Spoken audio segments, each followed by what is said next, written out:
The Food of the Gods and How It Came to Earth. H. G. Wells. Part 1. The Dawn of Food.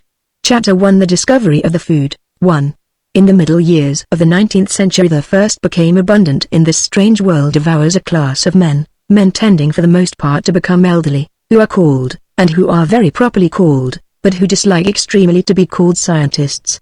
They dislike that word so much that from the columns of Nature, which was from the first their distinctive and characteristic paper, it is as carefully excluded as if it were that other word which is the basis of all really bad language in this country.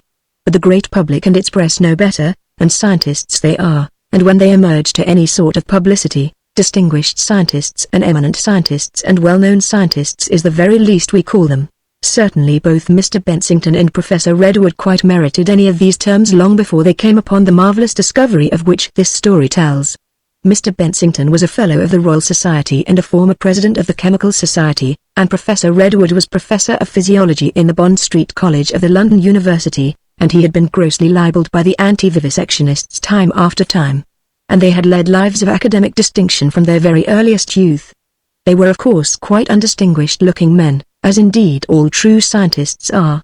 There is more personal distinction about the mildest-mannered actor alive than there is about the entire Royal Society. Mr. Bensington was short and very, very bald, and he stooped slightly. He wore gold-rimmed spectacles and cloth boots that were abundantly cut open because of his numerous corns, and Professor Redwood was entirely ordinary in his appearance. Until they happened upon the food of the gods, as I must insist upon calling it, they led lives of such eminent and studious obscurity that it is hard to find anything whatever to tell the reader about them. Mr. Bensington won his spurs, if one may use such an expression of a gentleman in boots of slashed cloth, by his splendid researches upon the more toxic alkaloids, and Professor Redwood rose to eminence. I do not clearly remember how he rose to eminence. I know he was very eminent, and that's all. Things of this sort grow. I fancy it was a voluminous work on reaction times with numerous plates of sphygmograph tracings, I write subject to correction, and an admirable new terminology, that did the thing for him. The general public saw little or nothing of either of these gentlemen. Sometimes at places like the Royal Institution and the Society of Arts it did in a sort of way see Mr. Bensington, or at least his blushing baldness and something of his collar and coat, and hear fragments of a lecture or paper that he imagined himself to be reading audibly, and once I remember one midday in the vanished past when a British Association was at Dover, coming on section C or D, or some such letter, which had taken up its quarters in a public house, and following two serious-looking ladies with paper parcels, out of mere curiosity, through a door labelled billiards and pool into a scandalous darkness, broken only by a magic lantern circle of Redwood's tracings. I watched the lantern slides come and go, and listened to a voice, I forget what it was saying, which I believe was the voice of Professor Redwood, and there was a sizzling from the lantern and another sound that kept me there, still out of curiosity, until the lights were unexpectedly turned up. And then I perceived that this sound was the sound of the munching of buns and sandwiches and things that the assembled British associates had come there to eat under cover of the magic lantern darkness. And Redwood I remember went on talking all the time the lights were up and dabbing at the place where his diagram ought to have been visible on the screen, and so it was again so soon as the darkness was restored. I remember him then as a most ordinary, slightly nervous-looking dark man, with an air of being preoccupied with something else, and doing what he was doing just then under an unaccountable sense of duty. I heard Bensington also once in the old days at an educational conference in Bloomsbury. Like most eminent chemists and botanists, Mr. Bensington was very authoritative upon teaching, though I am certain he would have been scared out of his wits by an average board school class in half an hour, and so far as I can remember now, he was propounding an improvement of Professor Armstrong's heuristic method, whereby at the cost of £300 or £400 worth of apparatus, a total neglect of all other studies and the undivided attention of a teacher of exceptional gifts, an average child might with a peculiar sort of thumbie thoroughness learn in the course of 10 or 12 years almost as much chemistry as one could get in one of those objectionable shilling textbooks that were then so common. Quite ordinary persons, you perceive, both of them, outside their science, or if anything on the unpractical side of ordinary. And that you will find is the case with scientists as a class all the world over. What there is great of them is an annoyance to their fellow scientists and a mystery to the general public, and what is not is evident. There is no doubt about what is not great. No race of men have such obvious littlenesses. They live in a narrow world so far as their human intercourse goes. Their researches involve infinite attention and an almost monastic seclusion, and what is left over is not very much. to witness some queer, shy, misshapen, grey-headed, self-important, little discoverer of great discoveries, ridiculously adorned with a wide ribbon of some order of chivalry and holding a reception of his fellow men, or to read the anguish of nature at the neglect of science when the angel of the birthday honors passes the Royal Society by, or to listen to one indefatigable lichenologist commenting on the work of another indefatigable lichenologist. Such things force one to realize the unfaltering littleness of men. And with all the reef of science that these little scientists built and are yet building is so wonderful, so portentous, so full of mysterious half-shapen promises for the mighty future of man. They do not seem to realize the things they are doing. No doubt long ago even Mr. Bensington, when he chose this calling, when he consecrated his life to the alkaloids and their kindred compounds, had some inkling of the vision, more than an inkling. Without some such inspiration, for such glories and positions only as a scientist may expect, what young man would have given his life to such work, as young men do? No, they must have seen the glory, they must have had the vision, but so near that it has blinded them. The splendor has blinded them, mercifully, so that for the rest of their lives they can hold the lights of knowledge in comfort that we may see. And perhaps it accounts for Redwood's touch of preoccupation, that there can be no doubt of it now he among his fellows was different. He was different inasmuch as something of the vision still lingered in his eyes, too. The food of the gods I call it, this substance that Mr. Bensington and Professor Redwood made between them, and having regard now to what it has already done and all that it is certainly going to do, there is surely no exaggeration in the name. So I shall continue to call it therefore throughout my story.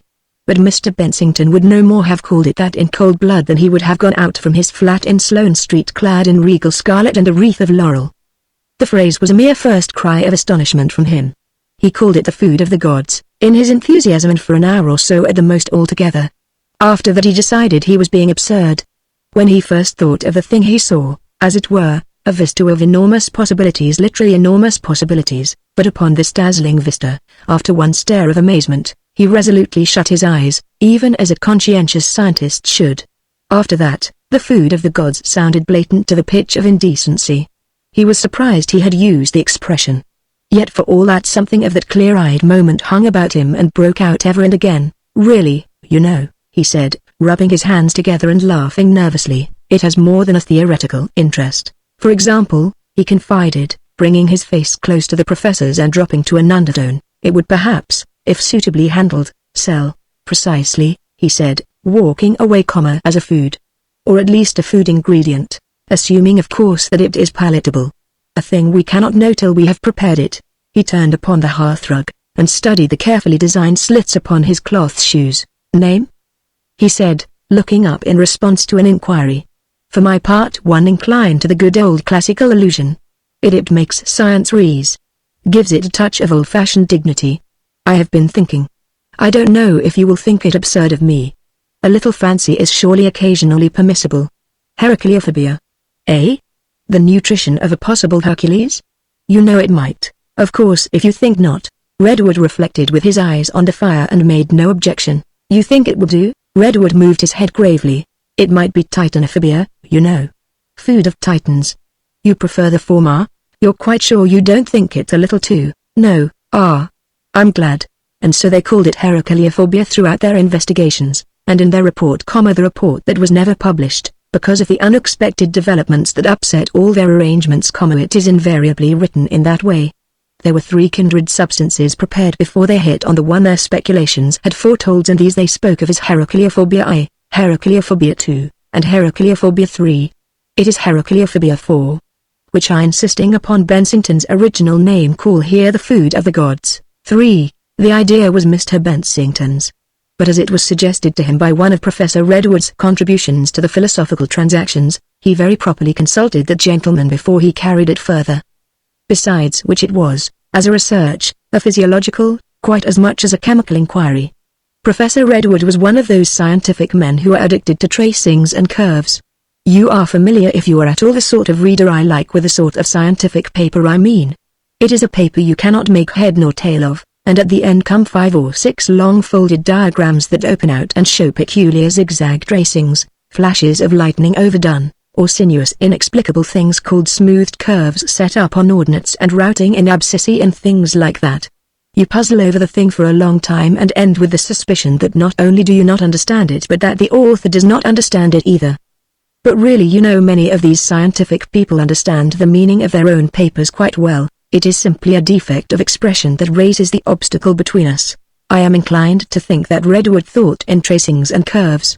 And after his monumental work upon reaction times, the unscientific reader is exhorted to stick to it for a little bit longer and everything will be as clear as daylight. Redwood began to turn out smoothed curves and sphygmographies upon growth, and it was one of his papers upon growth that really gave Mr. Bensington his idea. Redwood, you know, has been measuring growing things of all sorts, kittens, puppies, sunflowers, mushrooms, bin plants, and, until his wife put a stop to it, his baby, and he showed that growth went out not at a regular pace, or, as he put it, so, but with bursts and intermissions of this sort, and that apparently nothing grew regularly and steadily, and so far as he could make out nothing could grow regularly and steadily. It was as if every living thing had just to accumulate force to grow, grew with vigor only for a time, and then had to wait for a space before it could go on growing again. And in the muffled and highly technical language of the really careful scientist, Redwood suggested that the process of growth probably demanded the presence of a considerable quantity of some necessary substance in the blood that was only formed very slowly, and that when this substance was used up by growth, it was only very slowly replaced, and that meanwhile the organism had to mark time. He compared his unknown substance to oil in machinery. A growing animal was rather like an engine, he suggested, that can move a certain distance and must then be oiled before it can run again. But why shouldn't one oil the engine from without? Said Mr. Bensington, when he read the paper, and all this, said Redwood, with the delightful nervous inconsecutiveness of his class, might very probably be found to throw a light upon the mystery of certain of the ductless glands. As though they had anything to do with it at all. In a subsequent communication Redwood went further. He gave a perfect Brock's benefit of diagrams exactly like rocket trajectories they were. And the gist of it, so far as it had any gist, was that the blood of puppies and kittens and the sap of sunflowers and the juice of mushrooms in what he called the growing phase differed in the proportion of certain elements from their blood and sap on the days when they were not particularly growing. And when Mr. Bensington, after holding the diagram sideways and upside down, began to see what this difference was, a great amazement came upon him. Because, you see, the difference might probably be due to the presence of just the very substance he had recently been trying to isolate in his researches upon such alkaloids as are most stimulating to the nervous system. He put down Redwood's paper on the patent reading desk that swung inconveniently from his armchair, took off his gold-rimmed spectacles, breathed on them and wiped them very carefully. "By Jove," said Mr. Bensington. Then replacing his spectacles again he turned to the patent reading desk, which immediately, as his elbow came against its arm, gave a coquettish squeak and deposited the paper, with all its diagrams in a dispersed and crumpled state, on the floor. "By Jove," said Mr. Bensington, straining his stomach over the armchair with a patient disregard of the habits of this convenience, and then, finding the pamphlet still out of reach, he went down on all fours in pursuit. It was on the floor that the idea of calling it the food of the gods came to him, for you see, if he was right and Redwood was right, then by injecting or administering this new substance of his in food, he would do away with the resting phase, and instead of growth going on in this fashion, it would, if you follow me, go thus. For, the night after his conversation with Redwood Mr. Bensington could scarcely sleep a wink. He did seem once to get into a sort of doze, but it was only for a moment, and then he dreamt he had dug a deep hole into the earth and poured in tons and tons of the food of the gods, and the earth was swelling and swelling, and all the boundaries of the countries were bursting, and the Royal Geographical Society was all at work like one great guild of tailors letting out the equator. That of course was a ridiculous dream, but it shows the state of mental excitement into which Mr. Bensington got and the real value he attached to his idea, much better than any of the things he said or did when he was awake and on his guard.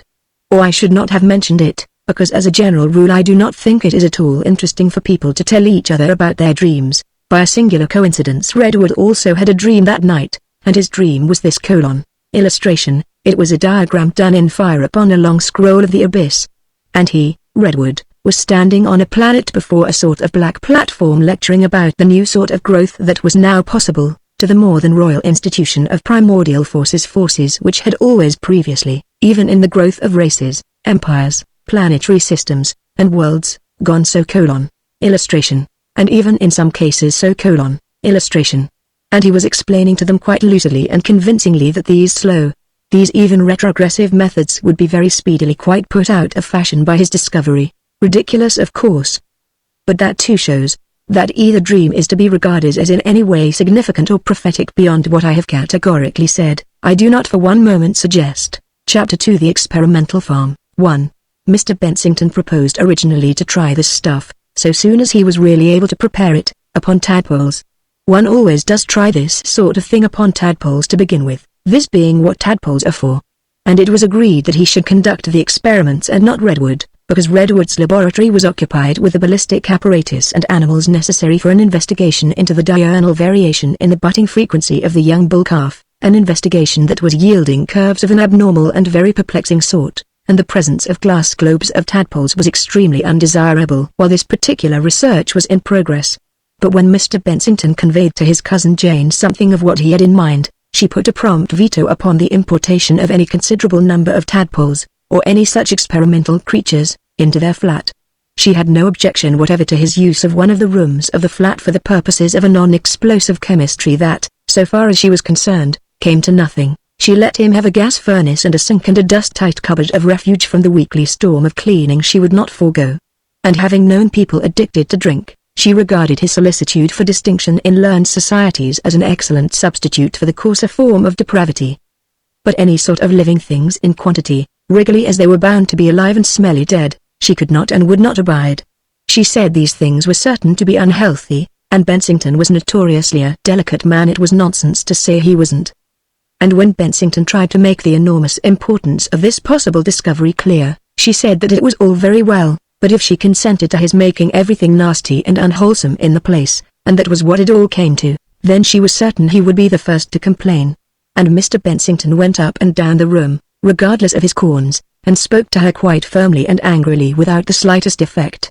He said that nothing ought to stand in the way of the advancement of science, and she said that the advancement of science was one thing and having a lot of tadpoles in the flat was another. He said that in Germany it was an ascertained fact that a man with an idea like his would at once have 20,000 properly fitted cubic feet of laboratory placed at his disposal, and she said she was glad and always had been glad that she was not German. He said that it would make him famous forever, and she said it was much more likely to make him ill to have a lot of tadpoles in the flat like theirs. He said he was master in his own house, and she said that rather than wait on a lot of tadpoles she'd go as matron to a school, and then he asked her to be reasonable. And she asked him to be reasonable then and give up all this about tadpoles, and he said she might respect his ideas, and she said not if they were smelly she wouldn't, and then he gave way completely and said in spite of the classical remarks of Huxley upon the subject a bad word. Not a very bad word it was, but bad enough. And after that she was greatly offended and had to be apologized to, and the prospect of ever trying the food of the gods upon tadpoles in their flat at any rate vanished completely in the apology. So Bensington had to consider some other way of carrying out these experiments in feeding that would be necessary to demonstrate his discovery, so soon as he had his substance isolated and prepared. For some days he meditated upon the possibility of boarding out his tadpoles with some trustworthy person, and then the chance sight of the phrase in a newspaper turned his thoughts to an experimental farm, and chicks. Directly he thought of it as a poultry farm. He was suddenly taken with a vision of wildly growing chicks. He conceived a picture of coops and runs, outsize and still more outsize coops, and runs progressively larger.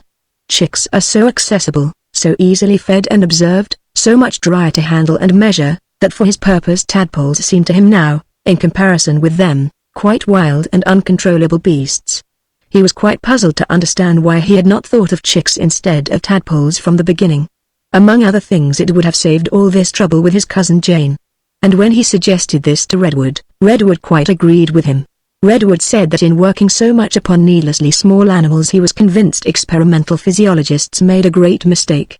It is exactly like making experiments in chemistry with an insufficient quantity of material, errors of observation and the manipulation become disproportionately large.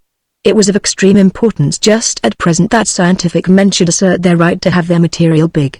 That was why he was doing his present series of experiments at the Bond Street College upon bull calves, in spite of a certain amount of inconvenience to the students and professors of other subjects caused by their incidental levity in the corridors. But the curves he was getting were quite exceptionally interesting, and would, when published, amply justify his choice. For his own part, were it not for the inadequate endowment of science in this country, he would never, if he could avoid it, work on anything smaller than a whale. But a public vivarium on a sufficient scale to render this possible was, he feared, at present, in this country at any rate, a utopian demand. in Germany etc. As Redwood's bull calves needed his daily attention, the selection and equipment of the experimental farm fell largely on Bensington. The entire cost also, it was understood, to be defrayed by Bensington, at least until a grant could be obtained. Accordingly he alternated his work in the laboratory of his flat with farm hunting up and down the lines that run southward out of London, and his peering spectacles, his simple baldness, and his lacerated cloth shoes filled the owners of numerous undesirable properties with vain hopes.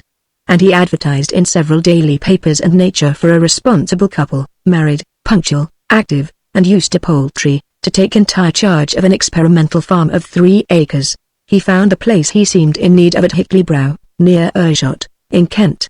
It was a little queer isolated place, in a dell surrounded by old pine woods that were black and forbidding at night. A humped shoulder of down cut it off from the sunset, and a gaunt well with a shattered penthouse dwarfed the dwelling. The little house was creepless, several windows were broken, and the cart shed had a black shadow at midday.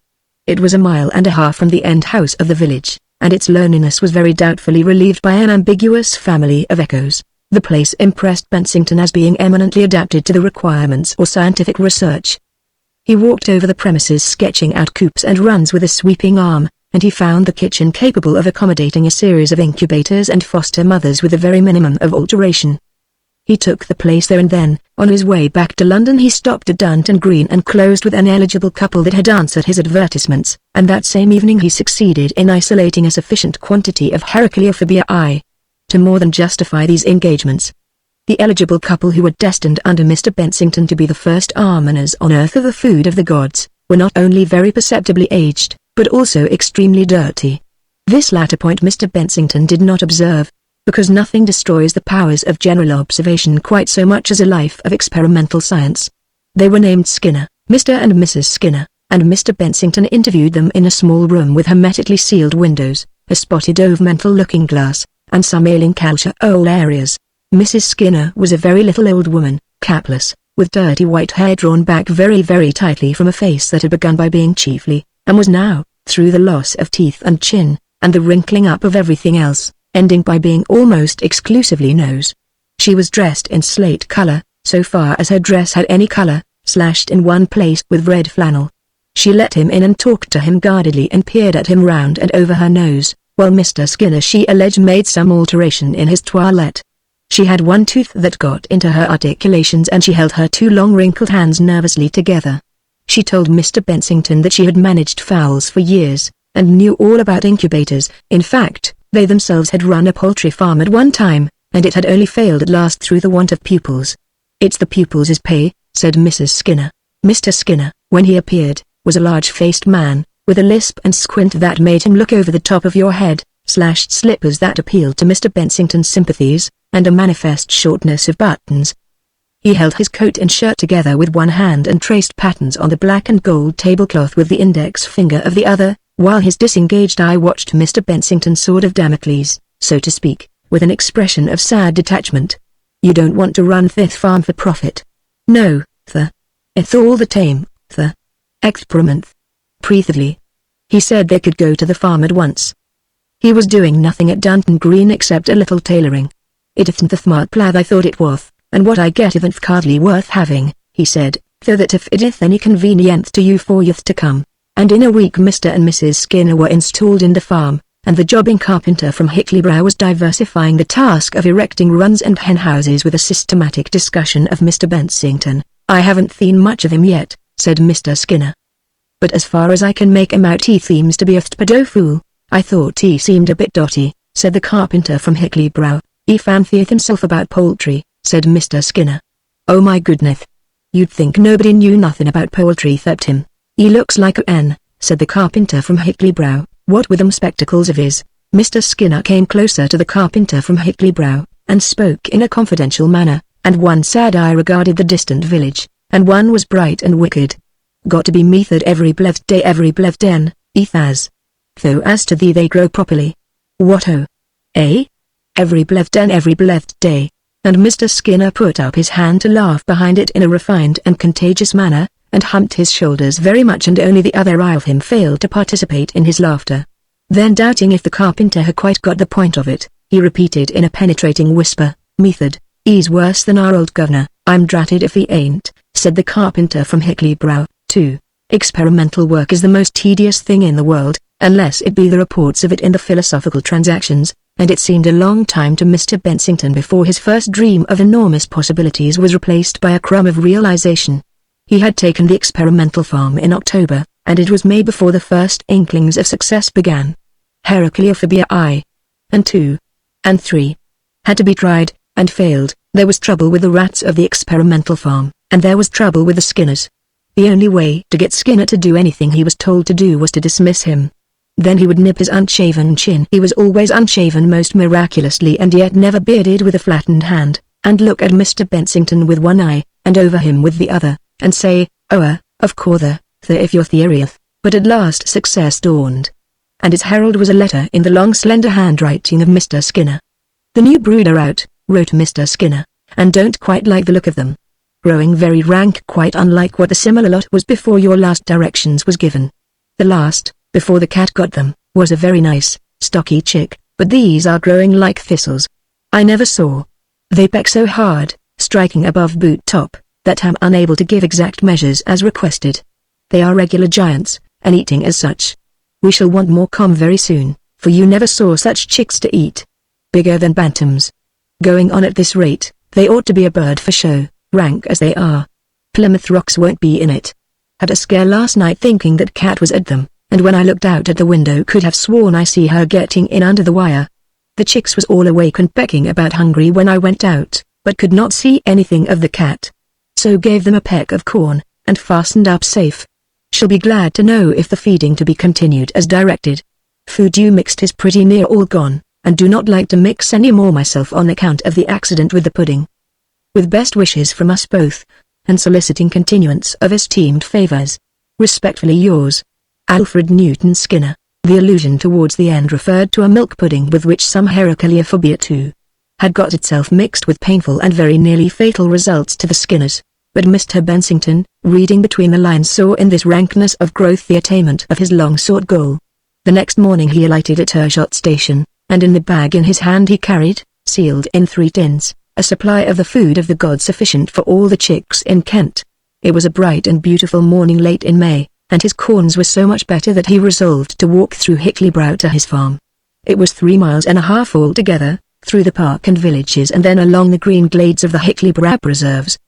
The trees were all dusted with the green spangles of high spring, the hedges were full of stitchwort and campion and the woods of blue hyacinths and purple orchid, and everywhere there was a great noise of birds, thrushes, blackbirds, robins, finches, and many more, and in one warm corner of the park some bracken was unrolling, and there was a leaping and rushing of fallow deer.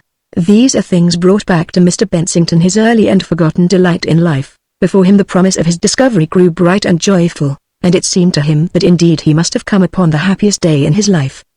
And when in a sunlit run by the sandy bank under the shadow of the pine trees he saw the chicks that had eaten the food he had mixed for them, gigantic and gawky, bigger already than many a hen that is married and set legs, and still growing, still in their first soft yellow plumage, just faintly marked with brown along the back, he knew indeed that his happiest day had come.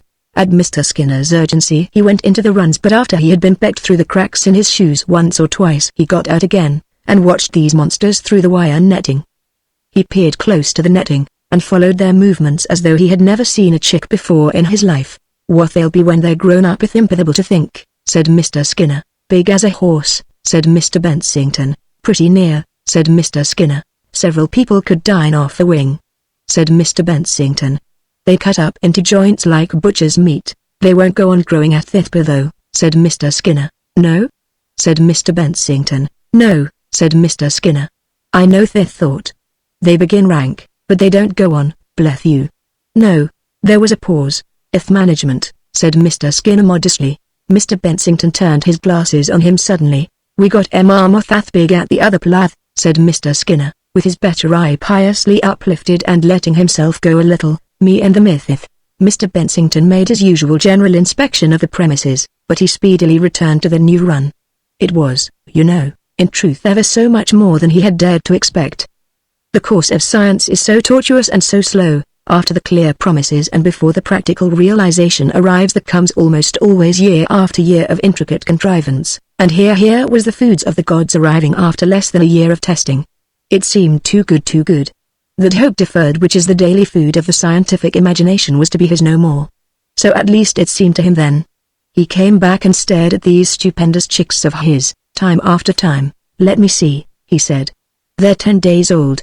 And by the side of an ordinary chick I should fancy about 6 or 7 times as big.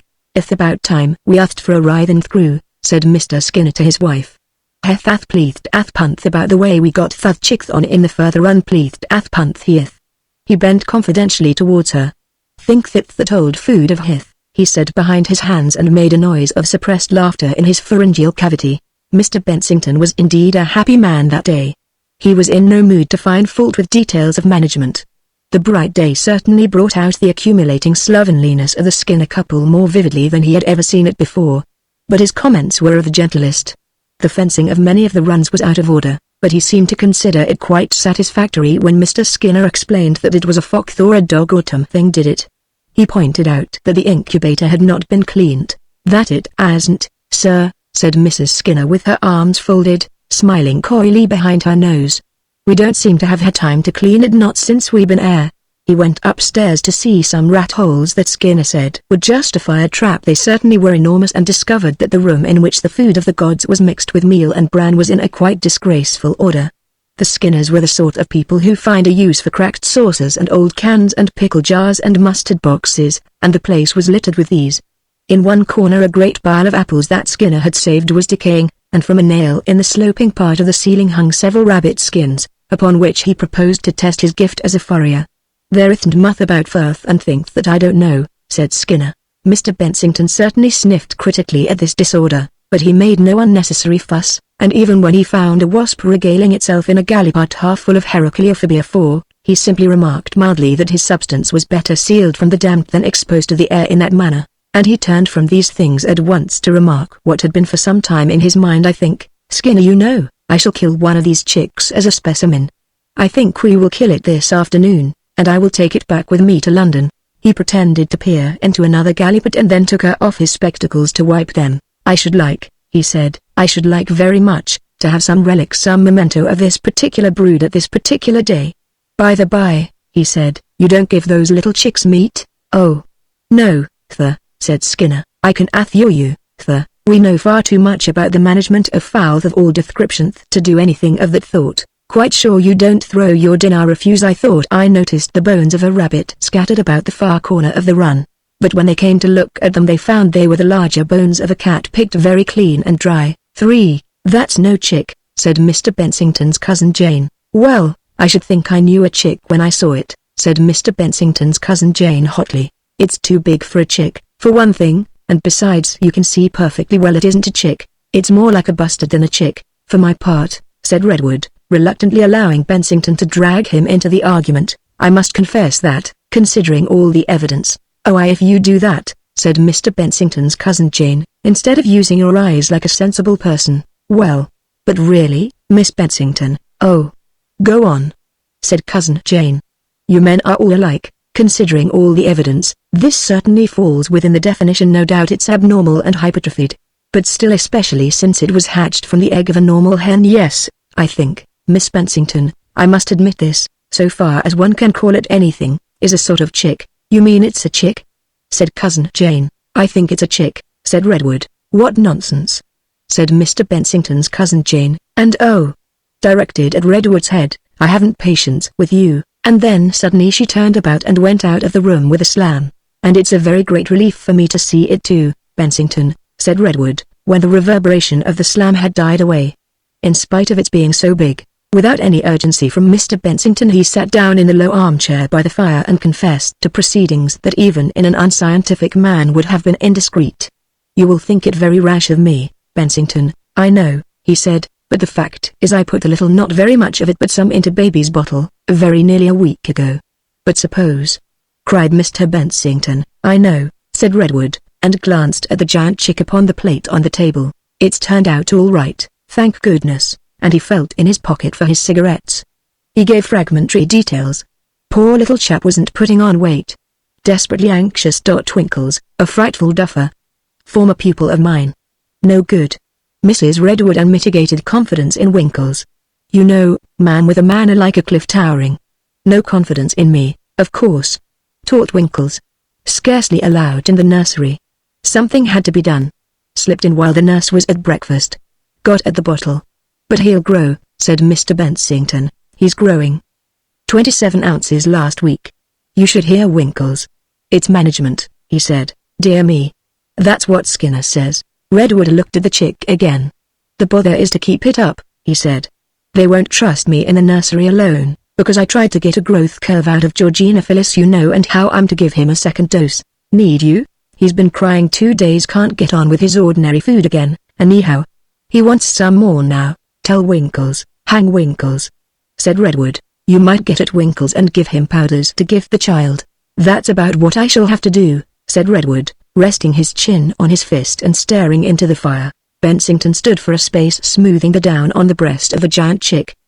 They will be monstrous fowls, he said. They will, said Redwood, still with his eyes on the glow. Big as horses, said Bensington. Bigger, said Redwood. That's just it. Bensington turned away from the specimen. Redwood, he said. These fowls are going to create a sensation. Redwood nodded his head at the fire. And by Jove, said Bensington, coming round suddenly with a flash in his spectacles, so will your little boy. That's just what I'm thinking of, said Redwood. He sat back, sighed, threw his unconsumed cigarette into the fire and thrust his hands deep into his trousers pockets. That's precisely what I'm thinking of. This Heracleophobia is going to be queer stuff to handle. The pace the chick must have grown at. A little boy growing at that pace, said Mr. Bensington slowly, and stared at the chick as he spoke. I say, said Bensington, he'll be big. I shall give him diminishing doses, said Redwood. Or at any rate Winkles will. It's rather too much of an experiment, much, yet still, you know, I must confess. Some baby will sooner or later have to try it. Oh, we'll try it on some baby certainly. Exactly so, said Bensington, and came and stood on the hearthrug and took off his spectacles to wipe them. Until I saw these chicks, Redwood, I don't think I began to realize anything of the possibilities of what we were making. It's only beginning to dawn upon me. The possible consequences, and even then, you know, Mr. Bensington was far from any conception of the mine that little train would fire, for that happened early in June. For some weeks Bensington was kept from revisiting the experimental farm by a severe imaginary catarrh, and one necessary flying visit was made by Redwood. He returned an even more anxious-looking parent than he had gone. Altogether there were 7 weeks of steady, uninterrupted growth, and then the wasps began their career. It was late in July and nearly a week before the hens escaped from Hickley Brow that the first of the big wasps was killed. The report of it appeared in several papers, but I do not know whether the news reached Mr. Bensington, much less whether he connected it with the general laxity of method that prevailed in the experimental farm.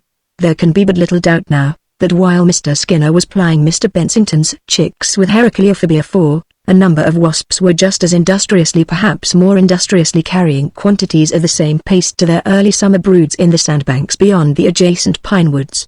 And there can be no dispute whatever that these early broods found just as much growth and benefit in the substance as Mr. Bensington's hens. It is in the nature of the wasp to attain to effective maturity before the domestic fowl, and in fact of all the creatures that were through the generous carelessness of the Skinners partaking of the benefits Mr. Bensington heaped upon his hens, the wasps were the first to make any sort of figure in the world. It was a keeper named Godfrey, on the estate of Lieutenant Colonel Rupert Hick, near Maidstone, who encountered and had the luck to kill the first of these monsters of whom history has any record.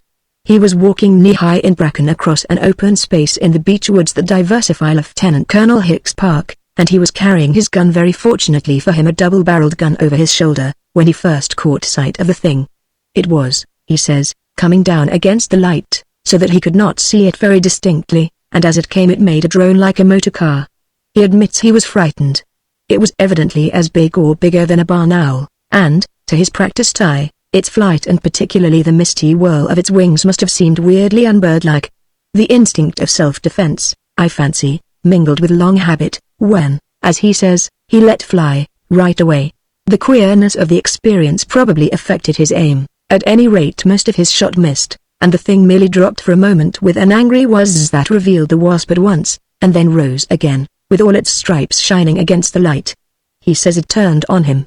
At any rate, he fired his second barrel at less than 20 yards and threw down his gun, ran a pace or so, and ducked to avoid it. It flew, he is convinced, within a yard of him, struck the ground, rose again, came down again perhaps 30 yards away, and rolled over with its body wriggling and its sting stabbing out and back in its last agony. He emptied both barrels into it again before he ventured to go near. When he came to measure the thing, he found it was 27.5 inches across its open wings, and its sting was 3 inches long. The abdomen was blown clean off from its body, but he estimated the length of the creature from head to sting as 18 inches, which is very nearly correct. Its compound eyes were the size of penny pieces. That is the first authenticated appearance of these giant wasps. The day after, a cyclist riding, feet up, down the hill between Sevenoaks and Tunbridge, very narrowly missed running over a second of these giants that was crawling across the roadway. His passage seemed to alarm it, and it rose with a noise like a sawmill. His bicycle jumped the footpath in the emotion of the moment, and when he could look back, the wasp was soaring away above the woods towards Westerham. After riding unsteadily for a little time, he put on his brake, dismounted. He was trembling so violently that he fell over his machine in doing so and sat down by the roadside to recover. He had intended to ride to Ashford, but he did not get beyond Tunbridge that day. After that, curiously enough, there is no record of any big wasps being seen for 3 days. I find on consulting the meteorological record of those days that they were overcast and chilly with local showers, which may perhaps account for this intermission. Then on the 4th day came blue sky and brilliant sunshine and such an outburst of wasps as the world had surely never seen before. How many big wasps came out that day it is impossible to guess. There are at least 50 accounts of their apparition. There was one victim, a grocer, who discovered one of these monsters in a sugar cask and very rashly attacked it with a spade as it rose. He struck it to the ground for a moment, and it stung him through the boot as he struck at it again and cut its body in half. He was first dead of the two. The most dramatic of the 50 appearances was certainly that of the wasp that visited the British Museum about midday, dropping out of the blue serene upon one of the innumerable pigeons that feed in the courtyard of that building, and flying up to the cornice to devour its victim at leisure. After that it crawled for a time over the museum roof, entered the dome of the reading room by a skylight, buzzed about inside it for some little time. There was a stampede among the readers and at last found another window and vanished again with a sudden silence from human observation. Most of the other reports were of mere passings or descents. A picnic party was dispersed at Aldington Knoll and all its sweets and jam consumed, and a puppy was killed and torn to pieces near Whitstable under the very eyes of its mistress. The streets that evening resounded with the cry. The newspaper placards gave themselves up exclusively in the biggest of letters to the gigantic wasps in Kent. Agitated editors and assistant editors ran up and down tortuous staircases bawling things about wasps. And Professor Redwood, emerging from his college in Bond Street at 5, flushed from a heated discussion with his committee about the price of bull calves, bought an evening paper, opened it, changed color, forgot about bull calves and committee forthwith, and took a hansom headlong for Bensington's flat. 5. The flat was occupied, it seemed to him, to the exclusion of all other sensible objects by Mr. Skinner and his voice, if indeed you can call either him or it a sensible object. The voice was up very high, slopping about among the notes of anguish. Ith impossible for youth to the. We've talked on hoping things would get better and they've only got worse, the. It ithn't ony the wopth, the thrith big earwig, the big that, the. He indicated all his hand and about 3 inches of fat dirty wrist. They pretty near give mithithkin a fifth, the. And the tinning nettle eth by the runth, the. They're growing, the. And the canary creeper, the. What we thowed near the think, the. It put ith tendril through the window in the night, the. And very nearly caught mithithkin by the legs, the. If that food of the. Wherever we'th pleathed it about, the. A bit, it that everything growing ranker, the. Than I ever thought anything could grow. If impossible to tip a month, the. If more than our liveth are worth, the. Even if the wopthith don't sting youth, we'th all be suffocated by the creeper, the. You can't imagine, the unlith you come down to the. He turned his superior eye to the cornice above Redwood's head. How do we know the wrath Arve ain't got it, the. That th what I think of mothed, the. I Arve ain't seen any big wrath, the. But how do I know, the. We been frightened for daith because of the earwig we've seen like lobsters they wath two of 'em, the. And the frightful way the canary creeper wath growing, and directly I heard the wopthith directly I eared 'em, the. I understood. I didn't wait for nothing except to thaw on a button I'd loathed, and then I came on up. Even now, the. I'm half wild with anxiety, the. How do I know what happened to Mithithkinner, the. Thruth the creeper growing all over the plath like a snake, the. Thwelp me but you are to watch it, the. and jump out of the way! And the earwigs getting bigger and bigger, and the woptheth. She haven't even got a blue bag, if anything's old happen, But the hens, said Mr. Bensington. How are the hens? We fed 'em up to yesterday, twelve me, said Mr. Skinner, but this morning we didn't dare, The noise of the woptheth was something awful, They was coming on dothanth. Ath big athanth. I thath you just throw me on a button or two, I thath, for I can't go to London like this, I thath, and I'll go up to Mr. Bensington, I thath, and explain things to him. And you stop in this room till I come back to you, I thath, and keep the windows just tight ever you can, I thath. If you hadn't been so confoundedly untidy, began Redwood. Oh, don't that, said Skinner. Not now, Not with me dithruth, about Mrs. Skinner, Oh, don't, I ain't the to argue with you. Twelve me, I ain't. If the wrath I keep a-thinking of how do I know they ain't got at Mrs. Skinner while I been up here, and you haven't got a solitary measurement of all these beautiful growth curves, said Redwood. I been too upset, said Mr. Skinner. If you knew what we been through, me and the Mrs. all this last month, we ain't known what to make of it, What with the hens getting so rank, and the earwigs, and the canary creeper. I dunno if I told you, the canary creeper. You've told us all that, said Redwood. The thing is, Bensington, what are we to do, said Mr. Skinner. You'll have to go back to Mrs. Skinner, said Redwood. You can't leave her there alone all night. Not alone, I don't. Not if there was the doth and Mrs. Skinner. If Mr. Bensington, nonsense, said Redwood. The wasps will be all right at night. And the earwigs will get out of your way. But about the wrath, there aren't any rats, said Redwood. 6. Mr. Skinner might have foregone his chief anxiety. Mrs. Skinner did not stop out her day. About 11 the canary creeper, which had been quietly active all the morning, began to clamber over the window and darken it very greatly, and the darker it got the more and more clearly Mrs. Skinner perceived that her position would speedily become untenable. And also that she had lived many ages since Skinner went. She peered out of the darkling window, through the stirring tendrils, for some time, and then went very cautiously and opened the bedroom door and listened. Everything seemed quiet, and so, tucking her skirts high about her, Mrs. Skinner made a bolt for the bedroom, and having first looked under the bed and locked herself in, proceeded with the methodical rapidity of an experienced woman to pack for departure. The bed had not been made, and the room was littered with pieces of the creeper that Skinner had hacked off in order to close the window overnight, but these disorders she did not heed. She packed in a decent sheet. She packed all her own wardrobe and a velveteen jacket that Skinner wore in his finer moments, and she packed a jar of pickles that had not been opened, and so far she was justified in her packing. But she also packed 2 of the hermetically closed tins containing Heracleophobia 4 that Mr. Bensington had brought on his last visit. She was honest, good woman, but she was a grandmother, and her heart had burned within her to see such good growth lavished on a lot of dratted chicks.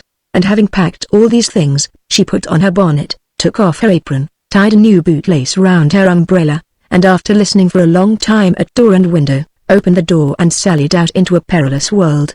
The umbrella was under her arm and she clutched a bundle with 2 gnarled and resolute hands. It was her best Sunday bonnet, and the 2 poppies that reared their heads amidst its splendors of band and bead seemed instinct with the same tremulous courage that possessed her. The features about the roots of her nose wrinkled with determination. She had had enough of it. All alone there. Skinner might come back there if he liked. She went out by the front door, going that way not because she wanted to go to Hickley-Brow, her goal was Cheesing Eyebright, where her married daughter resided, but because the back door was impassable on account of the canary creeper that had been growing so furiously ever since she upset the can of food near its roots. She listened for a space and closed the front door very carefully behind her. At the corner of the house she paused and reconnoitered. An extensive sandy scar upon the hillside beyond the pine woods marked the nest of the giant wasps, and this she studied very earnestly. The coming and going of the morning was over, not a wasp chanced to be in sight then, and except for a sound scarcely more perceptible than a steam-wood saw at work amidst the pines would have been, everything was still. As for earwigs, she could see not one. Down among the cabbage indeed something was stirring, but it might just as probably be a cat stalking birds. She watched this for a time. She went a few paces past the corner, came in sight of the run containing the giant chicks and stopped again. "Ah," she said, and shook her head slowly at the sight of them. They were at that time about the height of emus, but of course much thicker in the body, a larger thing altogether. They were all hens and 5 all told, now that the 2 cockerels had killed each other. She hesitated at their drooping attitudes. "Poor dears," she said, and put down her bundle. "They've got no water. And they've had no food these 24 hours. And such appetites, too, as they are they." She put a lean finger to her lips and communed with herself. Then this dirty old woman did what seems to me a quite heroic deed of mercy.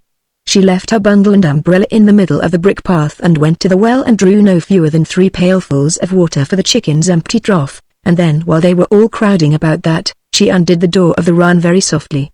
After which she became extremely active, resumed her package, got over the hedge at the bottom of the garden, crossed the rank meadows, in order to avoid the wasp's nest, and toiled up the winding path towards Cheesing Eyebright. She panted up the hill, and as she went she paused ever and again, to rest her bundle and get her breath and stare back at the little cottage beside the pine wood below. And when at last, when she was near the crest of the hill, she saw afar off 3 several wasps dropping heavily westward, it helped her greatly on her way. She soon got out of the open and in the high-banked lane beyond, which seemed a safer place to her, and so up by Hicklebrow Combe to the downs.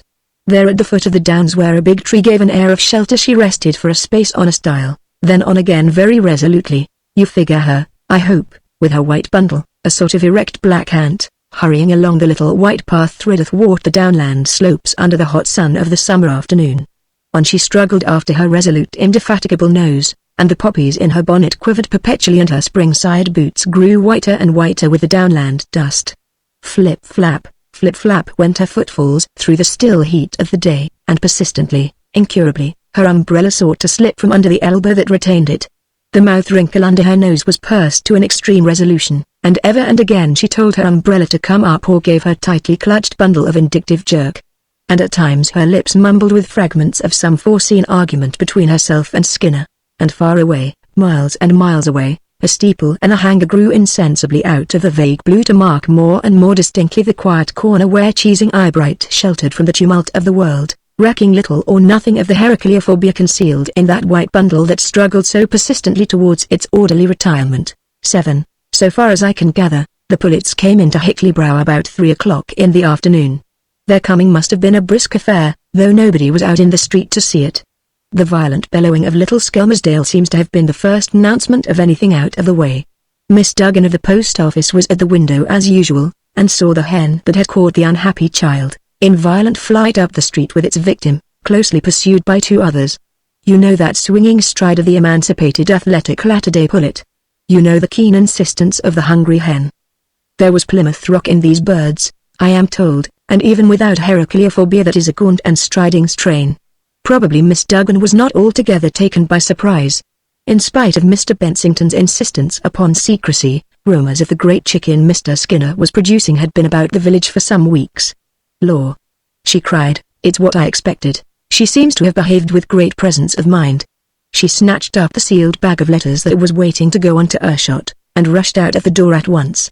Almost simultaneously Mr. Skelmersdale himself appeared down the village, gripping a watering pot by the spout, and very white in the face.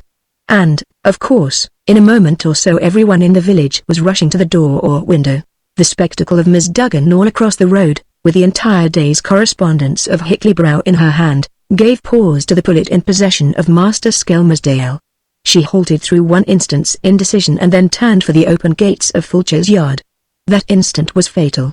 The second pullet ran in neatly, got possession of the child by a well-directed beck, and went over the wall into the vicarage garden. "Chalk, chalk, chalk, chalk, chalk, chalk!" shrieked the hindmost hen, hit smartly by the watering can Mr. Skelmersdale had thrown, and fluttered wildly over Mrs. Glue's cottage and so into the doctor's field, while the rest of those gargantuan birds pursued the pullet, in possession of the child across the vicarage lawn. "Good heavens!" cried the curate, or, as some say, something much more manly, and ran, whirling his croquet mallet and shouting, to head off the chase. "Stop, you wretch!" cried the curate, as though giant hens were the commonest facts in life.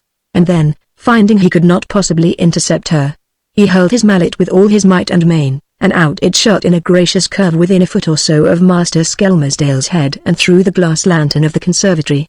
Smash! The new conservatory. The vicar's wife's beautiful new conservatory. It frightened the hen. It might have frightened anyone. She dropped her victim into a Portugal laurel, from which he was presently extracted, disordered but, save for his less delicate garments, uninjured, made a flapping leap for the roof of Fulcher's stables, put her foot through a weak place in the tiles, and descended, so to speak, out of the infinite into the contemplative quiet of Mr. Bumps the paralytic who, it is now proved beyond all cavil, did, on this one occasion in his life, get down the entire length of his garden and indoors without any assistance whatever, bolt the door after him, and immediately relapse again into Christian resignation and helpless dependence upon his wife.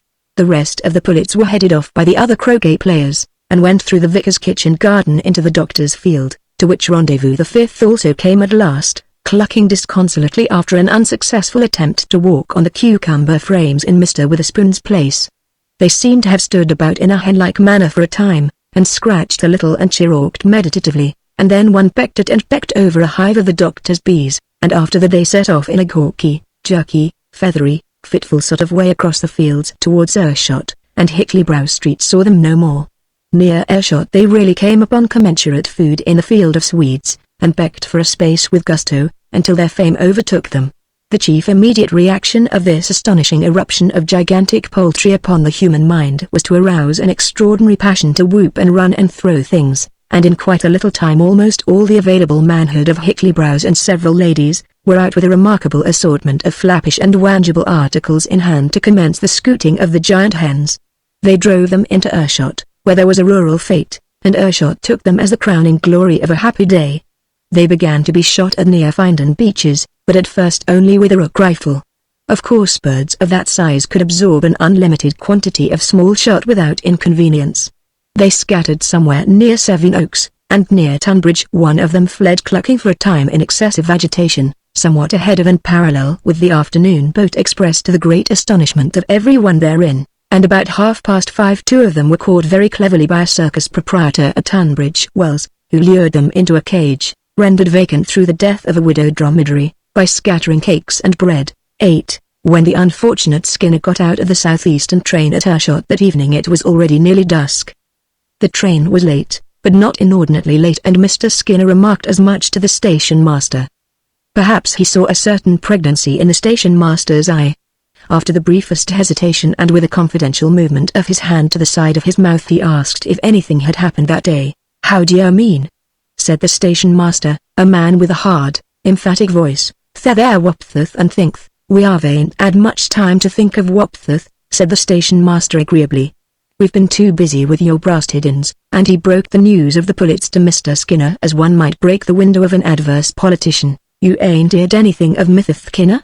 asked Skinner, amidst that missile shower of pithy information and comment. "No fear," said the station master as though even he drew the line somewhere in the matter of knowledge. "I must make inquireth about thith," said Mr. Skinner, edging out of reach of the station master's concluding generalizations about the responsibility attaching to the excessive nurture of hens. Going through Earshot Mr. Skinner was hailed by a lime burner from the pits over by Hankey and asked if he was looking for his hens. "You ain't heard anything of Mrs. Skinner?" he asked. The lime burner, his exact phrases need not concern us, expressed his superior interest in hens. It was already dark at least as a clear night in the English June can be when Skinner, or his head at any rate, came into the bar of the Jolly Drovers and said, "Hello. You ain't heard anything of thith tree about minth, ave you?" "Oh, ain't we?" said Mr. Fulcher. "Why, part of the story's been and bust into my stable roof and one chapter smashed to a lay in Mrs. Vickers' green I beg her pardon conservatory." Skinner came in. "I'd like something a little comforting," he said, "hot gin and waterth about my figure," and everybody began to tell him things about the pullets.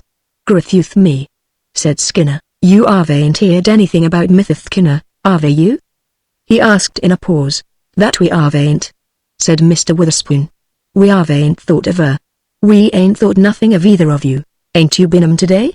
asked Fulcher over at Tankard. "If one of those brasted birds pecked her," began Mr. Witherspoon's, and left the full horror to their unaided imaginations. It appeared to the meeting at the time that it would be an interesting end to an eventful day to go on with Skinner and see if anything had happened to Mrs. Skinner. One never knows what luck one may have when accidents are at large. But Skinner, standing at the bar and drinking his hot gin and water, with one eye roving over the things at the back of the bar and the other fixed on the absolute, missed the psychological moment. I thought there haven't been any trouble with any of that big Wapthuth today anywhere?" he asked, with an elaborate detachment of manner. "Been too busy with your ins," said Fulcher. "I thought they've all gone in now anyhow," said Skinner. "What ins?" "I was thinking of the Wapthuth more particularly," said Skinner. And then, with an air of circumspection that would have awakened suspicion in a week-old baby, and laying the accent heavily on most of the words he chose, he asked, "I thought of nobody hath heard of any other big thingth, about, are they? Big dogth or cath or anything of that sort? Thumth to me if threth big henth and big Wapthuth comin' on." He laughed with a fine pretense of talking idly. But a brooding expression came upon the faces of the Hickley-brow men. Fulcher was the first to give their condensing thought the concrete shape of words. "A cat to match them ins," said Fulcher. "Eh?" said Witherspoon. "A cat to match the ins. 'Twould be a tiger," said Fulcher. "More'n a tiger," said Witherspoon. When at last Skinner followed the lonely footpath over the swelling field that separated Hickley-brow from the somber pine-shaded hollow in whose black shadows the gigantic canary creeper grappled silently with the experimental farm, he followed it alone. He was distinctly seen to rise against the skyline, against the warm clear immensity of the northern sky, for so far public interest followed him, and to descend again into the night, into an obscurity from which it would seem he will never more emerge. He passed into a mystery. No one knows to this day what happened to him after he crossed the brow. When later on the two Fulchers and Witherspoon, moved by their own imaginations, came up the hill and stared after him, the flight had swallowed him up altogether. The three men stood close. There was not a sound out of the wooded blackness that hid the farm from their eyes. "It's all right," said young Fulcher, ending a silence. "Don't see any lights," said Witherspoon. "You wouldn't from here." "It's misty," said the elder Fulcher. They meditated for a space. "I'd they come back if anything was wrong," said young Fulcher, and this seemed so obvious and conclusive that presently old Fulcher said, "Well," and the three went home to bed thoughtfully. "I will admit, a shepherd out by Huxter's farm heard a squealing in the night that he thought was foxes, and in the morning one of his lambs had been killed, dragged halfway towards Hickley-brow and partially devoured. The inexplicable part of it all is the absence of any indisputable remains of Skinner. Many weeks after, amidst the charred ruins of the experimental farm, there was found something which may or may not have been a human shoulder blade, and in another part of the ruins a long bone greatly gnawed and equally doubtful. Near the stile going up towards Eyebright there was found a glass eye, and many people discovered thereupon that Skinner owed much of his personal charm to such a possession. It stared out upon the world with its same inevitable effect of detachment, that same severe melancholy that had been the redemption of his else-worldly countenance. And about the ruins industrious research discovered the metal rings and charred coverings of 2 linen buttons, 3 shanked buttons entire, and one of that metallic sort which is used in the less conspicuous sutures of the human economy. These remains have been accepted by persons in authority as conclusive of a destroyed and scattered Skinner, but for my own entire conviction, and in view of his distinctive idiosyncrasy, I must confess I should prefer fewer buttons and more bones. The glass eye of course has an air of extreme conviction, but if it really is Skinner's, and even Mrs. Skinner did not certainly know if that immobile eye of his was glass, something has changed it from a liquid brown to a serene and confident blue. That shoulder blade is an extremely doubtful document, and I would like to put it side by side with the gnawed scapulae of a few of the commoner domestic animals before I admitted its humanity. And where were Skinner's boots, for example? Perverted and strange as a rat's appetite must be, is it conceivable that the same creatures that could leave a lamb only half-eaten, would finish up Skinner hair, bones, teeth, and boots? I have closely questioned as many as I could of those who knew Skinner at all intimately, and they one and all agree that they cannot imagine anything eating him.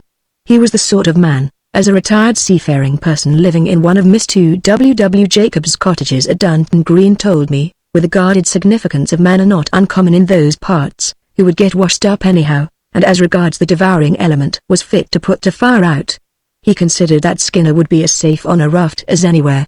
The retired seafaring man added that he wished to say nothing whatever against Skinner, facts were facts.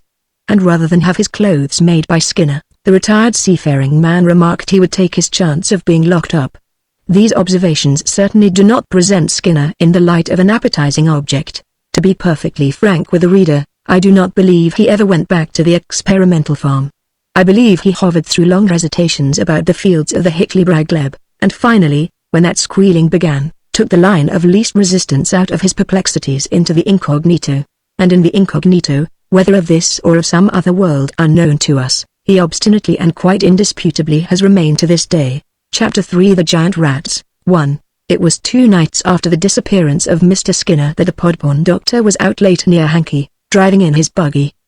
He had been up all night assisting another undistinguished citizen into this curious world of ours, and his task accomplished, he was driving homeward in a drowsy mood enough. It was about 2 o'clock in the morning, and the waning moon was rising. The summer night had gone cold, and there was a low-lying whitish mist that made things indistinct. He was quite alone, for his coachman was ill in bed, and there was nothing to be seen on either hand but a drifting mystery of hedge running athwart the yellow glare of his lamps, and nothing to hear but the clitter-clatter of his horses and the gride and hedge echo of his wheels. His horse was as trustworthy as himself, and one does not wonder that he dozed. You know that intermittent drowsing as one sits, the drooping of the head, the nodding to the rhythm of the wheels, then chin upon the breast, and at once the sudden start up again. Pitter, litter, patter. What was that? It seemed to the doctor he had heard a thin shrill squeal close at hand. For a moment he was quite awake. He said a word or two of undeserved rebuke to his horse, and looked about him. He tried to persuade himself that he had heard the distant squeal of a fox or perhaps a young rabbit gripped by a ferret. Swish, swish, swish, pitter, patter, swish. What was that? He felt he was getting fanciful. He shook his shoulders and told his horse to get on. He listened, and heard nothing, or was it nothing? He had the queerest impression that something had just peeped over the hedge at him, a queer big head, with round ears. He peered hard, but he could see nothing. Nonsense, said he. He sat up with an idea that he had dropped into a nightmare, gave his horse the slightest touch of the whip, spoke to it and peered again over the hedge. The glare of his lamp, however, together with the mist, rendered things indistinct, and he could distinguish nothing. It came into his head, he says, that there could be nothing there, because if there was his horse would have shied at it. Yet for all that his senses remained nervously awake, then he heard quite distinctly a soft pattering of feet in pursuit along the road. He would not believe his ears about that. He could not look round, for the road had a sinuous curve just there. He whipped up his horse and glanced sideways again. And then he saw quite distinctly where away from his lamp leapt a low stretch of hedge, the curved back of some big animal, he couldn't tell what, going along in quick convulsive leaps. He says he thought of the old tales of witchcraft. The thing was so utterly unlike any animal he knew, and he tightened his hold on the reins for fear of his horse. Educated man as he was, he admits he asked himself if this could be something that his horse could not see. Ahead, and drawing near in silhouette against the rising moon, was the outline of the little hamlet of Hankey, comforting, though it showed never a light, and he cracked his whip and spoke again, and then in a flash the rats were at him. He had passed a gate, and as he did so, the foremost rat came leaping over into the road. The thing sprang upon him out of vagueness into the utmost clearness, the sharp, eager, round-eared face, the long body exaggerated by its movement, and what particularly struck him, the pink, webbed forefeet of the beast. What must have made it more horrible to him at the time was, that he had no idea the thing was any created beast he knew. He did not recognize it as a rat, because of the size. His horse gave a bound as the thing dropped into the road beside it. The little lane woke into tumult at the report of the whip and the doctor's shout. The whole thing suddenly went fast. Rattle, clatter, clash, clatter. The doctor, one gathers, stood up, shouted to his horse, and slashed with all his strength. The rat winced and swerved most reassuringly at his blow. In the glare of his lamp he could see the furrow under the lash, and he slashed again and again. Heedless and unaware of the second pursuer that gained upon his offside, he let the reins go, and glanced back to discover the third rat in pursuit behind. His horse bounded forward. The buggy leapt high at a rat. For a frantic minute perhaps everything seemed to be going in leaps and bounds. It was sheer good luck the horse came down in Hankey, and not either before or after the houses had been passed. No one knows how the horse came down, whether it stumbled or whether the rat on the offside really got home with one of those slashing down strokes of the teeth, given with the full weight of the body, and the doctor never discovered that he himself was bitten until he was inside the brickmaker's house. Much less did he discover when the bite occurred, though bitten he was, and badly, a long slash like the slash of a double tomahawk that had cut 2 parallel ribbons of flesh from his left shoulder. He was standing up in his buggy at one moment, and in the next he had leapt to the ground, with his ankle, though he did not know it, badly sprained, and he was cutting furiously at a third rat that was flying directly at him. He scarcely remembers the leap he must have made over the top of the wheel as the buggy came over, so obliteratingly hot and swift did his impressions rush upon him. I think myself the horse reared up with the rat biting again at its throat, and fell sideways, and carried the whole affair over, and that the doctor sprang, as it were, instinctively. as the buggy came down. The receiver of the lamp smashed, and suddenly poured a flare of blazing oil, a thud of white flame, into the struggle. That was the first thing the brickmaker saw. He had heard the clatter of the doctor's approach, and though the doctor's memory has nothing of this wild shouting, he had got out of bed hastily, and as he did so came the terrific smash, and up shot the glare outside the rising blind. It was brighter than day, he says. He stood, blind cord in hand, and stared out of the window at a nightmare transformation of the familiar road before him. The black figure of the doctor with its swirling whip danced out against the flame. The horse kicked indistinctly, half hidden by the blaze, with a rat at its throat.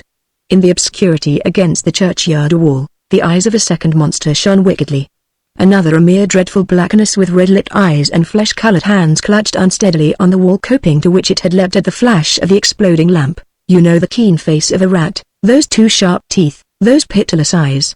Seen magnified to near 6 times its linear dimensions, and still more magnified by darkness and amazement and the leaping fancies of a fitful blaze, it must have been an ill sight for the brickmaker still more than half asleep. Then the doctor had grasped the opportunity, that momentary respite the flare afforded, and was out of the brickmaker's sight below, battering the door with the butt of his whip. The brickmaker would not let him in until he had got a light. There are those who have blamed the man for that, but until I know my own courage better, I hesitate to join their number. The doctor yelled and hammered. The brickmaker says he was weeping with terror when at last the door was opened. "Bolt," said the doctor, "bolt." He could not say bolt the door. He tried to help, and was of no service. The brickmaker fastened the door, and the doctor had to sit on the chair beside the clock for a space before he could go upstairs. "I don't know what they are," he repeated several times. "I don't know what they are," with a high note on the R. The brickmaker would have got him whiskey, but the doctor would not be left alone with nothing but a flickering light just then. It was long before the brickmaker could get him to go upstairs. And when the fire was out, the giant rat came back, took the dead horse, dragged it across the churchyard into the brickfield and ate at it until it was dawn, none even then daring to disturb them. 2. Redwood went round to Bensington about 11 the next morning with the second editions of 3 evening papers in his hand. Bensington looked up from a despondent meditation over the forgotten pages of the most distracting novel the Brompton Road librarian had been able to find him. "Anything fresh?" he asked. "2 men stung near Charm. They ought to let us smoke out that nest. They really did. It's their own fault." "It's their own fault, certainly," said Redwood. "Have you heard anything about buying the farm?" "The house agent," said Redwood, "is a thing with a big mouth and made of dense wood. It pretends someone else is after the house. It always does, you know, and won't understand there's a hurry. This is a matter of life and death," I said. "Don't you understand?"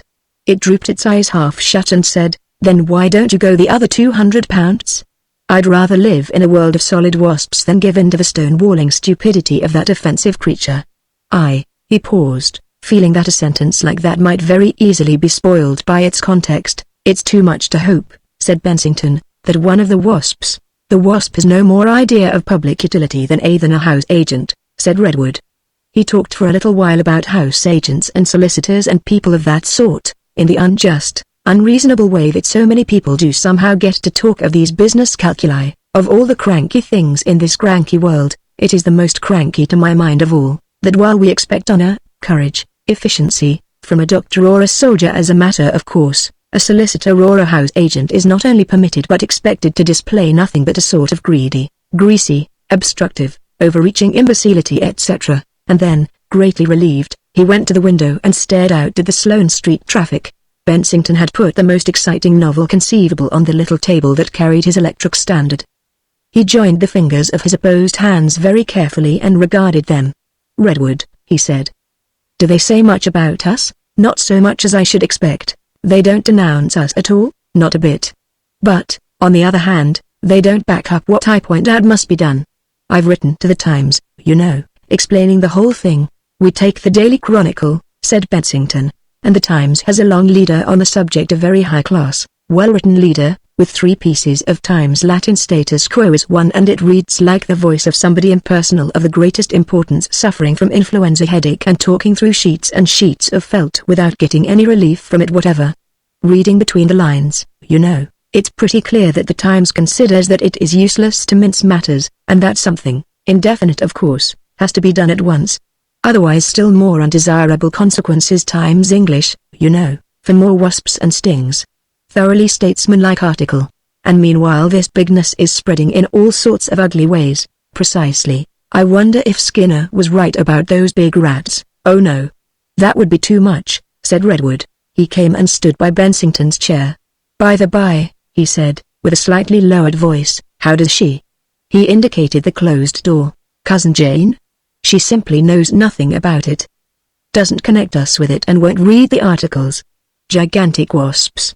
She says, I haven't patience to read the papers. That's very fortunate, said Redwood. I suppose Mrs. Redwood? No, said Redwood, just at present it happens she's terribly worried about the child. You know, he keeps on growing? Yes.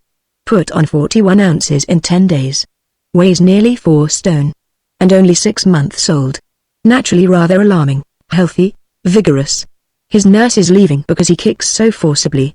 And everything, of course, shockingly outgrown. Everything, you know, has had to be made fresh, clothes and everything. Perambulator light affair broke one wheel, and the youngster had to be brought home on the milkman's hand truck. Yes. Quite a crowd. And we've put Georgina Phyllis back into his cot and put him into the bed of Georgina Phyllis. His mother naturally alarmed. Proud at first and inclined to praise Winkles. Not now. Feels the thing can't be wholesome. You know, I imagined you were going to put him on diminishing doses. I tried it. Didn't it work? Howls. In the ordinary way the cry of a child is loud and distressing. It is for the good of the species that this should be so, but since he has been on the Heracleophobia treatment, said Bensington, regarding his fingers with more resignation than he had hitherto displayed, practically the thing must come out. People will hear of this child, connect it up with our hens and things, and the whole thing will come round to my wife. How she will take it I haven't the remotest idea. It is difficult, said Mr. Bensington, to form any plans certainly. He removed his glasses and wiped them carefully. It is another instance, he generalized, of the thing that is continually happening. We, if indeed I may presume to the adjective scientific men, we work of course always for a theoretical result, a purely theoretical result. But, incidentally, we do set forces in operation, new forces. We mustn't control them and nobody else can. Practically, Redwood, the thing is out of our hands. We supply the material, and they, said Redwood, turning to the window, get the experience. So far as this trouble down in Kent goes I am not disposed to worry further, unless they worry us. Exactly. And if they like to muddle about with solicitors and pettifoggers and legal obstructions and weighty considerations of the tomfool order, until they have got a number of new gigantic species of vermin, well-established things always have been in a muddle. Redwood traced a twisted, tangled line in the air, and our real interest lies at present with your boy. Redwood turned about and came and stared at his collaborator. What do you think of him, Bensington? You can look at this business with a greater detachment than I can. What am I to do about him? Go on feeding him, on Heracleophobia? On Heracleophobia, and then he'll grow, as far as I can calculate from the hens and the wasps, to the height of about 35 feet with everything in proportion. And then what'll he do? That, said Mr. Bensington, is just what makes the whole thing so interesting. Confound it, man. Think of his clothes. And when he's grown up, said Redwood, he'll only be one solitary Gulliver in a pygmy world. Mr. Bensington's eye over his gold rim was pregnant. Why solitary? He said, and repeated still more darkly, why solitary? But you don't propose? I said Mr. Bensington, with the self-complacency of a man who has produced a good significant saying. Why solitary? Meaning that one might bring up other children? Meaning nothing beyond my inquiry. Redwood began to walk about the room. Of course, he said, one might, but still. What are we coming to? Bensington evidently enjoyed his line of high intellectual detachment. The thing that interests me most, Redwood, of all this, is to think that his brain at the top of him will also, so far as my reasoning goes, be 35 feet or so above our level. What's the matter? Redwood stood at the window and stared at a news placard on a paper cart that rattled up the street. What's the matter? Repeated Bensington, rising. Redwood exclaimed violently. What is it? Said Bensington. Get a paper, said Redwood, moving doorward. Why, get a paper? Something I didn't quite catch. Gigantic rats. Rats? Yes, rats. Skinner was right after all. What do you mean? How the deuce am I to know till I see a paper? Great rats. Good Lord. I wonder if he's eaten. He glanced for his hat, and decided to go hatless. As he rushed downstairs 2 steps at a time, he could hear along the street the mighty howlings, to and fro of the hooligan paper sellers making a boom, Horrible affair in Kent. Horrible affair in Kent. Doctor. Eaten by rats. Horrible affair. Horrible affair. Rats eaten by stupendous rats. Full particulars. Horrible affair. 3. Cossa, the well-known civil engineer, found them in the great doorway of the flat mansions, Redwood holding out the damp pink paper, and Bensington on tiptoe reading over his arm. Cossa was a large-bodied man with gaunt inelegant limbs casually placed at convenient corners of his body, and a face like a carving abandoned at an early stage as altogether too unpromising for completion. His nose had been left square, and his lower jaw projected beyond his upper. He breathed audibly. Few people considered him handsome. His hair was entirely tangential, and his voice, which he used sparingly, was pitched high, and had commonly a quality of bitter protest. He wore a grey cloth jacket suit and a silk hat on all occasions. He plumbed an abysmal trouser pocket with a vast red hand, paid his cabman, and came panting resolutely up the steps, a copy of the pink paper clutched about the middle, like Jove's thunderbolt, in his hand. "Skinner?" Bensington was saying, regardless of his approach. "Nothing about him," said Redwood. "Bound to be eaten. Both of them. It's too terrible." "Hello. Cossa, this your stuff?" asked Cossa, waving the paper. "Well, why don't you stop it?" he demanded. "Can't be jiggered," said Cossa. "By the place?" he cried. "What nonsense. Burn it. I knew you chaps would fumble this. What are you to do?" "Why, what I tell you." "You? Do? Why? Go up the street to the gunsmith's, of course." "Why?" "For guns." "Yes, there's only one shop. Get 8 guns. Rifles. Not elephant guns, no. Too big. Not army rifles, too small. Say it's to kill a bull. Say it's to shoot buffalo. See? Eh? Rats? No. How the deuce are they to understand that? Because you ain't 8. Get a lot of ammunition. Don't get guns without ammunition, no. Take the lot in a cab to where's the place? Shot. Charing Cross, then. There's a train, well, the first train that starts after 2. Think you can do it? All right. License? Get 8 at a post office, of course. Gun licenses, you know. Not game. Why? It's rats, man, you Bensington. Got a telephone? Yes. I'll ring up 5 of my chaps from Ealing. Why 5? Because it's the right number. Where you going, Redwood? Get a hat. Nonsense. Have mine. You want guns, man, not hats. Got money? Enough? All right. So long. Where's the telephone, Bensington? Bensington wheeled about obediently and led the way. Cossa used and replaced the instrument. Then there's the wasps, he said. Sulfur and nit'll do that. Obviously. Plaster of Paris. You're a chemist. Where can I get sulfur by the ton in portable sacks? What for? Why, Lord bless my heart and soul! To smoke out the nest, of course. I suppose it must be sulfur, eh? You're a chemist. Sulfur best, eh? Yes, I should think sulfur. Nothing better, right? That's your job. That's all right. Get as much sulfur as you can, salt it to make it burn. Sent? Charing Cross. Right away. See they do it. Follow it up. Anything? He thought a moment. Plaster of Paris, any sort of plaster, bung up nest holes, you know. That I'd better get. How much? How much what? Sulfur, ton. See? Bensington tightened his glasses with a hand tremulous with determination. Right, he said, very curtly. Money in your pocket? Asked Cossa. Hand checks. They may not know you.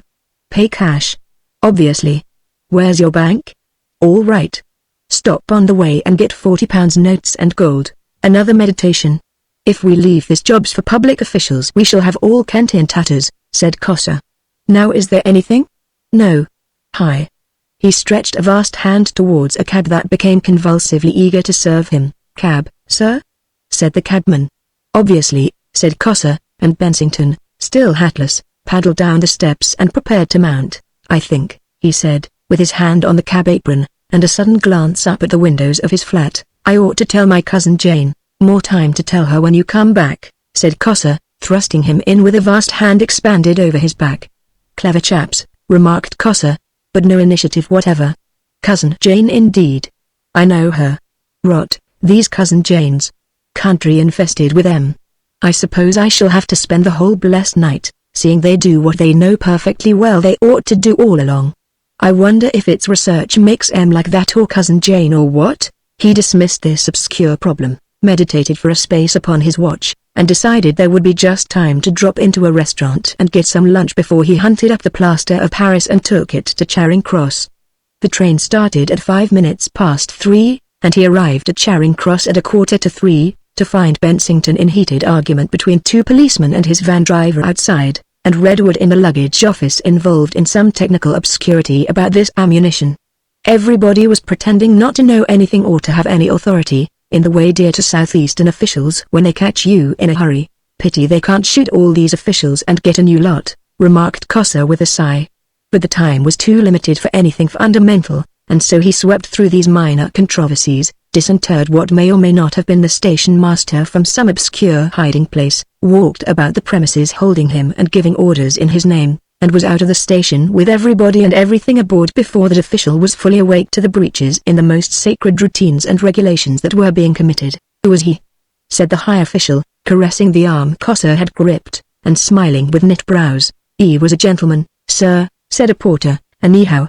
Him and all his party travelled first class. Well, we got him and his stuff off pretty sharp whoever he was," said the high official, rubbing his arm with something approaching satisfaction. And as he walked slowly back, blinking in the unaccustomed daylight, towards that dignified retirement in which the higher officials at Charing Cross shelter from the importunity of the vulgar, he smiled still at his unaccustomed energy. It was a very gratifying revelation of his own possibilities, in spite of the stiffness of his arm. He wished some of those confounded armchair critics of railway management could have seen it, for, by 5 o'clock that evening this amazing Cossa, with no appearance of hurry at all, had got all the stuff for his fight with insurgent bigness out of earshot and on the road to Hickley Brow. 2 barrels of paraffin and a load of dry brushwood he had bought in earshot, plentiful sacks of sulphur, 8 big game guns and ammunition, 3 light breech loaders, with small shot ammunition for the wasps, a hatchet, 2 billhooks, a pick and 3 spades, 2 coils of rope, some bottled beer, soda and whiskey, 1 gross of packets of rat poison, and cold provisions for 3 days, had come down from London. All these things he had sent on in a coal trolley and a hay wagon in the most businesslike way, except the guns and ammunition, which were stuck under the seat of the Red Lion wagonette appointed to bring on Redwood and the 5 picked men who had come up from Ealing at Cossa's summons. Cossa conducted all these transactions with an invincible air of commonplace, in spite of the fact that Earshot was in a panic about the rats, and all the drivers had to be specially paid. All the shops were shut in the place, and scarcely a soul abroad in the street, and when he banged at a door or window was apartment to open. He seemed to consider that the conduct of business from open windows was an entirely legitimate and obvious method. Finally he and Bensington got the Red Lion dogcart and set off with the wagonette, to overtake the baggage. They did this a little beyond the crossroads, and so reached Hickley Brow first. Bensington, with a gun between his knees, sitting beside Cossa in the dogcart, developed a long-germinated amazement. All they were doing was, no doubt, as Cossa insisted, quite the obvious thing to do, only in England one so rarely does the obvious thing. He glanced from his neighbour's feet to the boldly sketched hands upon the reins. Cossa had apparently never driven before, and he was keeping the line of least resistance down the middle of the road by some no doubt quite obvious but certainly unusual light of his own.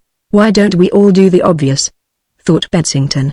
"How the world would travel if one did. I wonder for instance why I don't do such a lot of things I know would be all right to do things I want to do. Is everybody like that, or is it peculiar to me?" He plunged into obscure speculation about the will.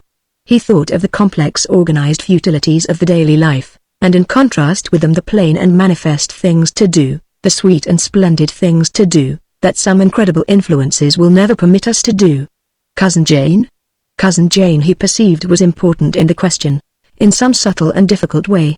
Why should we after all eat, drink, and sleep, remain unmarried, go here, abstain from going there, all out of deference to Cousin Jane? She became symbolical without ceasing to be incomprehensible. A stile and a path across the fields caught his eye and reminded him of that other bright day, so recent in time, so remote in its emotions, when he had walked from Earshot to the experimental farm to see the giant chicks. "Fate plays with us." "Check, check," said Cossa. "Get up." It was a hot midday afternoon, not a breath of wind, and the dust was thick in the roads. Few people were about, but the deer beyond the park palings browsed in profound tranquility. They saw a couple of big wasps stripping a gooseberry bush just outside Hickley Brow, and another was crawling up and down the front of the little grocer's shop in the village street trying to find an entry. The grocer was dimly visible within, with an ancient fowling piece in hand, watching its endeavors. The driver of the wagonette pulled up outside the Jolly Drovers and informed Redwood that his part of the bargain was done. In this contention he was presently joined by the drivers of the wagon and the trolley. Not only did they maintain this, but they refused to let the horses be taken further. "Them big rats is nuts on osses," the trolley driver kept on repeating. Cossa surveyed the controversy for a moment. "Get the things out of that wagonette," he said, and one of his men, a tall, fair, dirty engineer, obeyed. "Gimme that shotgun," said Cossa. He placed himself between the drivers.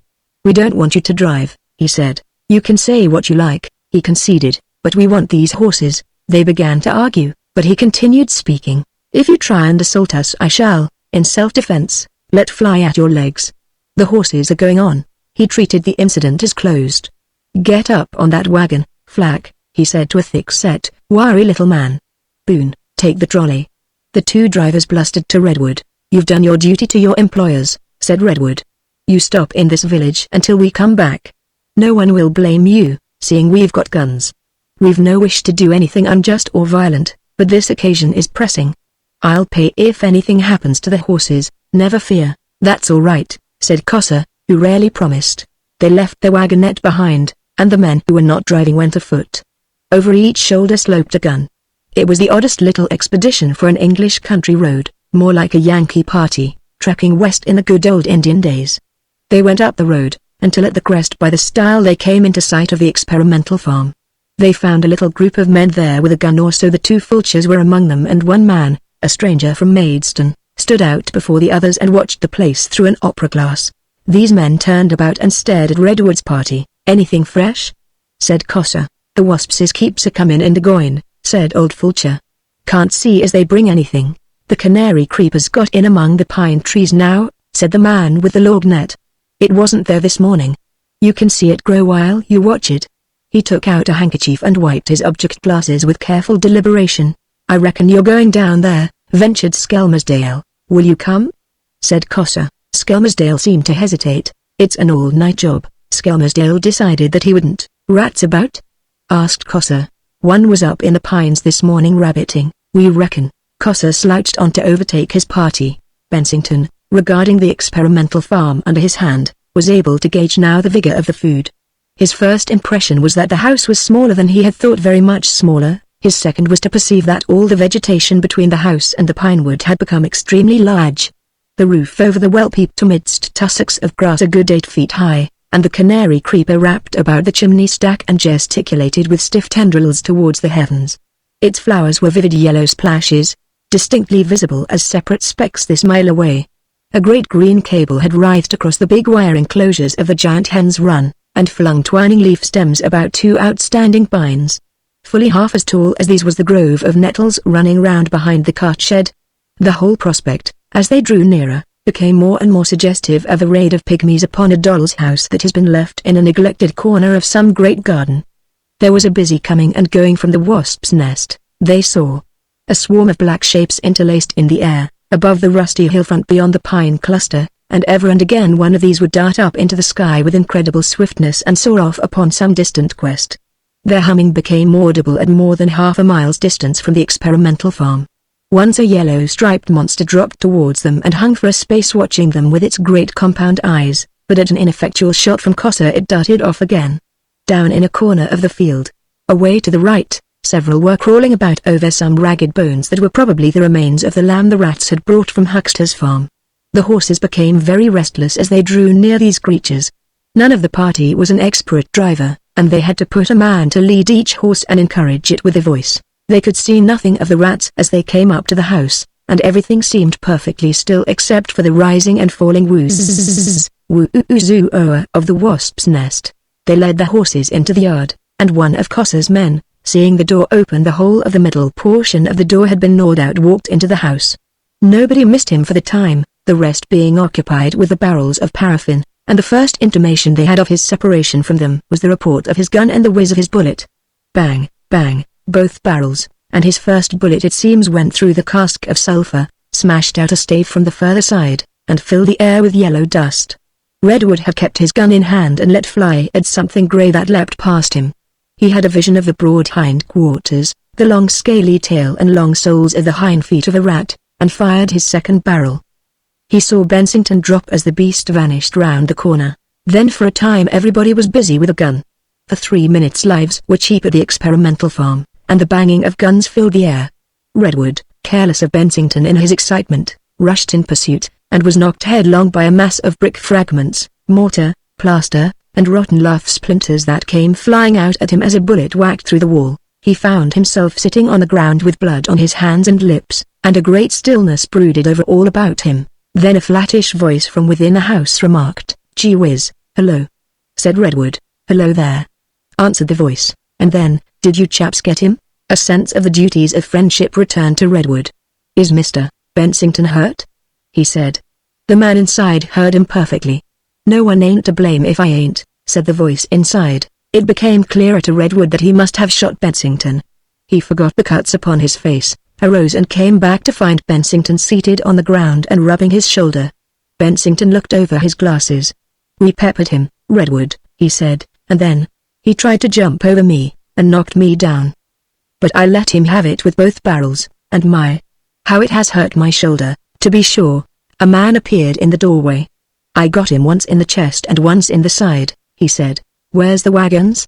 said Cossa, appearing amidst a thicket of gigantic canary creeper leaves. It became evident, to Redwood's amazement, first, that no one had been shot, and, secondly, that the trolley and wagon had shifted 50 yards, and were now standing with interlocked wheels amidst the tangled distortions of Skinner's kitchen garden.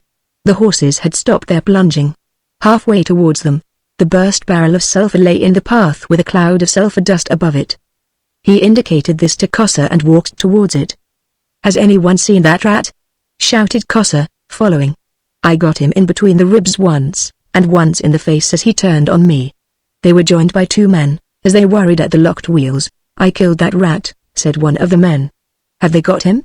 asked Cossa. "Jim Bates has found him, beyond the hedge. I got him just as he came round the corner." Whack behind the shoulder. When things were a little shipshape again, Redwood went and stared at the huge misshapen corpse. The brute lay on its side, with its body slightly bent. Its rodent teeth overhanging its receding lower jaw gave its face a look of colossal feebleness, of weak avidity. It seemed not in the least ferocious or terrible. Its 4 paws reminded him of lank emaciated hands. Except for one neat round hole with a scorched trim on either side of its neck, the creature was absolutely intact. He meditated over this fact for some time.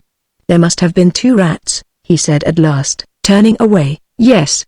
And the one that everybody hit got away. I am certain that my own shot, a canary creeper leaf tendril, engaged in that mysterious search for a holdfast which constitutes a tendril's career, bent itself engagingly towards his neck and made him step aside hastily. Woo zzzzzzzzzzzzz, from the distant wasp's nest. Woo zoo 5. This incident left the party alert but not unstrung.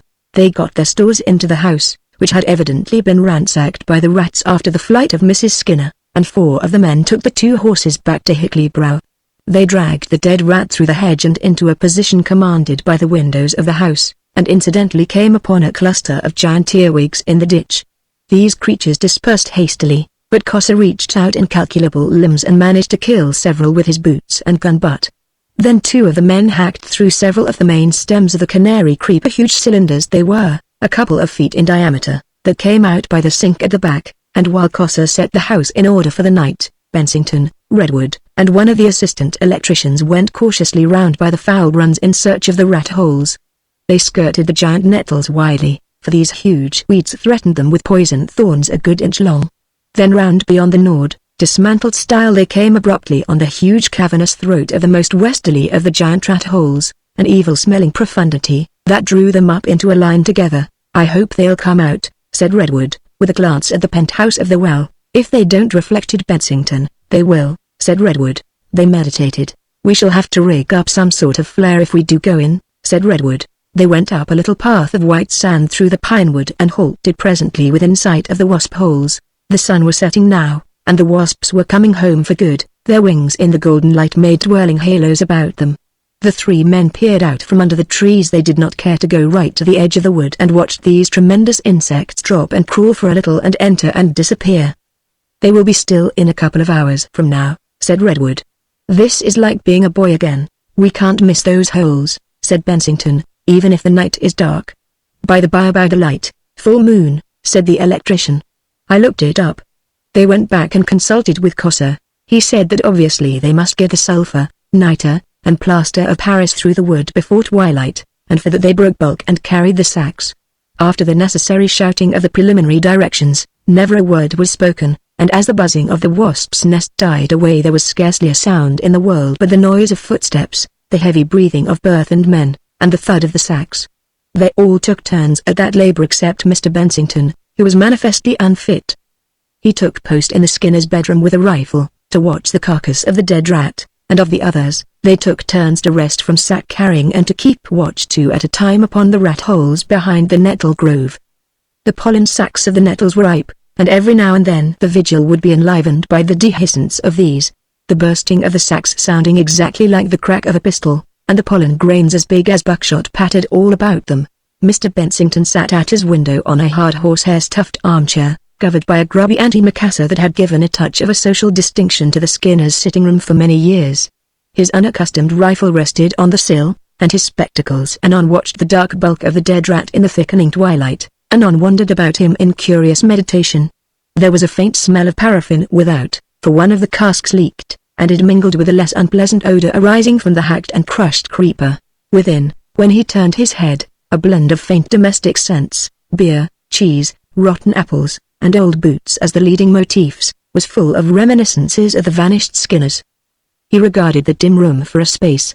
The furniture had been greatly disordered perhaps by some inquisitive rat, but a coat upon a clothes peg on the door, a razor and some dirty scraps of paper, and a piece of soap that had hardened through years of disuse into a horny cube, were redolent of Skinner's distinctive personality. It came to Bensington's mind with a complete novelty of realization that in all probability the man had been killed and eaten, at least in part, by the monster that now lay dead there in the darkling. To think of all that a harmless-looking discovery in chemistry may lead to. Here he was in homely England and yet in infinite danger, sitting out alone with a gun in a twilit, ruined house, remote from every comfort, his shoulder dreadfully bruised from a gun kick, and by Jove, he grasped now how profoundly the order of the universe had changed for him. He had come right away to this amazing experience, without even saying a word to his cousin Jane. What must she be thinking of him? He tried to imagine it and he could not. He had an extraordinary feeling that she and he were parted forever and would never meet again. He felt he had taken a step and come into a world of new immensities. What other monsters might not those deepening shadows hide? The tips of the giant nettles came out sharp and black against the pale green and amber of the western sky. Everything was very still indeed. He wondered why he could not hear the others away round the corner of the house. The shadow in the cart shed was now an abysmal black. Bang! Bang! Bang! A sequence of echoes and a shout, a long silence. Bang and a diminuendo of echoes, stillness, then, thank goodness. Redwood and Cossa were coming out of the inaudible darknesses, and Redwood was calling Bensington, Bensington. We've bagged another of the rats. Cossa's bagged another of the rats. 6. When the expedition had finished refreshment, the night had fully come. The stars were at their brightest, and a growing pallor towards Hankey heralded the moon. The watch on the rat holes had been maintained, but the watchers had shifted to the hill slope above the holes, feeling this a safer firing point. They squatted there in a rather abundant dew, fighting the damp with whiskey. The others rested in the house, and the 3 leaders discussed the night's work with the men. The moon rose towards midnight, and as soon as it was clear of the downs, everyone except the rat hole sentinels started off in single file, led by Cossa, towards the wasp's nest. So far as the wasp's nest went, they found their task exceptionally easy, astonishingly easy. Except that it was a longer labor, it was no graver affair than any common wasp's nest might have been. Danger there was, no doubt, danger to life, but it never so much as thrust its head out of that portentous hillside. They stuffed in the sulphur and niter, they bunged the holes soundly, and fired their trains. Then with a common impulse all the party but Cossa turned and ran athwart the long shadows of the pines, and, finding Cossa had stayed behind, came to a halt together in a knot, 100 yards away, convenient to a ditch that offered cover. Just for a minute or two the moonlit night, all black and white, was heavy with a suffocated buzz, that rose and mingled to a roar, a deep abundant note, and culminated and died, and then almost incredibly the night was still. By Jove! Said Bensington, almost in a whisper, it's done. All stood intent. The hillside above the black point lace of the pine shadows seemed as bright as day and as colorless as snow. The setting plaster in the holes positively shone. Cossa's loose framework moved towards them. "So far," said Cossa. Crack bang, a shot from near the house and then stillness. "What's that?" said Bensington. "One of the rats put its head out," suggested one of the men. "By the by, we left our guns up there," said Redwood, "by the sacks." Everyone began to walk towards the hill again. "That must be the rats," said Bensington. "Obviously," said Cossa, gnawing his fingernails. Bang. "Hello?" said one of the men. Then abruptly came a shout, 2 shots, a loud shout that was almost a scream, 3 shots in rapid succession and a splintering of wood. All these sounds were very clear and very small in the immense stillness of the night. Then for some moments nothing but a minute muffled confusion from the direction of the rat holes, and then again a wild yell. Each man found himself running hard for the guns. 2 shots. Bensington found himself, gun in hand, going hard through the pine trees after a number of receding backs. It is curious that the thought uppermost in his mind at that moment was the wish that his cousin Jane could see him. His bulbous slashed boots flew out in wild strides, and his face was distorted into a permanent grin, because that wrinkled his nose and kept his glasses in place. Also he held the muzzle of his gun projecting straight before him as he flew through the checkered moonlight. The man who had run away met them full tilt. He had dropped his gun. "Hello," said Cossa, and caught him in his arms. "What's this?" "They came out together," said the man. "The rats?" "Yes, 6 of them." "Where's Flack?" "Down." "What's he say?" panted Bensington, coming up, unheeded. "Flack's down?" "He fell down. They came out one after the other." "What?" "Made a rush. I fired both barrels first." "You left Flack?" "They were on to us." "Come on," said Cossa. "You come with us." "Where's Flack?" "Show us." The whole party moved forward. Further details of the engagement dropped from the man who had run away.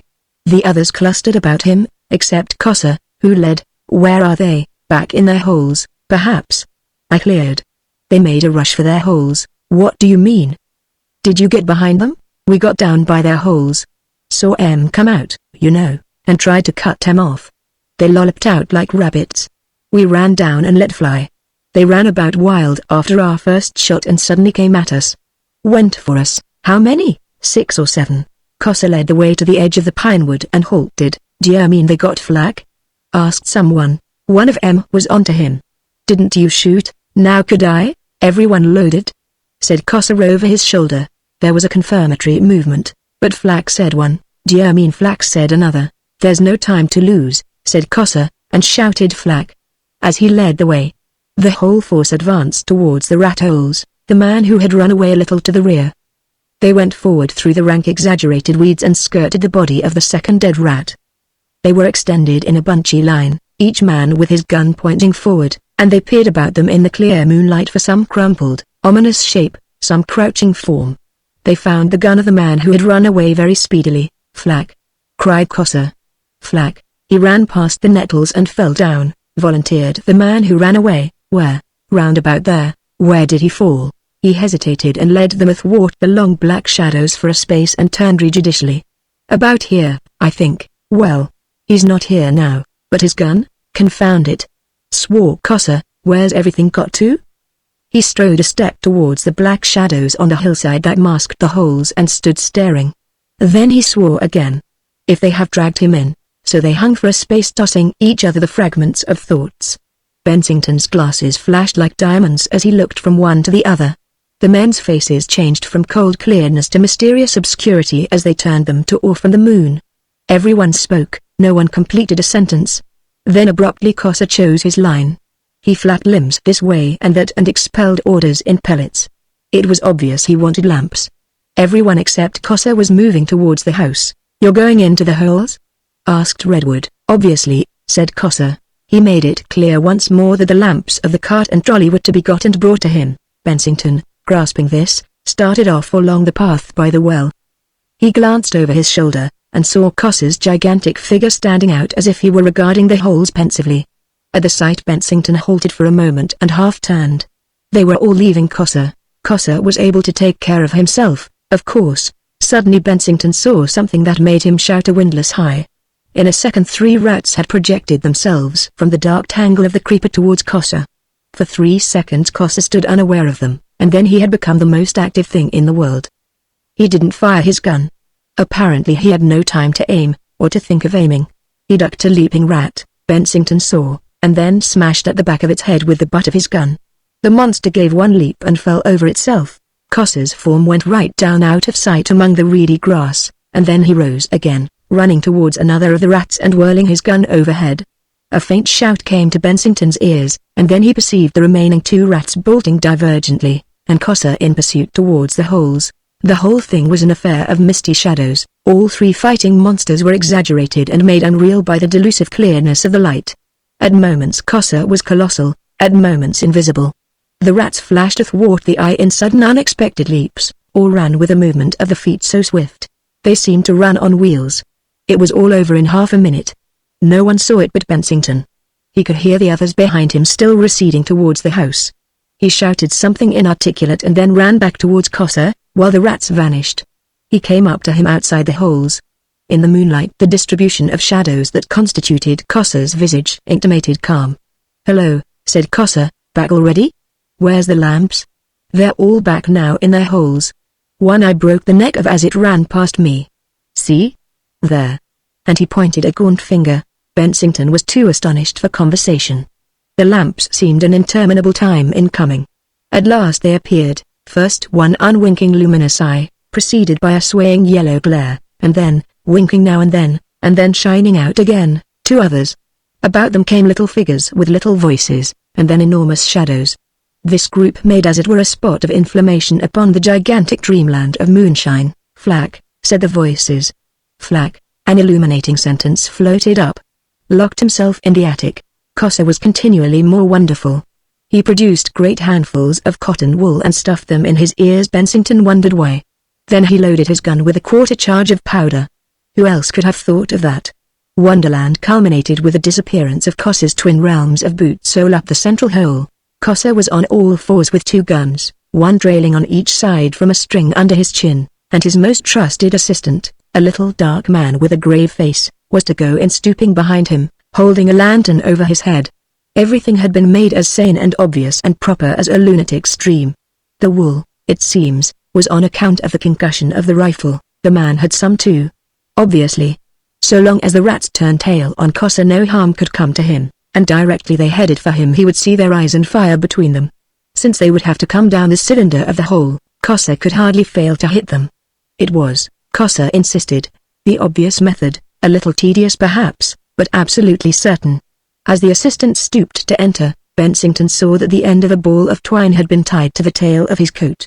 By this he was to draw in the rope if it should be needed to drag out the bodies of the rats. Bensington perceived that the object he held in his hand was Cossa's silk hat. How had it got there?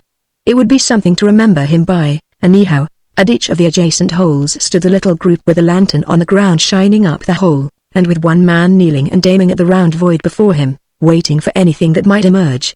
There was an interminable suspense. Then they heard Cossa's first shot, like an explosion in a mine. Everyone's nerves and muscles tightened at that, and bang, bang, bang. The rats had tried to bolt, and two more were dead. Then the man who held the ball of twine reported a twitching.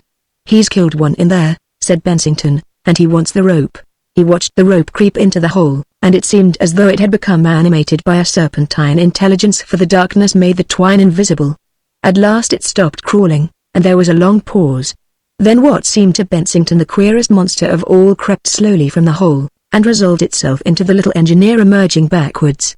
After him, and ploughing deep furrows, Cossa's boots thrust out, and then came his lantern illuminated back. Only one rat was left alive now, and this poor, doomed wretch cowered in the inmost recesses until Cossa and the lantern went in again and slew it, and finally Cossa, that human ferret, went through all the runs to make sure. "We got him," he said to his nearly awe-stricken company at last. "And if I hadn't been the mud-headed mucker I should have stripped to the waist. Obviously. Feel my sleeves, Bensington. I'm wet through with perspiration.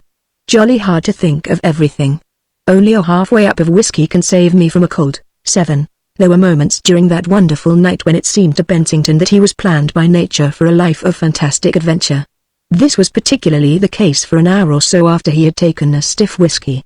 "Shan't go back to Sloane Street," he confided to the tall, fair, dirty engineer. "You won't, eh?" "No fear," said Bensington, nodding darkly. The exertion of dragging the 7 dead rats to the funeral pyre by the nettle grove left him bathed in perspiration, and Cossa pointed out the obvious physical reaction of whiskey to save him from the otherwise inevitable chill. There was a sort of brigand supper in the old bricked kitchen, with a row of dead rats lying in the moonlight against the hen runs outside, and after 30 minutes or so of rest, Cossa roused them all to the labors that were still to do. Obviously, as he said, they had to wipe the place out. No lit, no scandal. See? He stirred them up to the idea of making destruction complete. They smashed and splintered every fragment of wood in the house, they built trails of chopped wood wherever big vegetation was springing, they made a pyre for the rat bodies and soaked them in paraffin. Bensington worked like a conscientious navvy. He had a sort of climax of exhilaration and energy towards 2 o'clock. When in the work of destruction he wielded an axe the bravest fled his neighborhood. Afterwards he was a little sobered by the temporary loss of his spectacles, which were found for him at last in his side coat pocket. Men went to and fro about him, grimy, energetic men. Cossa moved amongst them like a god. Bensington drank that delight of human fellowship that comes to happy armies, to sturdy expeditions, never to those who live the life of the sober citizen in cities. After Cossa had taken his axe away and set him to carry wood, he went to and fro, saying they were all good fellows. He kept on long after he was aware of fatigue. At last all was ready, and the broaching of the paraffin began.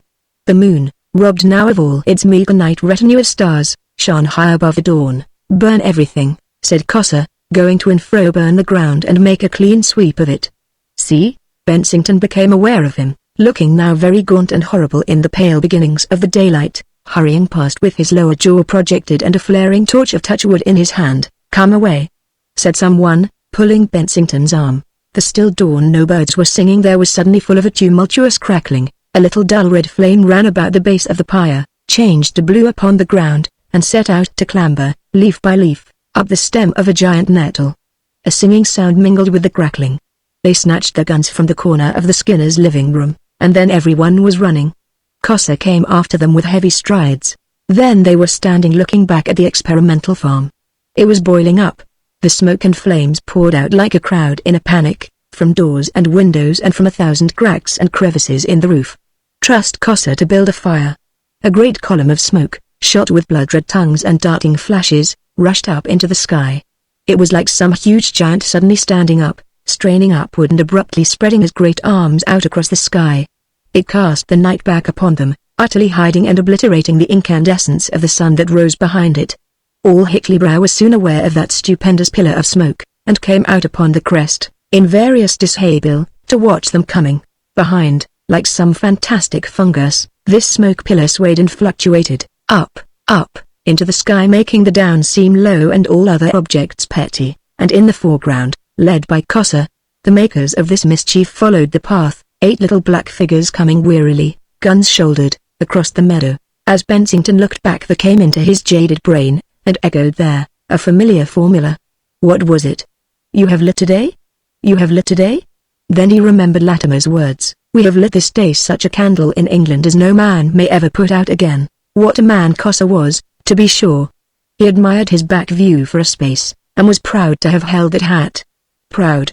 Although he was an eminent investigator and Cossa only engaged in applied science. Suddenly he fell shivering and yawning enormously and wishing he was warmly tucked away in bed in his little flat that looked out upon Sloane Street. It didn't do even to think of Cousin Jane. His legs became cotton strands, his feet lead. He wondered if anyone would get them coffee in Hickley-Brow. He had never been up all night for 33 years, 8, and while these 8 adventurers fought with rats about the experimental farm, 9 miles away, in the village of Cheesing Eyebright, an old lady with an excessive nose struggled with great difficulties by the light of a flickering candle. She gripped a sardine tin opener in one gnarled hand, and in the other she held a tin of Heracleophobia, which she had resolved to open or die. She struggled indefatigably, grunting at each fresh effort, while through the flimsy partition the voice of the Caddles infant wailed. "Bless his poor heart," said Mrs. Skinner, and then, with her solitary tooth biting her lip in an ecstasy of determination, "Come up." And presently, jab.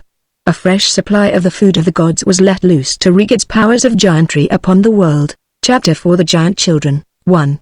For a time at least the spreading circle of residual consequences about the experimental farm must pass out of the focus of our narrative. How for a long time a power of bigness, in fungus and toadstool, in grass and weed, radiated from that charred but not absolutely obliterated center. Nor can we tell here at any length how these mournful spinsters, the two surviving hens, made a wonder of and a show, spent their remaining years in eggless celebrity. The reader who is hungry for fuller details in these matters is referred to the newspapers of the period, to the voluminous, indiscriminate files of the modern recording angel. Our business lies with Mr. Bensington at the focus of the disturbance. He had come back to London to find himself a quite terribly famous man. In a night the whole world had changed with respect to him. Everybody understood. Cousin Jane, it seemed, knew all about it, the people in the streets knew all about it, the newspapers all and more. To meet Cousin Jane was terrible, of course, but when it was over not so terrible after all. The good woman had limits even to her power over facts. It was clear that she had communed with herself and accepted the food as something in the nature of things. She took the line of huffy dutifulness. She disapproved highly, it was evident, but she did not prohibit.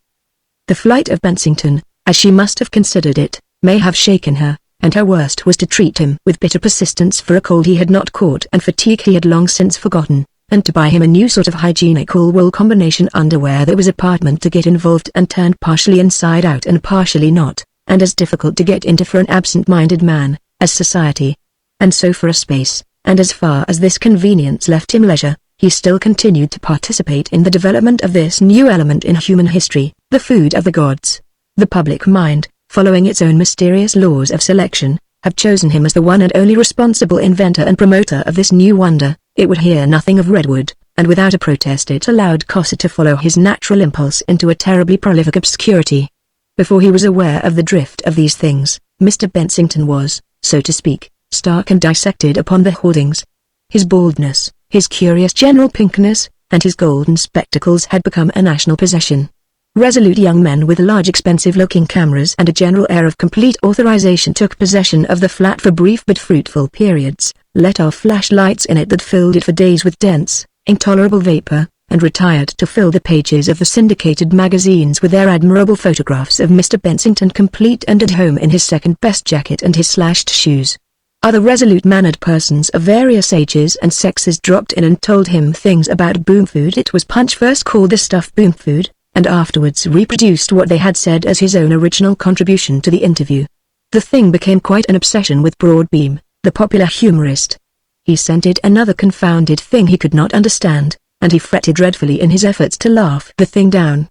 One saw him in clubs, a great clumsy presence with the evidences of his midnight oil burning manifest upon his large unwholesome face, explaining to everyone he could buttonhole, "These scientific chaps, you know, haven't a sense of humor, you know. That's what it is. This science kills it." His jests at Bensington became malignant libels. An enterprising press-cutting agency sent Bensington a long article about himself from a sixpenny weekly, entitled A New Terror, and offered to supply 100 such disturbances for a guinea, and two extremely charming young ladies, totally unknown to him, called, and, to the speechless indignation of Cousin Jane, had tea with him and afterwards sent him their birthday books for his signature. He was speedily quite hardened to seeing his name associated with the most incongruous ideas in the public press, and to discover in the reviews articles written about boom food and himself in a tone of the utmost intimacy by people he had never heard of. And whatever delusions he may have cherished in the days of his obscurity about the pleasantness of fame were dispelled utterly and forever. At first, except for Broadbeam, the tone of the public mind was quite free from any touch of hostility. It did not seem to occur to the public mind as anything but a mere playful supposition that any more Heracleophobia was going to escape again. And it did not seem to occur to the public mind that the growing little band of babies now being fed on the food would presently be growing more up than most of us ever grow. The sort of thing that pleased the public mind was caricatures of eminent politicians after a course of boom feeding, uses of the idea on hoardings, and such edifying exhibitions as the dead wasps that had escaped the fire and the remaining hens. Beyond that the public did not care to look, until very strenuous efforts were made to turn its eyes to the remoter consequences, and even then for a while its enthusiasm for action was partial. "There's always something new," said the public, a public so glutted with novelty that it would hear of the earth being split as one splits an apple without surprise, and, "I wonder what they'll do next." But there were one or two people outside the public, as it were, who did already take that further glance, and some it seems were frightened by what they saw there. There was young Catterham, for example, cousin of the Earl of Pewterstone, and one of the most promising of English politicians, who, taking the risk of being thought a faddist, wrote a long article in the 19th century and after to suggest its total suppression. And in certain of his moods, there was Bensington. They don't seem to realize, he said to Cossa. No, they don't. And do we? Sometimes, when I think of what it means, this poor child of redwoods, and, of course, you're 40 feet high, perhaps. After all, ought we to go on with it? Go on with it, cried Cossa, convulsed with an elegant astonishment and pitching his note higher than ever. Of course you'll go on with it. What do you think you were made for? Just to loaf about between meal times? Serious consequences, he screamed, of course. Enormous. Obviously. Obviously. Why, man, it's the only chance you'll ever get of a serious consequence. And you want to shirk it. For a moment his indignation was speechless. It's downright wicked, he said at last, and repeated explosively, wicked. But Bensington worked in his laboratory now with more emotion than zest. He couldn't tell whether he wanted serious consequences to his life or not. He was a man of quiet tastes. It was a marvelous discovery, of course, quite marvelous, but he had already become the proprietor of several acres of scorched, discredited property near Hickley-Brow, at a price of nearly £90 an acre, and at times he was disposed to think this as serious a consequence of speculative chemistry as any unambitious man could wish. Of course he was famous, terribly famous. More than satisfying, altogether more than satisfying, was the fame he had attained. But the habit of research was strong in him, and at moments, rare moments in the laboratory chiefly, he would find something else than habit and Cossa's arguments to urge him to his work.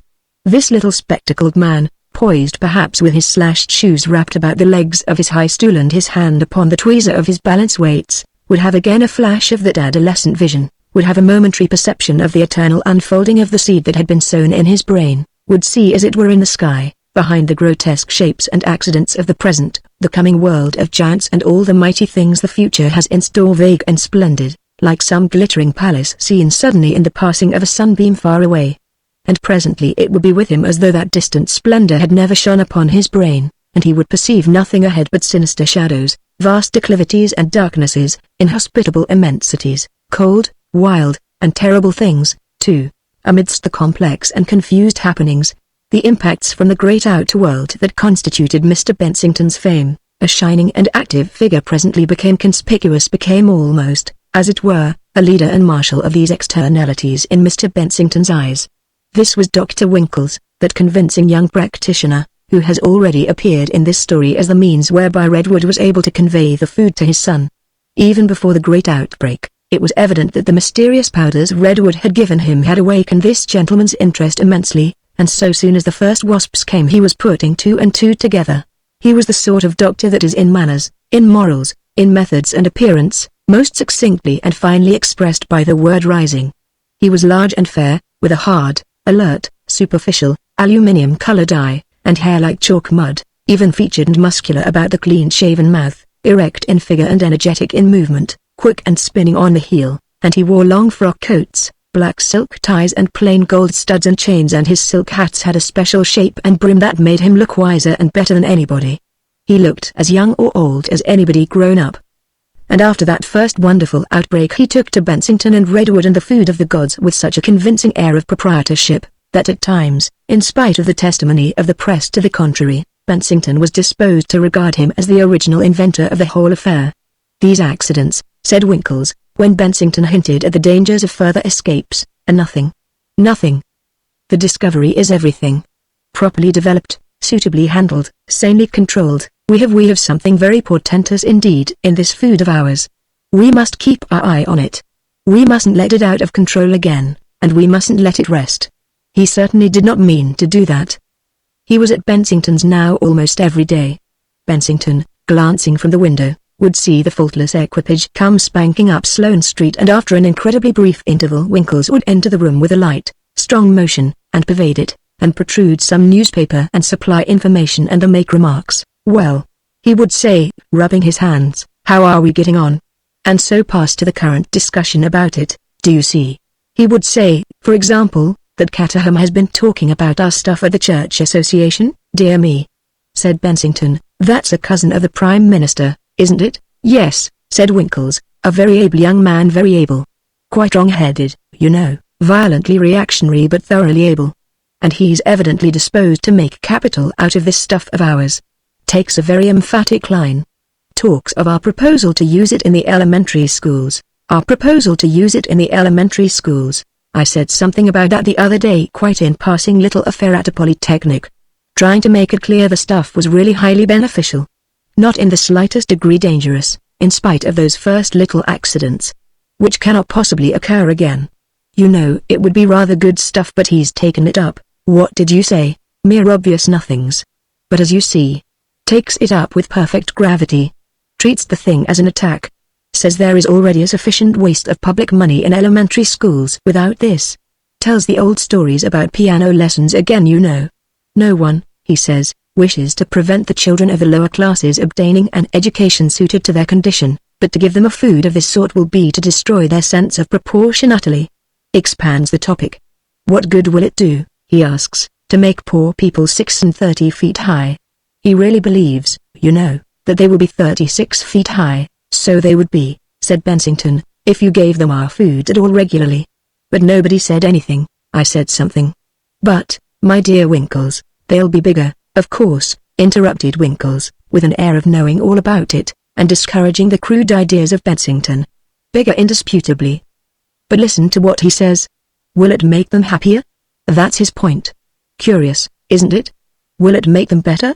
Will they be more respectful to properly constituted authority? Is it fair to the children themselves? Curious how anxious he sought are for justice so far as any future arrangements go. Even nowadays, he says, the cost of feeding and clothing children is more than many of their parents can contrive, and if this sort of thing is to be permitted. You see, he makes my mere passing suggestion into a positive proposal. And then he calculates how much a pair of breeches for a growing lad of 20 feet high or so will cost. Just as though he really believed £10, he reckons, for the merest decency. Curious, this Caterham. So concrete. The honest and struggling ratepayer will have to contribute to that, he says. He says we have to consider the rights of the parent. It's all here. 2 columns. Every parent has a right to have his children brought up in his own size. Then comes the question of school accommodation, cost of enlarged desks and forms for our already too greatly burthened national schools. And to get what ? A proletariat of hungry giants.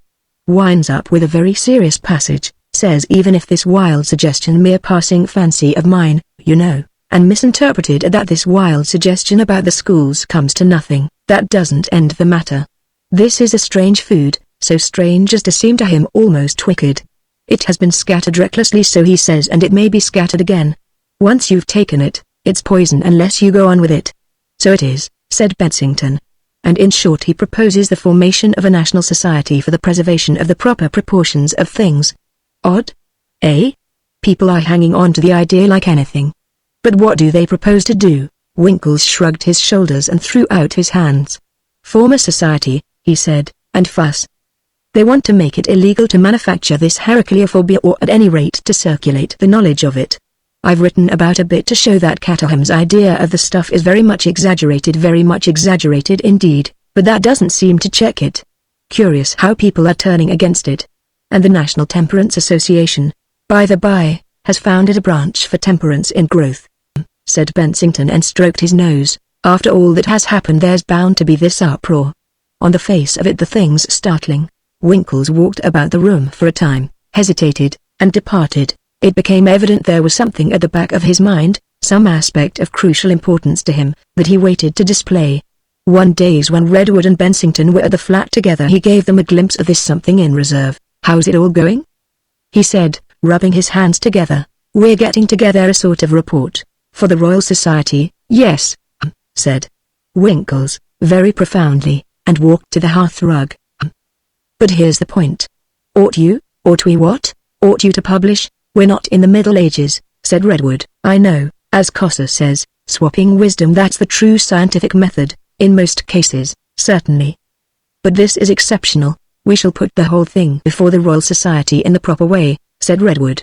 Winkles returned to that on a later occasion. It's in many ways an exceptional discovery. That doesn't matter, said Redwood. It's the sort of knowledge that could easily be subject to grave abuse, grave dangers, as Caterham puts it. Redwood said nothing, even carelessness, you know. If we were to form a committee of trustworthy people to control the manufacture of boom food Heracleophobia, I should say we might." He paused, and Redwood, with a certain private discomfort, pretended that he did not see any sort of interrogation. Outside the apartments of Redwood and Bensington, Winkle, in spite of the incompleteness of his instructions, became a leading authority upon boom food. He wrote letters defending its use, he made notes and articles explaining its possibilities, he jumped up irrelevantly at the meetings of the scientific and medical associations to talk about it. He identified himself with it. He published a pamphlet called The Truth About Boom Food, in which he minimized the whole of the Hickley-Brow affair almost to nothing. He said that it was absurd to say boom food would make people 37 feet high. That was obviously exaggerated. It would make them bigger, of course, but that was all. Within that intimate circle of two it was chiefly evident that Winkles was extremely anxious to help in the making of Heracleophobia, help in correcting any proofs there might be of any paper there might be in preparation upon the subject, do anything indeed that might lead up to his participation in the details of the making of Heracleophobia. He was continually telling them both that he felt it was a big thing, that it had big possibilities. If only they were safeguarded in some way. And at last one day he asked outright to be told just how it was made. "I've been thinking over what you said," said Redwood. "Well?" said Winkles brightly. "It's the sort of knowledge that could easily be subject to grave abuse," said Redwood. "But I don't see how that applies," said Winkles. "It does," said Redwood. Winkles thought it over for a day or so. Then he came to Redwood and said that he doubted if he ought to give powders about which he knew nothing to Redwood's little boy. It seemed to him it was uncommonly like taking responsibility in the dark. That made Redwood thoughtful. "You've seen that the Society for the Total Suppression of Boom Food claims to have several thousand members," said Winkles, changing the subject. "They've drafted a bill," said Winkles. "They've got young Caterham to take it up readily enough. They're in earnest. They're forming local committees to influence candidates. They want to make it penal to prepare and store Heracleophobia without special license, and felony matter of imprisonment without option to administer boom food. That's what they call it, you know, to any person under 1 and 20. But there's collateral societies, you know. All sorts of people.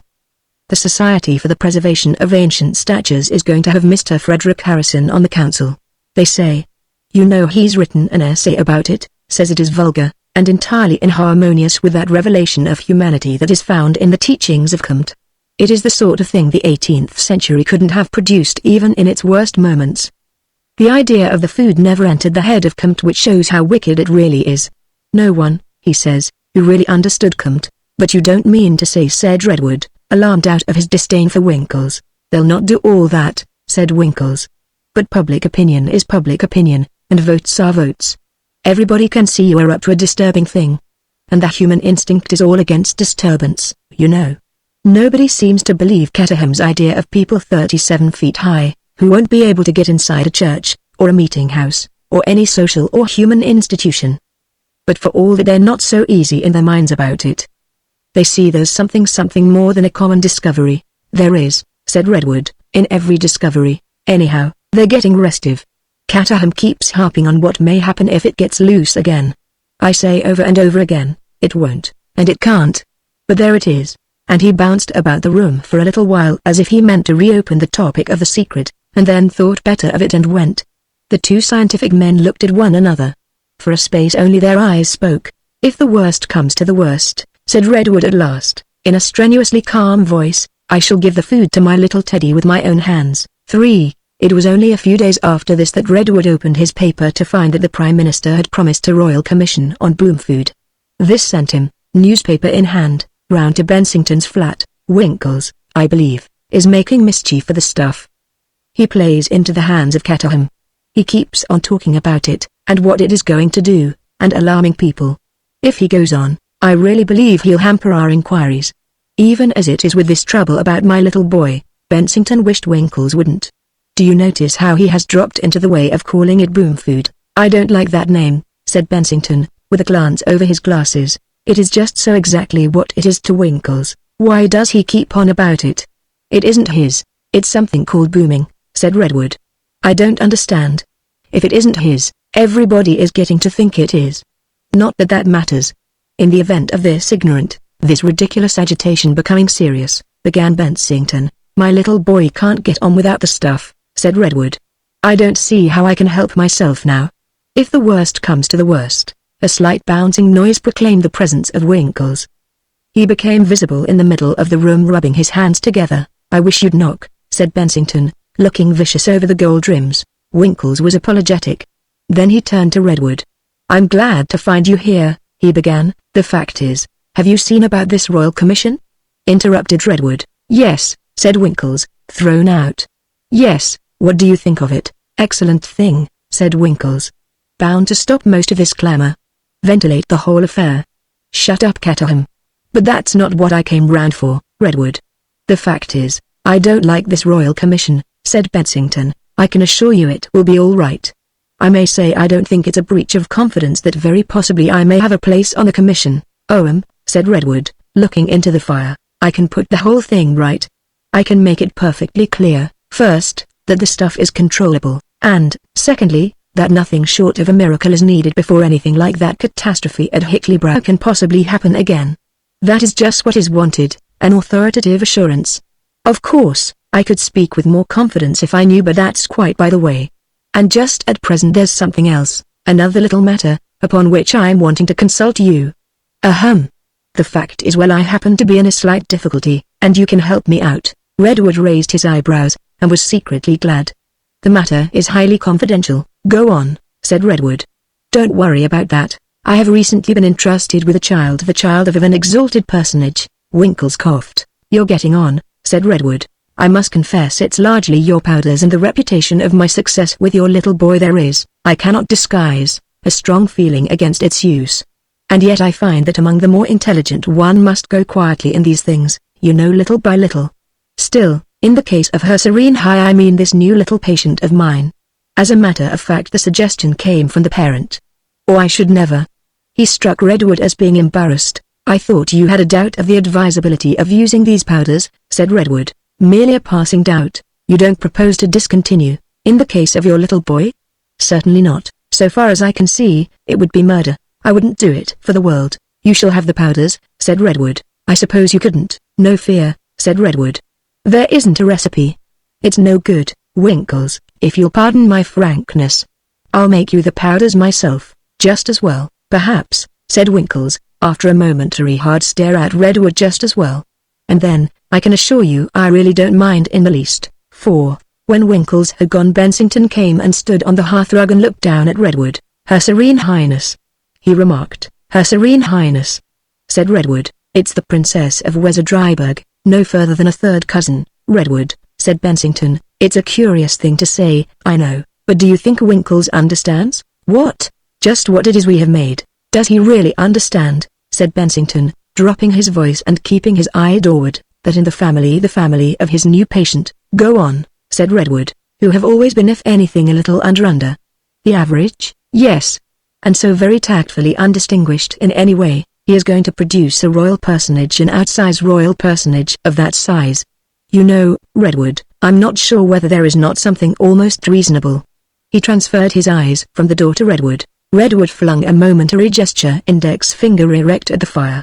"By Jove," he said, "he doesn't know." "That man," said Redwood, "doesn't know anything." That was his most exasperating quality as a student. Nothing. He passed all his examinations. He had all his facts, and he had just as much knowledge as a rotating bookshelf containing the Times Encyclopedia. And he doesn't know anything now. He's Winkles, and incapable of really assimilating anything not immediately and directly related to his superficial self. He is utterly void of imagination, and, as a consequence, incapable of knowledge. No one could possibly pass so many examinations and be so well dressed, so well done, and so successful as a doctor without that precise incapacity. That's it. And in spite of all he's seen and heard and been told, there he is, he has no idea whatever of what he has set going. He has got a boom on, he's working it well on boom food, and someone has let him into this new royal baby, and that's boomier than ever. And the fact that Wezerdryburg will presently have to face the gigantic problem of a 30-odd-foot princess not only hasn't entered his head, but couldn't. "There'll be a fearful row," said Bensington, "in a year or so soon as they really see she is going on growing, unless after their fashion they hush it up. It's a lot to hush up, rather. I wonder what they'll do." "They never do anything royal tact. They're bound to do something." "Perhaps she will." "Oh Lord. Yes, they'll suppress her. Such things have been known." Redwood burst into desperate laughter. The redundant royalty, the bouncing babe in the iron mask. He said. They'll have to put her in the tallest tower of the old Weserdryburg castle and make holes in the ceilings as she grows from floor to floor. Well, I'm in the very same pickle. And Cossa and his 3 boys. And well, there'll be a fearful row, Bensington repeated, not joining in the laughter. A fearful row, I suppose, he argued. You've really thought it out thoroughly, Redwood.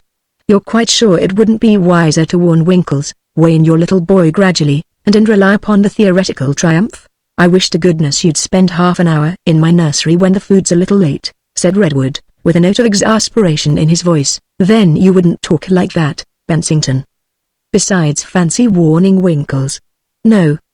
The tide of this thing has caught us unawares, and whether we're frightened or whether we're not, we've got to swim. I suppose we have, said Bensington, staring at his toes. Yes. We've got to swim. And your boy will have to swim, and Cossa's boys. He's given it to all 3 of them. Nothing partial about Cossa, all or nothing. And Her Serene Highness. And everything. We are going on making the food. Cossa also. We're only just in the dawn of the beginning, Redwood. It's evident all sorts of things are to follow. Monstrous great things. But I can't imagine them, Redwood. Except, he scanned his fingernails. He looked up at Redwood with eyes bland through his glasses. I've half a mind, he adventured, that Caterham is right. At times. It's going to destroy the proportions of things. It's going to dislocate what isn't it going to dislocate, whatever it dislocates, said Redwood. My little boy must have the food. They heard someone falling rapidly upstairs. Then Cossa put his head into the Fiat. Hello, he said at their expressions, and entering. Well, they told him about the princess. Difficult question, he remarked. Not a bit of it. She'll grow. Your boy'll grow. All the others you give it to LL grow. Everything. Like anything. What's difficult about that? That's all right. A child could tell you that. Where's the bother? They tried to make it clear to him, not go on with it. He shrieked. But. You can't help yourselves now. It's what you're for. It's what Winkles is for. It's all right. Often wondered what Winkles was for. Now it's obvious. What's the trouble? Disturbance? Obviously. Upset things? Upset everything. Finally upset every human concern. Plain as a pikestaff. They're going to try and stop it, but they're too late. It's their way to be too late. You go on and start as much of it as you can. Thank God he has a use for you, but the conflict, said Bensington, the stress. I don't know if you have imagined. You ought to have been some sort of little vegetable, Bensington, said Cossa. That's what you ought to have been. Something growing over a rookery.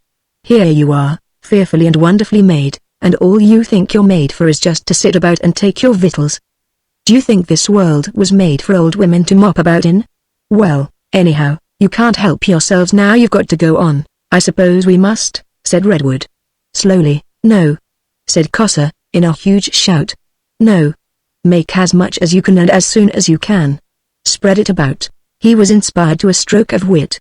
He parodied one of Redwood's curves with a vast upward sweep of his arm. Redwood, he said, to point the illusion, make it so. 5. There is, it seems, an upward limit to the pride of maternity, and this in the case of Mrs. Redwood was reached when her offspring completed his 6th month of terrestrial existence, broke down his high-class bassinet perambulator, and was brought home, bawling, in the milk truck. Young Redwood at that time weighed 59.5 pounds, measured 48 inches in height, and gripped about 60 pounds. He was carried upstairs to the nursery by the cook and housemaid. After that, discovery was only a question of days. One afternoon Redwood came home from his laboratory to find his unfortunate wife deep in the fascinating pages of the mighty atom, and at the sight of him she put the book aside and ran violently forward and burst into tears on his shoulder. Tell me what you have done to him, she wailed. Tell me what you have done. Redwood took her hand and led her to the sofa, while he tried to think of a satisfactory line of defense. It's all right, my dear, he said, it's all right. You're only a little overwrought. It's that cheap perambulator. I've arranged for a bath chair man to come round with something stouter tomorrow. Mrs. Redwood looked at him tearfully over the top of her handkerchief. A baby in a bath chair. She sobbed. Well, why not? It's like a cripple. It's like a young giant, my dear, and you've no cause to be ashamed of him. You've done something to him, Dandy, she said. I can see it in your face. Well, it hasn't stopped his growth, anyhow, said Redwood heartlessly. "I knew," said Mrs. Redwood, and clenched her pocket handkerchief ball fashion in one hand.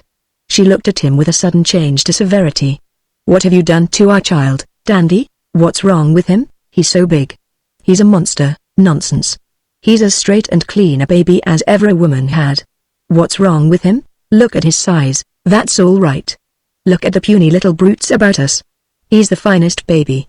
"He's too fine," said Mrs. Redwood. "It won't go on," said Redwood reassuringly. "It's just a start he's taken," but he knew perfectly well it would go on. And it did. By the time this baby was 12 months old he tottered just 1 inch under 5 feet high and scaled 8 stone 3. He was as big in fact as a St. Peter's in Vaticano cherub, and his affectionate clutch at the hair and features of visitors became the talk of West Kensington. They had an invalid's chair to carry him up and down to his nursery, and his special nurse, a muscular young person just out of training, used to take him for his airings in a panhard 8 hours. Hill climbing perambulator specially made to meet his requirement. It was lucky in every way that Redwood had his expert witness connection in addition to his professorship. When one got over the shock of little Redwood's enormous size, he was, I am told by people who used to see him almost daily toof-toofing slowly about Hyde Park, a singularly bright and pretty baby. He rarely cried or needed a comforter. Commonly he clutched a big rattle, and sometimes he went along hailing the bus drivers and policemen along the road outside the railings as Dada and Baba. In a sociable, democratic way, "There goes that the great boom-food baby," the bus driver used to say. "Look, see Alfie," the forward passenger would remark. "Bottle-fed," the bus driver would explain. "They say it holds a gallon and 'ad to be specially made for him. Very Alfie child Anno," the forward passenger would conclude. When Mrs. Redwood realized that his growth was indeed going on indefinitely and logically, and this she really did for the first time when the motor perambulator arrived, she gave way to a passion of grief. She declared she never wished to enter her nursery again, wished she was dead, wished the child was dead, wished everybody was dead, wished she had never married Redwood, wished no one ever married anybody, ajixed a little, and retired to her own room, where she lived almost exclusively on chicken broth for 3 days. When Redwood came to remonstrate with her, she banged pillows about and wept and tangled her hair. "He's all right," said Redwood. "He's all the better for being big. You wouldn't like him smaller than other people's children. I want him to be like other children, neither smaller nor bigger. I wanted him to be a nice little boy, just as Georgina Phyllis is a nice little girl, and I wanted to bring him up nicely in a nice way, and here he is," and the unfortunate woman's voice broke, wearing number 4 grown-up shoes and being wheeled about by boob petroleum. "I can never love him," she wailed, "never. He's too much for me. I can never be a mother to him, such as I meant to be." But at last, they contrived to get her into the nursery, and there was Edward Monson Redwood. Pantagruel was only a late nickname, swinging in a specially strengthened rocking chair and smiling and talking coo and wow. And the heart of Mrs. Redwood warmed again to her child, and she went and held him in her arms and wept. "They've done something to you," she sobbed, "and you'll grow and grow, dear. But whatever I can do to bring you up nice I'll do for you, whatever your father may say." And Redwood, who had helped to bring her to the door, went down the passage much relieved. But it's a base job this being a man with women as they are. 6. Before the year was out there were, in addition to Redwood's pioneer vehicle, quite a number of motor perambulators to be seen in the west of London. I am told there were as many as 11, but the most careful inquiries yield trustworthy evidence of only 6 within the metropolitan area at that time. It would seem the stuff acted differently upon different types of constitution. At first Heracleophobia was not adapted to injection, and there can be no doubt that quite a considerable proportion of human beings are incapable of absorbing this substance in the normal course of digestion. It was given, for example, to Winkle's youngest boy, but he seems to have been as incapable of growth as, if Redwood was right, his father was incapable of knowledge. Others again, according to the Society for the Total Suppression of Boom Food, became in some inexplicable way corrupted by it, and perished at the onset of infantile disorders. The Cossa boys took to it with amazing avidity. Of course a thing of this kind never comes with absolute simplicity of application into the life of man. Growth in particular is a complex thing, and all generalizations must needs be a little inaccurate. But the general law of the food would seem to be this, that when it could be taken into the system in any way it stimulated it in very nearly the same degree in all cases. It increased the amount of growth from 6 to 7 times, and it did not go beyond that, whatever amount of the food in excess was taken. Excess of Heracleophobia indeed beyond the necessary minimum led, it was found, to morbid disturbances of nutrition, to cancer and tumors, ossifications, and the like. And once growth upon the large scale had begun, it was soon evident that it could only continue upon that scale, and that the continuous administration of Heracleophobia in small but sufficient doses was imperative. If it was discontinued while growth was still going on, there was first a vague restlessness and distress, then a period of voracity as in the case of the young rats at Hanky, and then the growing creature had a sort of exaggerated anemia and sickened and died. Plants suffered in a similar way. This, however, applied only to the growth period. So soon as adolescence was attained in plants, this was represented by the formation of the first flower buds. The need and appetite for Heracleophobia diminished, and so soon as the plant or animal was fully adult, it became altogether independent of any further supply of the food. It was, as it were, completely established on the new scale. It was so completely established on the new scale that, as the thistles about Hickley Brow and the grass of the downside already demonstrated, its seed produced giant offspring after its kind. And presently little Redwood, pioneer of the new race, first child of all who ate the food, was crawling about his nursery, smashing furniture, biting like a horse, pinching like a vice, and bawling gigantic baby talk at his nanny and mammy and the rather scared and awe-stricken daddy, who had set this mischief going. The child was born with good intentions. "Pada, be good," he used to say as the breakables flew before him. Pada was his rendering of Pantagruel, the nickname Redwood imposed on him. And Cossa, disregarding certain ancient lights that presently led to trouble, did, after a conflict with the local building regulations, get building on a vacant piece of ground adjacent to Redwood's home, a comfortable well-lit playroom, schoolroom, and nursery from their 4 boys. 60 feet square about this room was, and 40 feet high. Redwood fell in love with that great nursery as he and Cossa built it, and his interest in curves faded, as he had never dreamt it could fade, before the pressing needs of his son. "There is much," he said, "in fitting a nursery.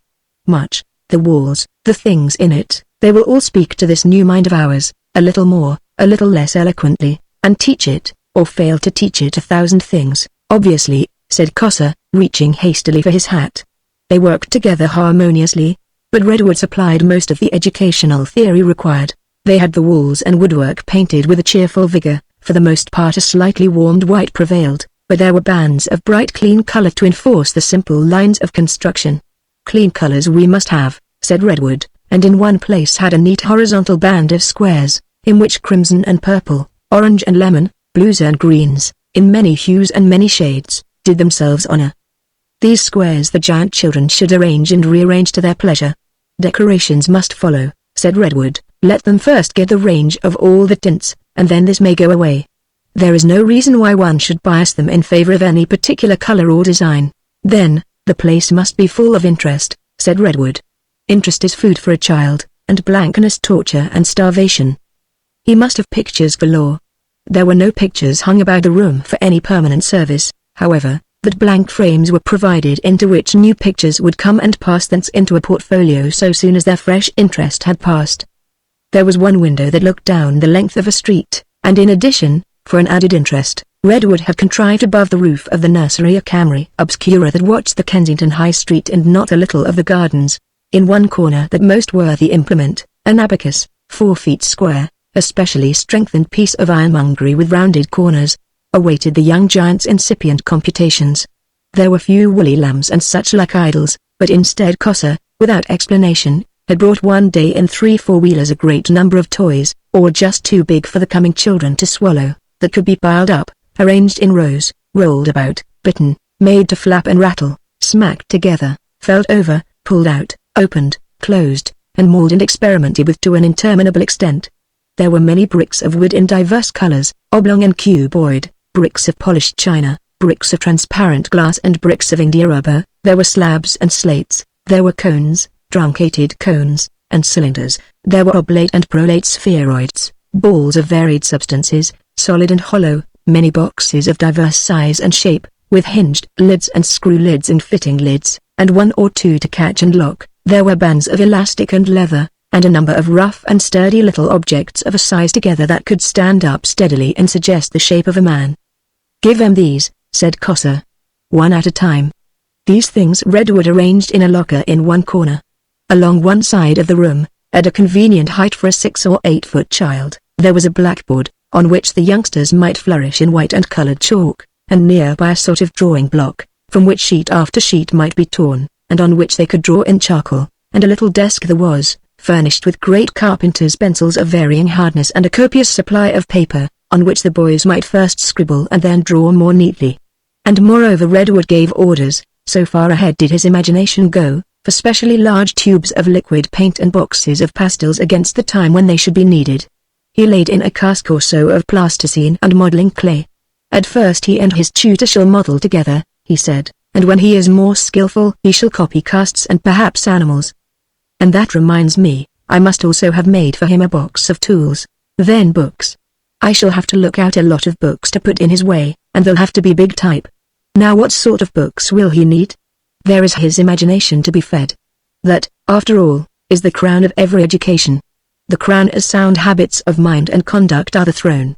No imagination at all is brutality, a base imagination is lust and cowardice, but a noble imagination is God walking the earth again.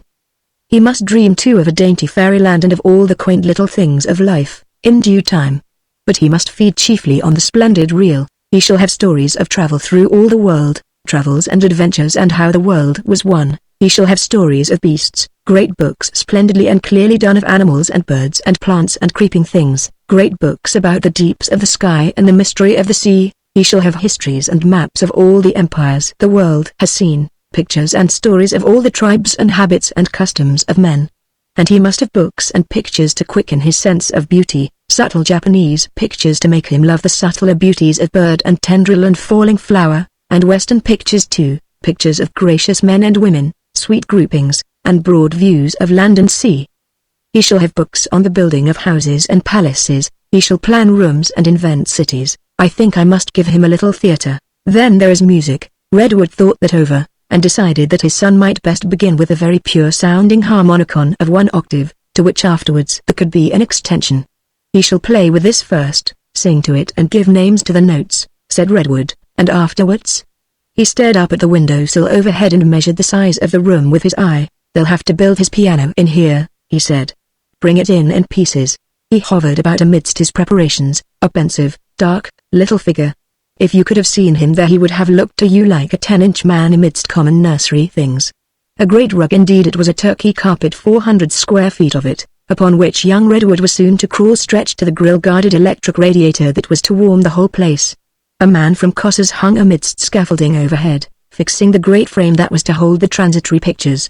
A blotting paper book for plant specimens as big as a house door leant against the wall, and from it projected a gigantic stalk, a leaf edge or so and 1 flower of chickweed, all of that gigantic size that was soon to make Urjot famous throughout the botanical world. A sort of incredulity came to Redwood as he stood among these things. If it really is going on, said Redwood, staring up at the remote ceiling. From far away came a sound like the bellowing of a mafficking bull, almost as if in answer. It's going on all right, said Redwood. Evidently, there followed resounding blows upon a table, followed by a vast crowing shout, Julu. Busu.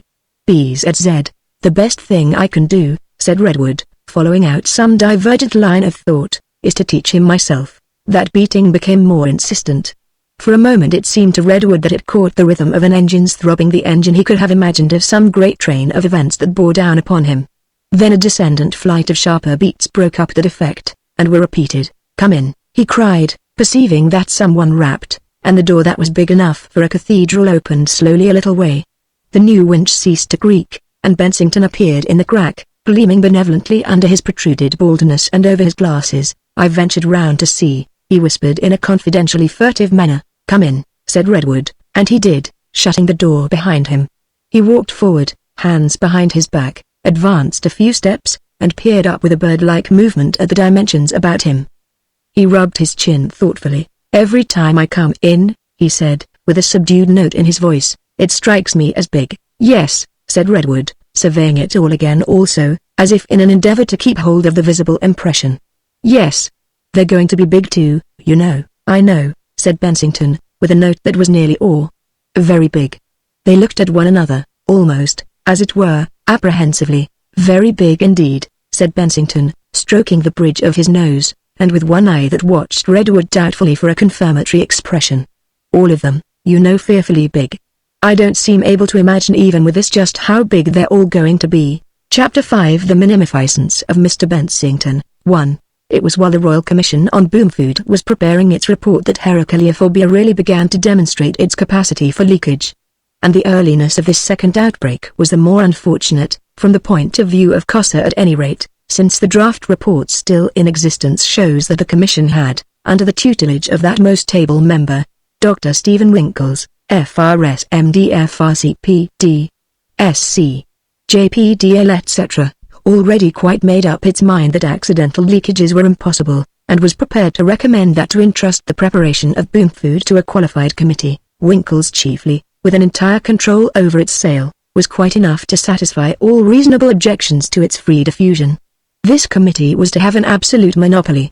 And it is, no doubt, to be considered as a part of the irony of life that the first and the most alarming of this second series of leakages occurred within 50 yards of a little cottage at Keston occupied during the summer months by Dr. Winkles. There can be little doubt now that Redwood's refusal to acquaint Winkles with the composition of Heracleophobia 4 had aroused in that gentleman a novel and intense desire towards analytical chemistry.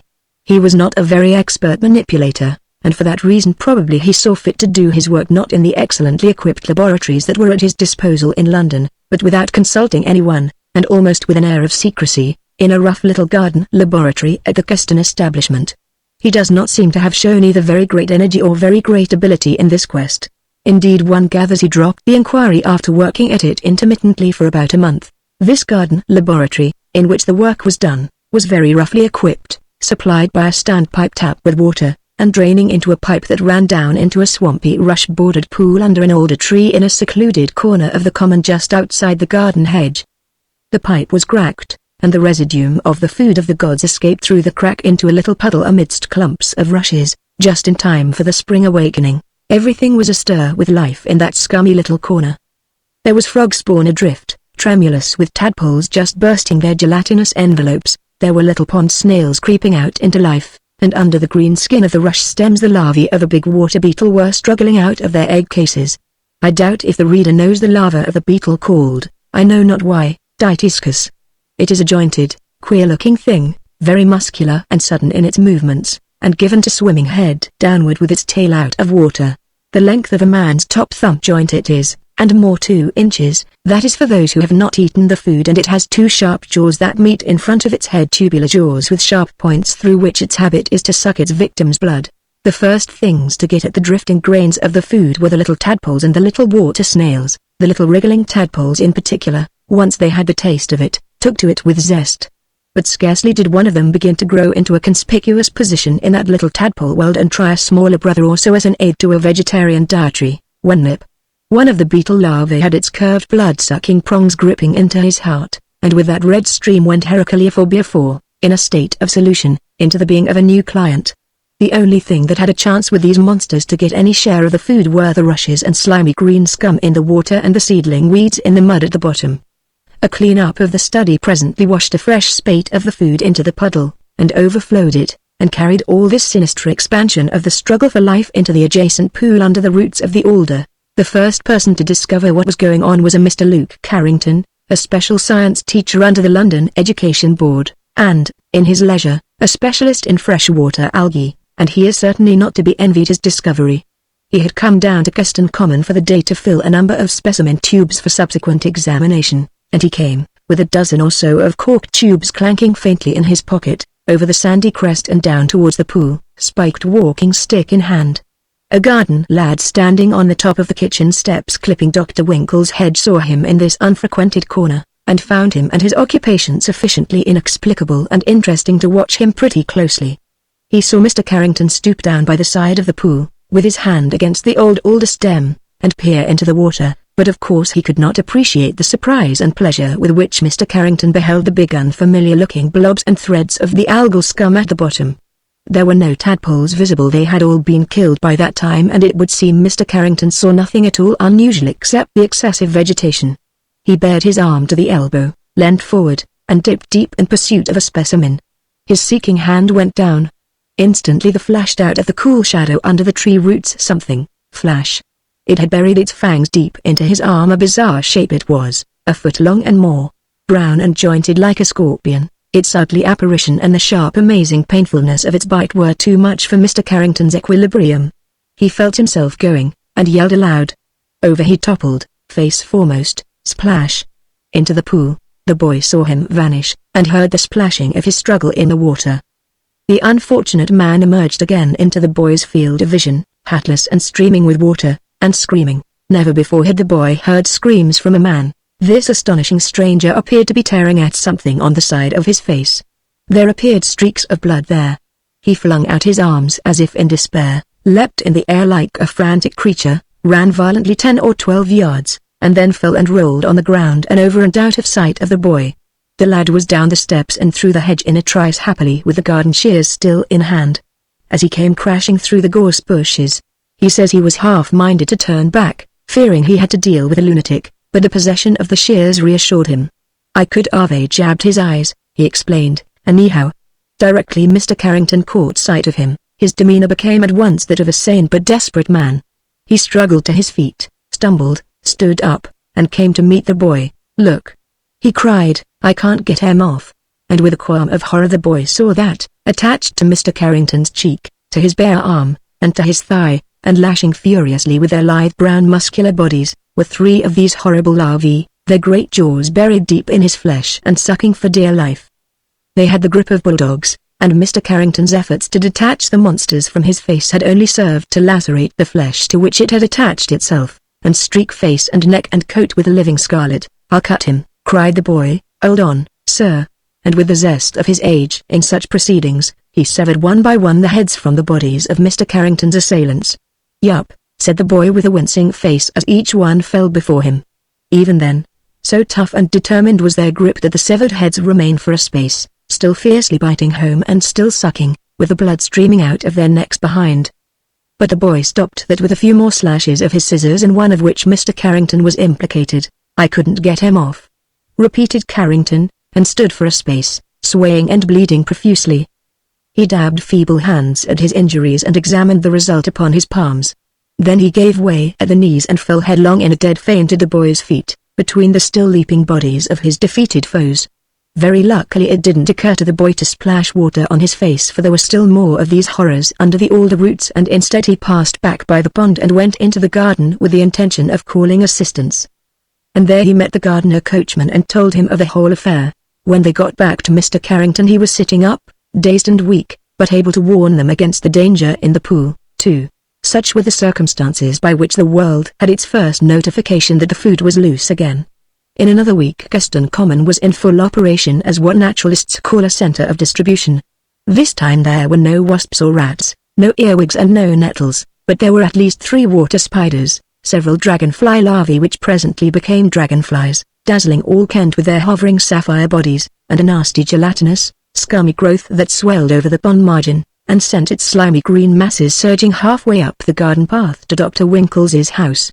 And there began a growth of rushes and ixtum and potamogeton that ended only with the drying of the pond. It speedily became evident to the public mind that this time there was not simply one center of distribution, but quite a number of centers. There was one at Ealing, there can be no doubt now, and from that came the plague of flies and red spider. There was one at Sunbury, productive of ferocious great eels, that could come ashore and kill sheep.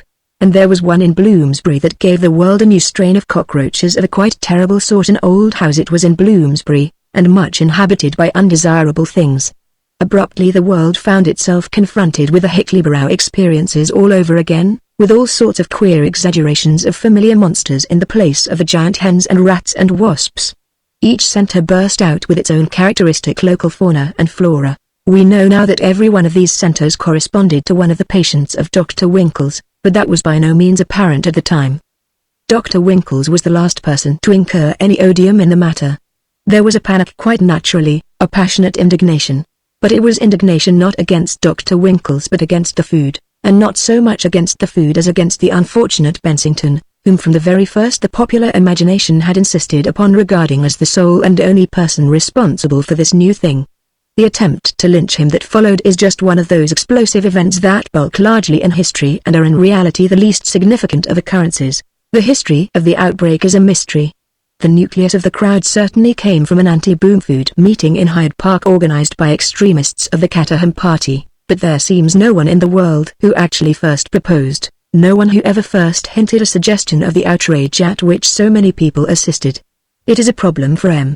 Gustave Le Bon, A Mystery in the Psychology of Crowds.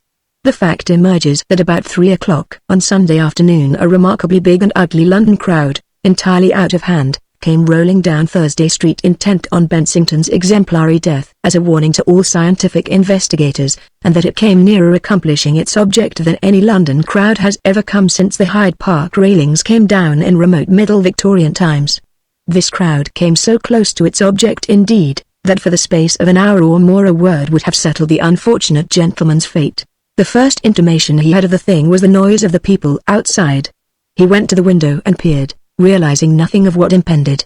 For a minute perhaps he watched them seething about the entrance, disposing of an ineffectual dozen of policemen who barred their way, before he fully realized his own importance in the affair. It came upon him in a flash that that roaring, swaying multitude was after him. He was all alone in the flat, fortunately, perhaps his cousin Jane having gone down to Ealing to have tea with a relation on her mother's side, and he had no more idea of how to behave under such circumstances than he had of the etiquette of the Day of Judgment. He was still dashing about the flat asking his furniture what he should do, turning keys in locks and then unlocking them again, making darts at door and window and bedroom when the floor clerk came to him. "There isn't a moment, sir," he said. "They've got your number from the board in the hall. They're coming straight up." He ran Mr. Bensington out into the passage, already echoing with the approaching tumult from the great staircase, locked the door behind them, and led the way into the opposite flat by means of his duplicate key. "It's our only chance now," he said.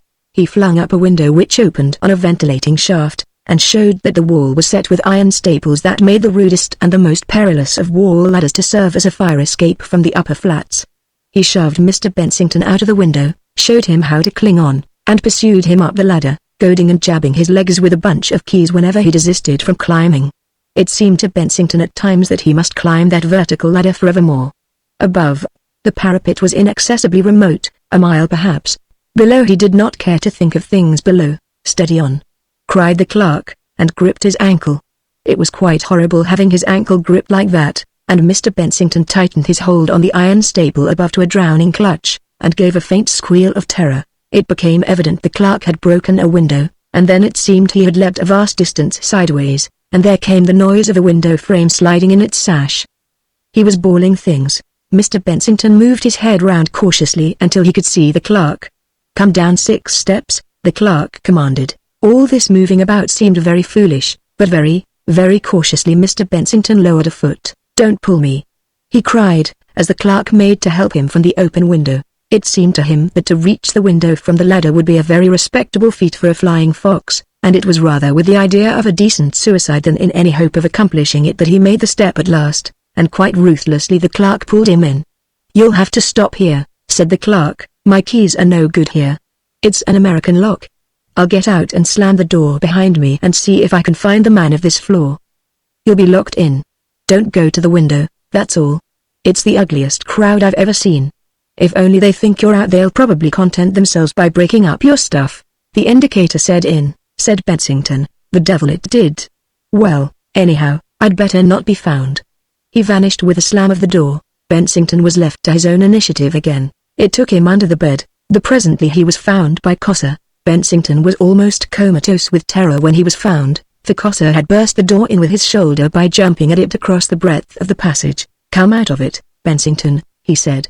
"It's all right. It's me. We've got to get out of this. They're setting the place on fire. The porters are all clearing out. The servants are gone. It's lucky I caught the man who knew." "Look here," Bensington, peering from under the bed, became aware of some unaccountable garments on Cossa's arm, and, of all things, a black bonnet in his hand. "They're having a clear out," said Cossa. "If they don't set the place on fire they'll come here. Troops may not be here for an hour yet. 50%. Hooligans in the crowd, and the more furnished flats they go into the better they'll like it. Obviously. They mean a clear out. You put this skirt and bonnet on, Bensington, and clear out with me, do you mean?"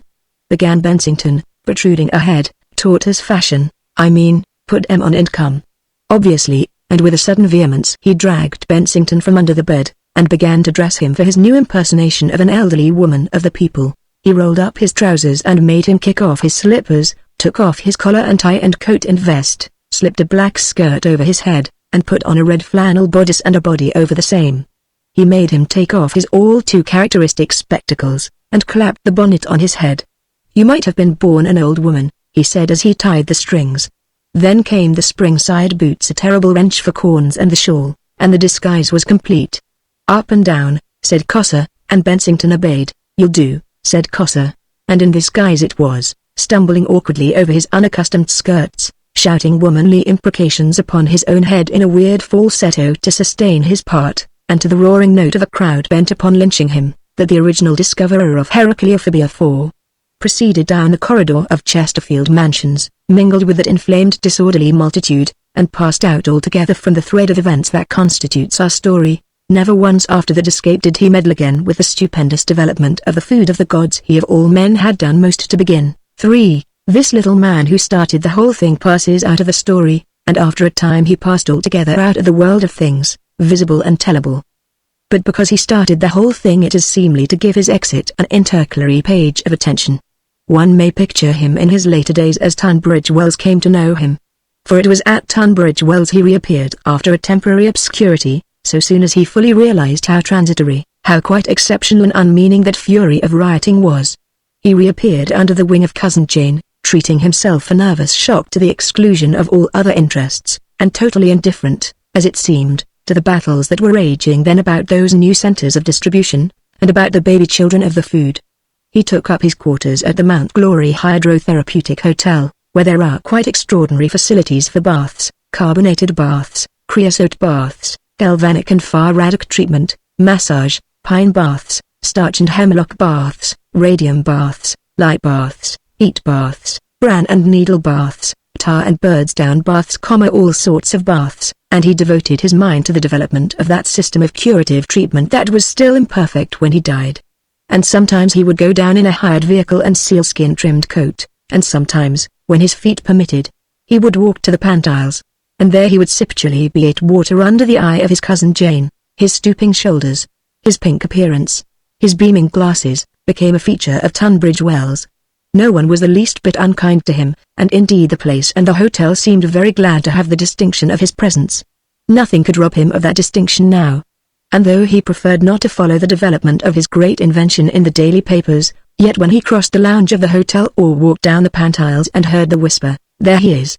That's him," it was not dissatisfaction that softened his mouth and gleamed for a moment in his eye. This little figure, this minute little figure, launched the food of the gods upon the world.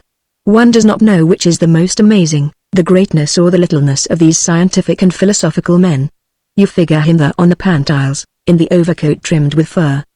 He stands under the chinaware window where the spring spouts, and holds and sips the glass of chalybeate water in his hand. One bright eye over the gilt rim is fixed, with an expression of inscrutable severity, on Cousin Jane, he says, and sips. "So we make our souvenir, so we focus and photograph this discoverer of ours for the last time, and leave him, a mere dot in our foreground, and pass to the greater picture that has developed about him, to the story of his food, how the scattered giant children grew up day by day into a world that was all too small for them, and how the net of boom food laws and boom food conventions, which the Boom Food Commission was weaving even then, drew closer and closer upon them with every year of their growth, until, Part 2, The Food in the Village, Chapter 1 The Coming of the Food. 1. Our theme, which began so compactly in Mr. Bensington's study, has already spread and branched, until it points this way and that, and henceforth our whole story is one of dissemination. To follow the food of the gods further is to trace the ramifications of a perpetually branching tree. In a little while, in the quarter of a lifetime, the food had trickled and increased from its first spring in the little farm near Hickley Brow until it had spread, it and the report and shadow of its power, throughout the world. It spread beyond England very speedily. Soon in America, all over the continent of Europe, in Japan, in Australia, at last all over the world, the thing was working towards its appointed end. Always it worked slowly, by indirect courses and against resistance. It was bigness insurgent. In spite of prejudice, in spite of law and regulation, in spite of all that obstinate conservatism that lies at the base of the formal order of mankind, the food of the gods, once it had been set going, pursued its subtle and invincible progress. The children of the food grew steadily through all these years, that was the cardinal fact of the time. But it is the leakages make history. The children who had eaten grew, and soon there were other children growing, and all the best intentions in the world could not stop further leakages and still further leakages. The food insisted on escaping with the pertinacity of a thing alive. Flour treated with the stuff crumbled in dry weather almost as if by intention into an impalpable powder, and would lift and travel before the lightest breeze. Now it would be some fresh insect won its way to a temporary fatal new development, now some fresh outbreak from the sewers of rats and such like vermin. For some days the village of Pangbourne in Berkshire fought with giant ants. 3 men were bitten and died. There would be a panic, there would be a struggle, and the salient evil would be fought down again, leaving always something behind. In the obscure things of life changed forever. Then again another acute and startling outbreak, a swift upgrowth of monstrous weedy thickets, a drifting dissemination about the world of inhumanly growing thistles, of cockroaches men fought with shotguns, or a plague of mighty flies. There were some strange and desperate struggles in obscure places. The food begot heroes in the cause of littleness, and men took such happenings into their lives, and met them by the expedients of the moment, and told one another there was no change in the essential order of things. After the first great panic, Caterham, in spite of his power of eloquence, became a secondary figure in the political world, remained in men's minds as the exponent of an extreme view. Only slowly did he win a way towards a central position in affairs. There was no change in the essential order of things. That eminent leader of modern thought, Dr. Winkles, was very clear upon this, and the exponents of what was called in those days progressive liberalism grew quite sentimental upon the essential insincerity of their progress. Their dreams, it would appear, ran wholly on little nations, little languages, little households, each self-supported on its little farm. A fashion for the small and neat set in. To be big was to be vulgar, and dainty, neat, mignon, miniature, minutely perfect, became the key words of critical approval. Meanwhile, quietly, taking their time as children must, the children of the food, growing into a world that changed to receive them, gathered strength and stature and knowledge, became individual and purposeful, rose slowly towards the dimensions of their destiny. Presently they seemed a natural part of the world, all these stirrings of bigness seemed a natural part of the world, and men wondered how things had been before their time. There came to men's ears stories of things the giant boys could do, and they said wonderful, without a spark of wonder. The popular papers would tell of the 3 sons of Cossa, and how these amazing children would lift great cannons, hurl masses of iron for hundreds of yards, and leap 200 feet. They were said to be digging a well, deeper than any well or mine that man had ever made, seeking, it was said, for treasures hidden in the earth since ever the earth began. These children, said the popular magazines, will level mountains, bridge seas, tunnel your earth to a honeycomb? Wonderful, said the little folks, isn't it? What a lot of conveniences we shall have. And went about their business as though there was no such thing as the food of the gods on earth. And indeed these things were no more than the first hints and promises of the powers of the children of the food. It was still no more than child's play with them, no more than the first use of a strength in which no purpose had arisen. They did not know themselves for what they were. They were children, slow-growing children of a new race. The giant strength grew day by day. The giant will had still to grow into purpose and a name. Looking at it in a shortened perspective of time, those years of transition have the quality of a single consecutive occurrence, but indeed no one saw the coming of bigness in the world, as no one in all the world till centuries had passed saw, as one happening, the decline and fall of Rome. They who lived in those days were too much among these developments to see them together as a single thing. It seemed even to wise men that the food was giving the world nothing but a crop of unmanageable, disconnected irrelevancies, that might shake and trouble indeed, but could do no more to the established order and fabric of mankind. To one observer at least the most wonderful thing throughout that period of accumulating stress is the invincible inertia of the great mass or people, their quiet persistence in all that ignored the enormous presences, the promise of still more enormous things, that grew among them. Just as many a stream will be at its smoothest, will look most tranquil, running deep and strong, at the very verge of a cataract, so all that is most conservative in man seemed settling quietly into a serene ascendancy during these latter days. Reaction became popular. There was talk of the bankruptcy of science, of the dying of progress, of the advent of the mandarin's comet, talk of such things amidst the echoing footsteps of the children of the food. The fussy pointless revolutions of the old time, a vast crowd of silly little people chasing some silly little monarch and the like, had indeed died out and passed away, but change had not died out. It was only change that had changed. The new was coming in its own fashion and beyond the common understanding of the world. To tell fully of its coming would be to write a great history, but everywhere there was a parallel chain of happenings. To tell therefore of the manner of its coming in one place is to tell something of the whole. It chanced one stray seed of immensity fell into the pretty, petty village of Cheesing Eyebright in Kent, and from the story of its queer germination there and of the tragic futility that ensued, one may attempt following one thread, as it were to show the direction in which the whole great interwoven fabric of the thing rolled off the loom of time. 2. Cheesing Eyebright had of course a vicar. There are vicars, and of all sorts. I love an innovating vicar, a piebald, progressive, professional, reactionary, the least. But the vicar of Cheesing Eyebright was one of the least innovating of vicars, a most worthy, plump, ripe, and conservative-minded little man. It is becoming to go back a little in our story to tell of him. He matched his village, and one may figure them best together as they used to be, on the sunset evening when Mrs. Skinner, you will remember her flight, brought the food with her all unsuspected into these rustic serenities. The village was looking its very best just then, under that western light. It lay down along the valley beneath the beech woods of the Hanger, a beading of thatched and red-tiled cottages with trellised porches and pyracanthus-lined faces, that clustered closer and closer as the road dropped from the yew trees by the church towards the bridge. The vicarage peeped not too ostentatiously between the trees beyond the inn, an early Georgian front ripened by time, and the spire of the church rose happily in the depression made by the valley in the outline of the hills. A winding stream, a thin intermittency of sky blue and foam, glittered amidst a thick margin of reeds and loose strife and overhanging willows, along the centre of a sinuous pennant of meadow. The whole prospect had that curiously English quality of ripened cultivation, that look of still completeness that apes perfection, under the sunset warmth. And the vicar too looked mellow. He looked habitually and essentially mellow, as though he had been a mellow baby born into a mellow class, a ripe and juicy little boy.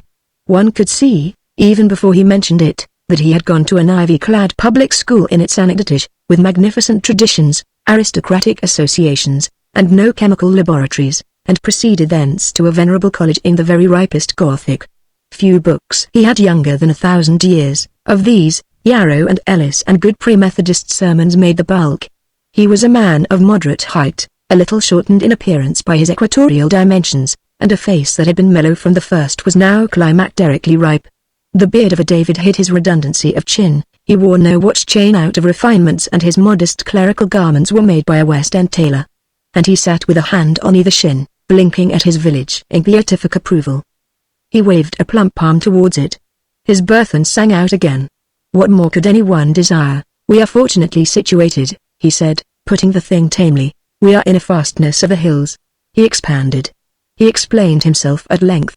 We are out of it all, for they had been talking, he and his friend, of the horrors of the age, of democracy, and secular education, and skyscrapers, and motor cars, and the American invasion, the scrappy reading of the public, and the disappearance of any taste at all. We are out of it all, he repeated, and even as he spoke the footsteps of someone coming smote upon his ear, and he rolled over and regarded her. You figure the old woman's steadfastly tremulous advance, the bundle clutched in her gnarled lank hand, her nose, which was her countenance, wrinkled with breathless resolution. You see the poppies nodding fatefully on her bonnet, and the dust-white spring-sided boots beneath her skimpy skirts, pointing with an irrevocable slow alternation east and west. Beneath her arm, a restive captive, waggled and slipped a scarcely valuable umbrella. What was that to tell the vicar that this grotesque old figure was, so far as his village was concerned, at any rate no less than fruitful chance and the unforeseen, the hag Greek men call fate? But for us, you understand, no more than Mrs. Skinner. As she was too much encumbered for a curtsy, she pretended not to see him and his friend at all, and so passed, flip-flop, within 3 yards of them, onward down towards the village. The vicar watched her slow transit in silence, and ripened a remark the while.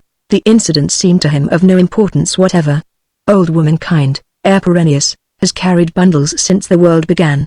What difference has it made? We are out of it all, said the vicar.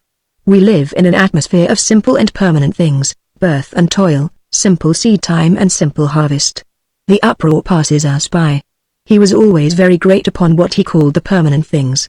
Things change, he would say, but humanity ere perennius, thus the vicar. He loved a classical quotation subtly misapplied.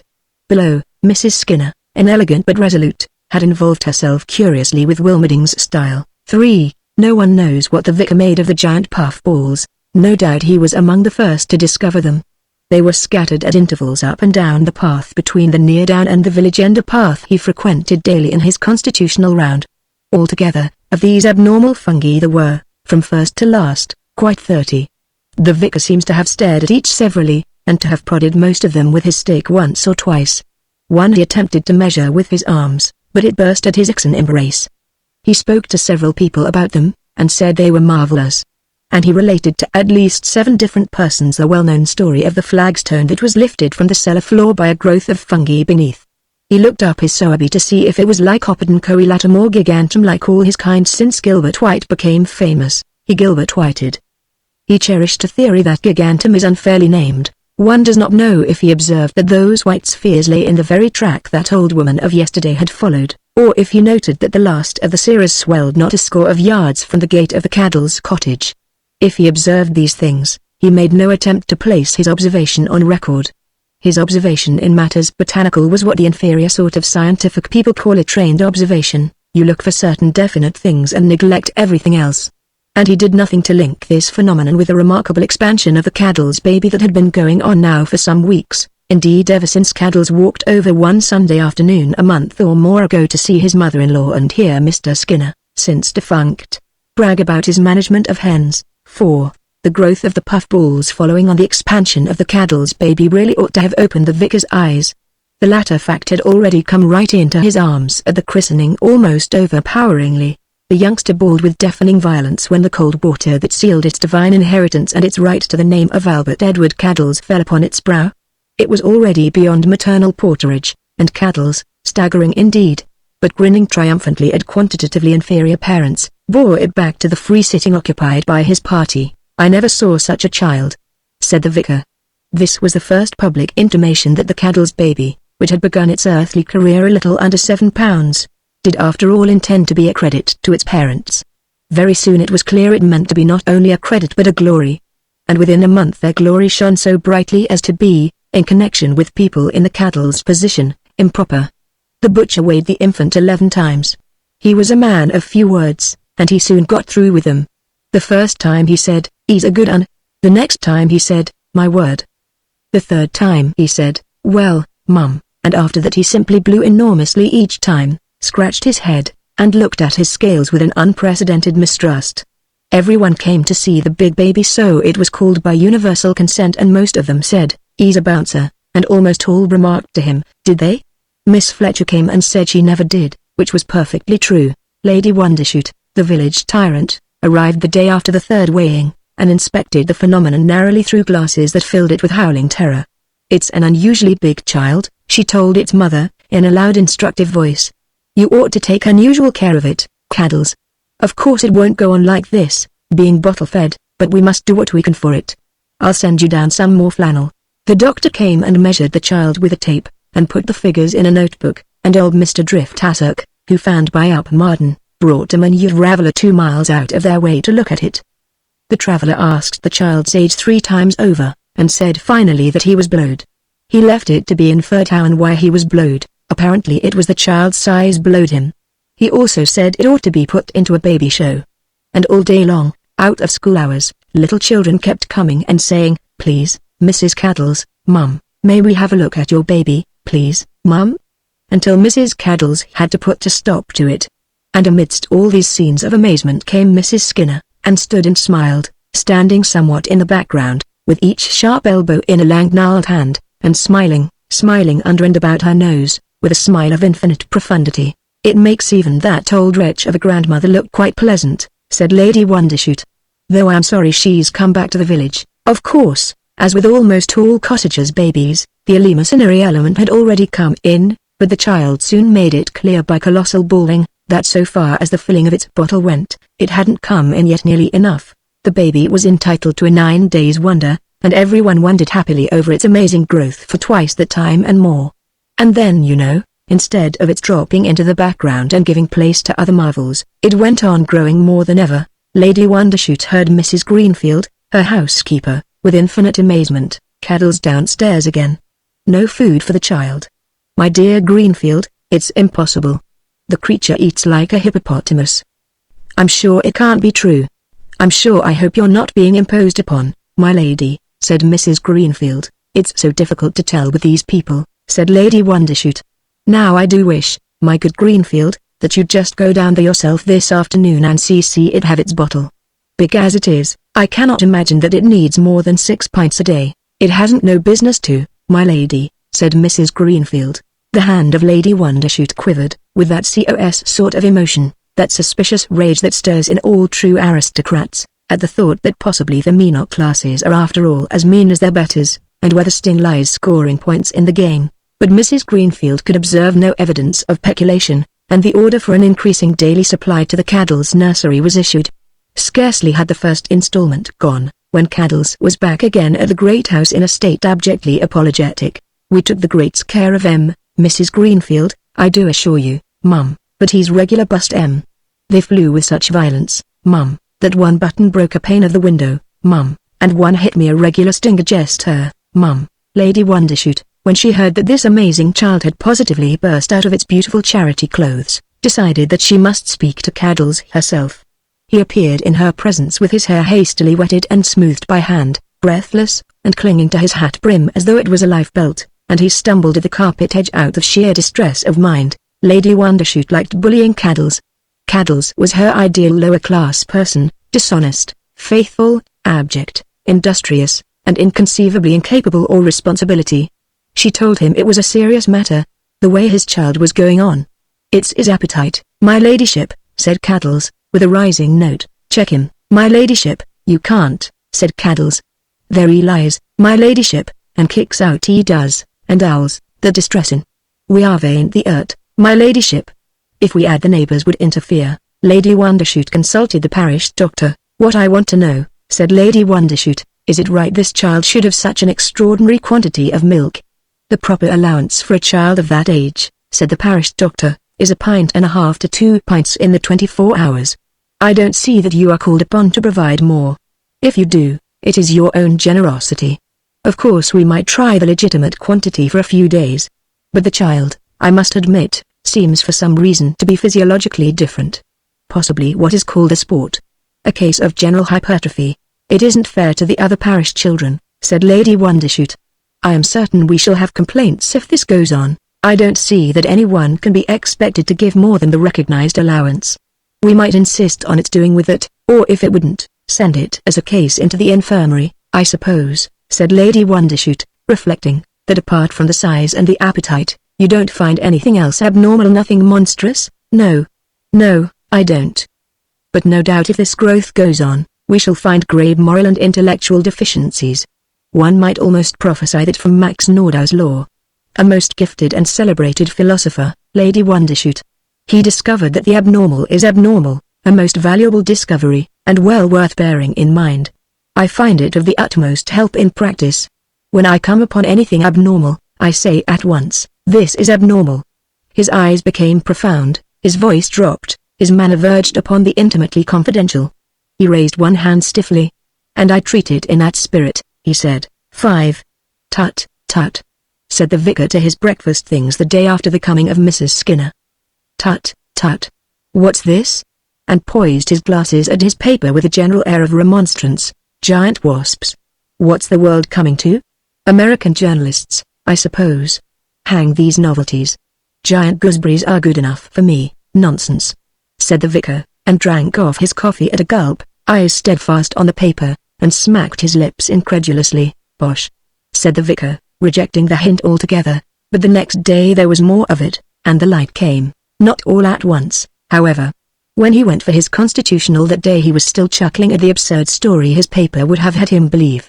Wasps indeed killing a dog. Incidentally, as he passed by the site of that first crop of puffballs he remarked that the grass was growing very rank there, but he did not connect that in any way with the matter of his amusement. "We should certainly have heard something of it," he said. "Whitstable can't be 20 miles from here." Beyond he found another puffball, one of the second crop, rising like a rock's egg out of the abnormally coarsened turf.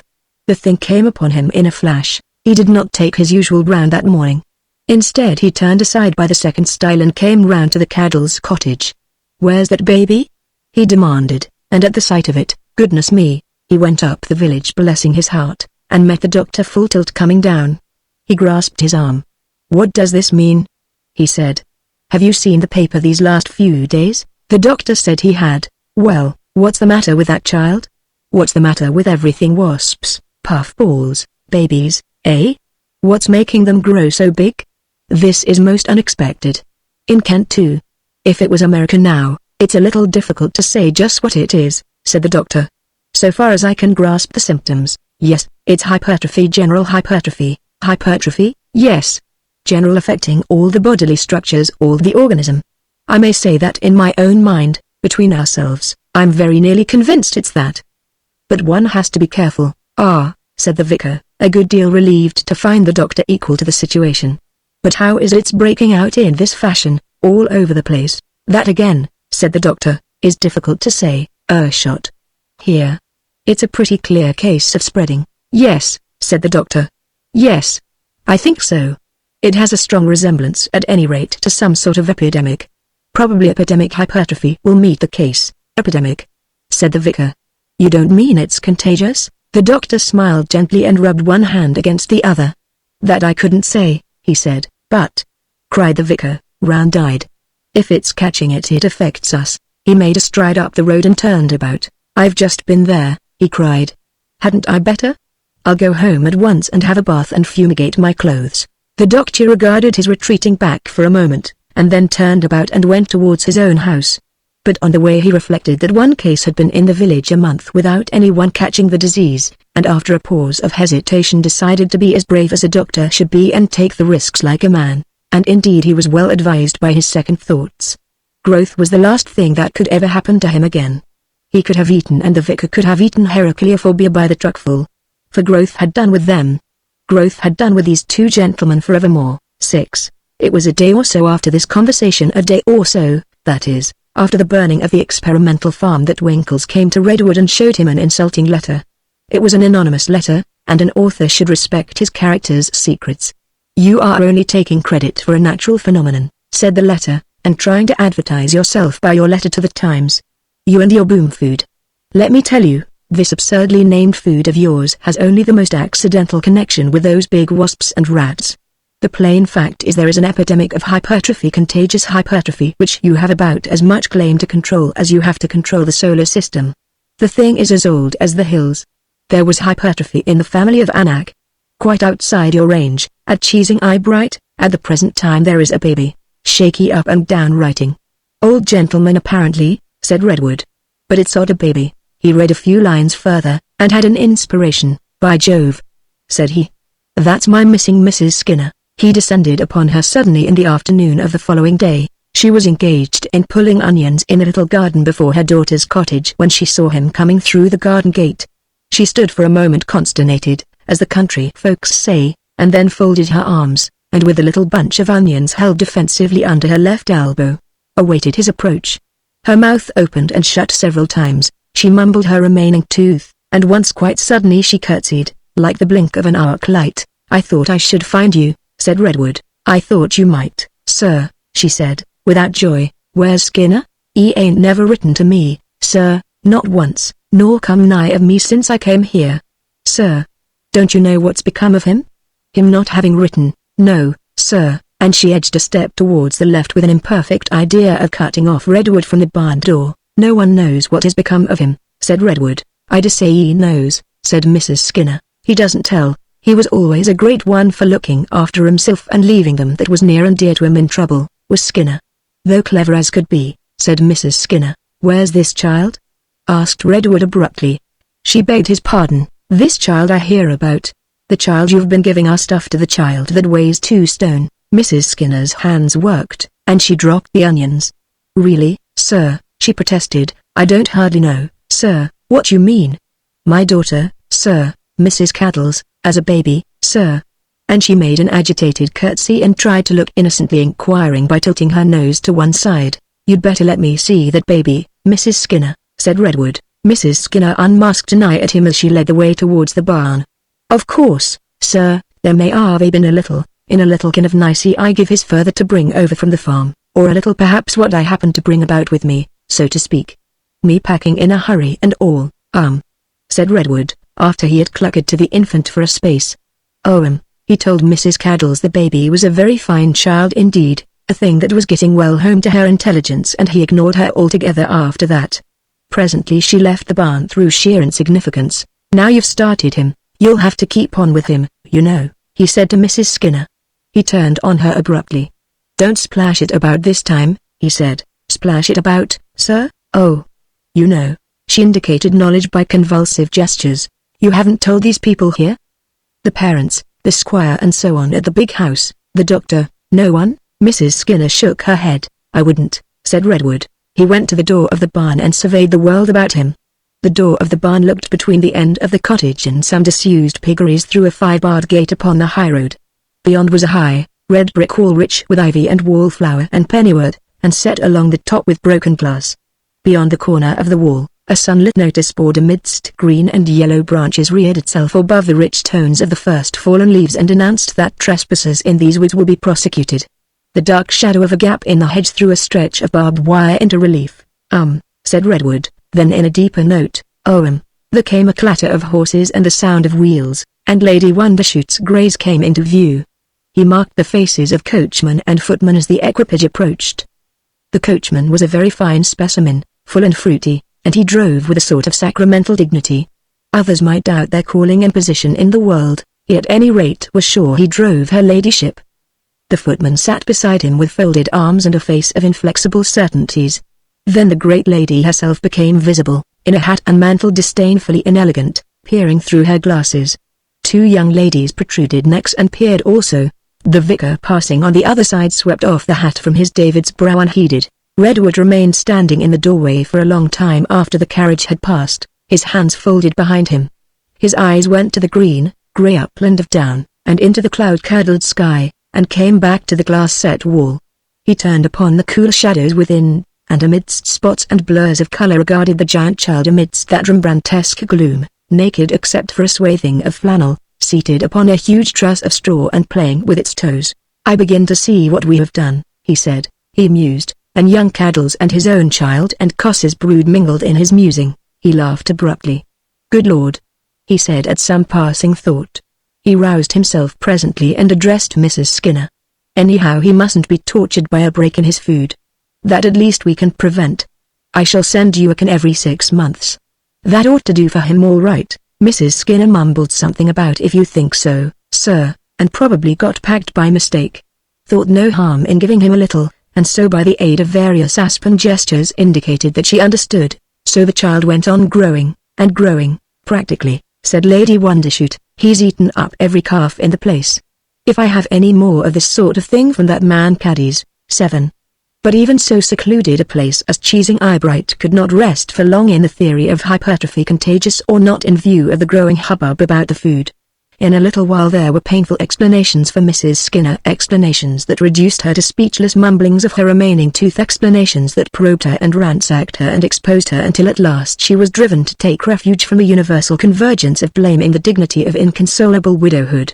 She turned her eye, which she constrained to be watery, upon the angry lady of the manor, and wiped suds from her hands. "You forget, my lady, what I'm bearing up under," and she followed up this warning note with a slightly defiant, "It's 'im I think of, my lady, night and day." She compressed her lips, and her voice flattened and faltered. "Binette, my lady," and having established herself on these grounds, she repeated the affirmation her ladyship had refused before.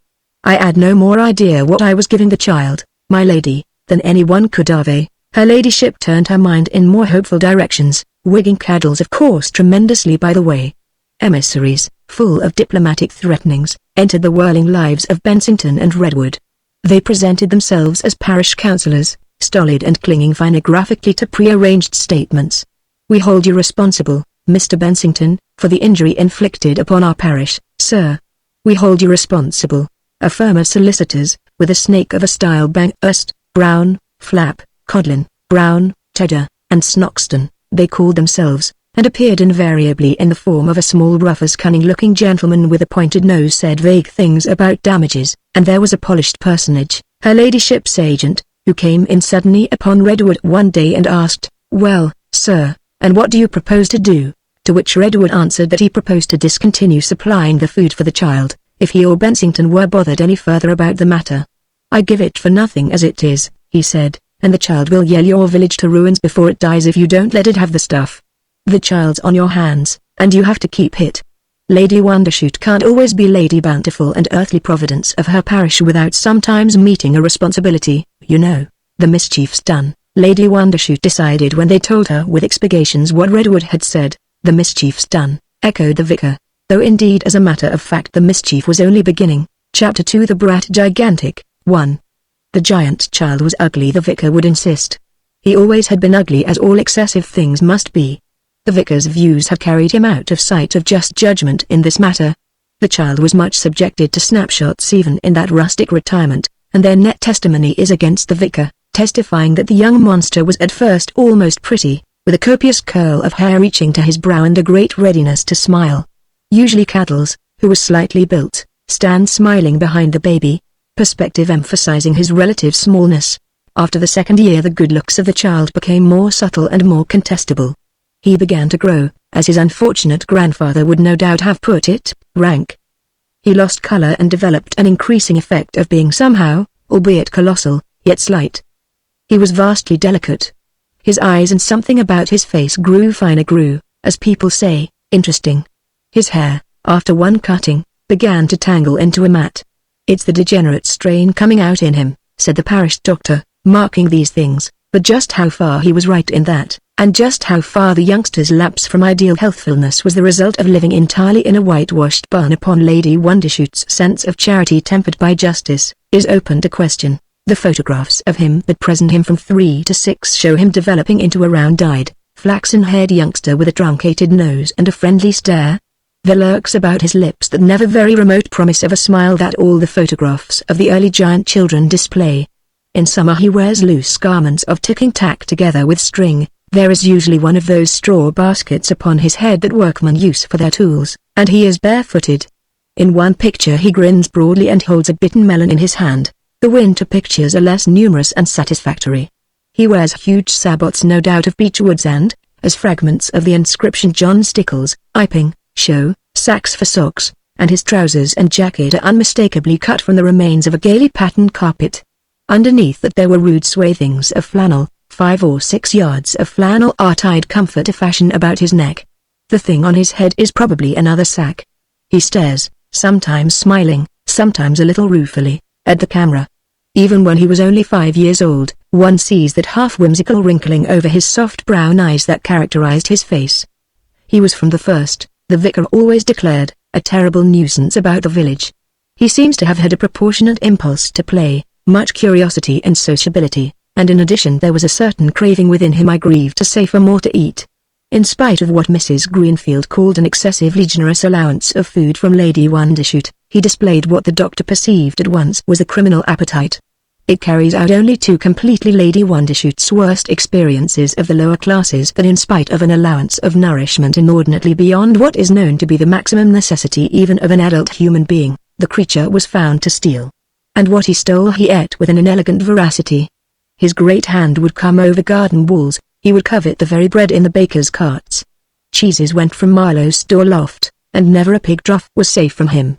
Some farmer walking over his field of Swedes would find the great spoor of his feet and the evidence of his nibbling hunger, a root picked here, a root picked there, and the holes, with childish cunning, heavily erased. He ate a Swede as one devours a radish.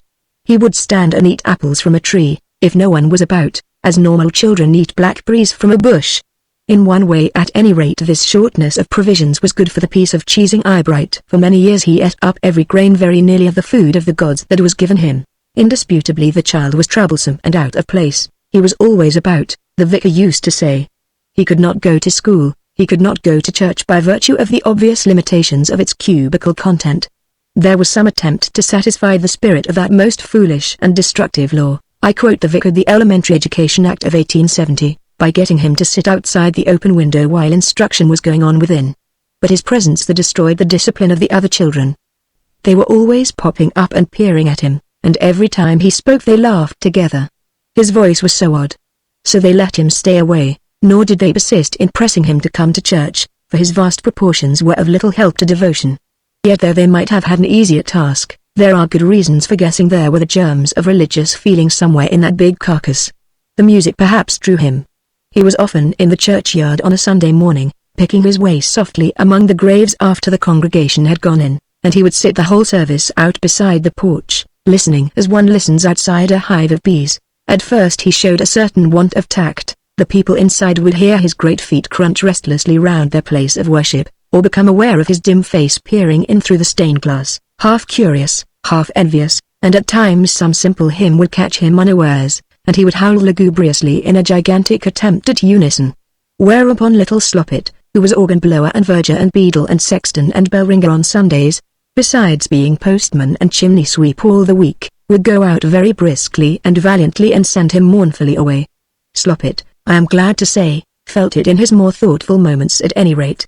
It was like sending a dog home when you start out for a walk, he told me, but the intellectual and moral training of young Caddles, though fragmentary, was explicit. From the first, Vicar, Mother, and all the world, combined to make it clear to him that his giant strength was not for use. It was a misfortune that he had to make the best of. He had to mind what was told him, do what was said him, be careful never to break anything nor hurt anything. Particularly he must not go treading on things or jostling against things or jumping about. He had to salute the gentlefolks respectful and be grateful for the food and clothing they spared him out of their riches. And he learnt all these things submissively, being by nature and habit a teachable creature and only by food and accident gigantic. For Lady Wondershoot, in these early days, he displayed the profoundest awe. She found she could talk to him best when she was in short skirts and had her dog whip, and she gesticulated with it and was always a little contemptuous and shrill. But sometimes the vicar played master a minute, middle-aged, rather breathless David pelting a childish Goliath with reproof and reproach and dictatorial command.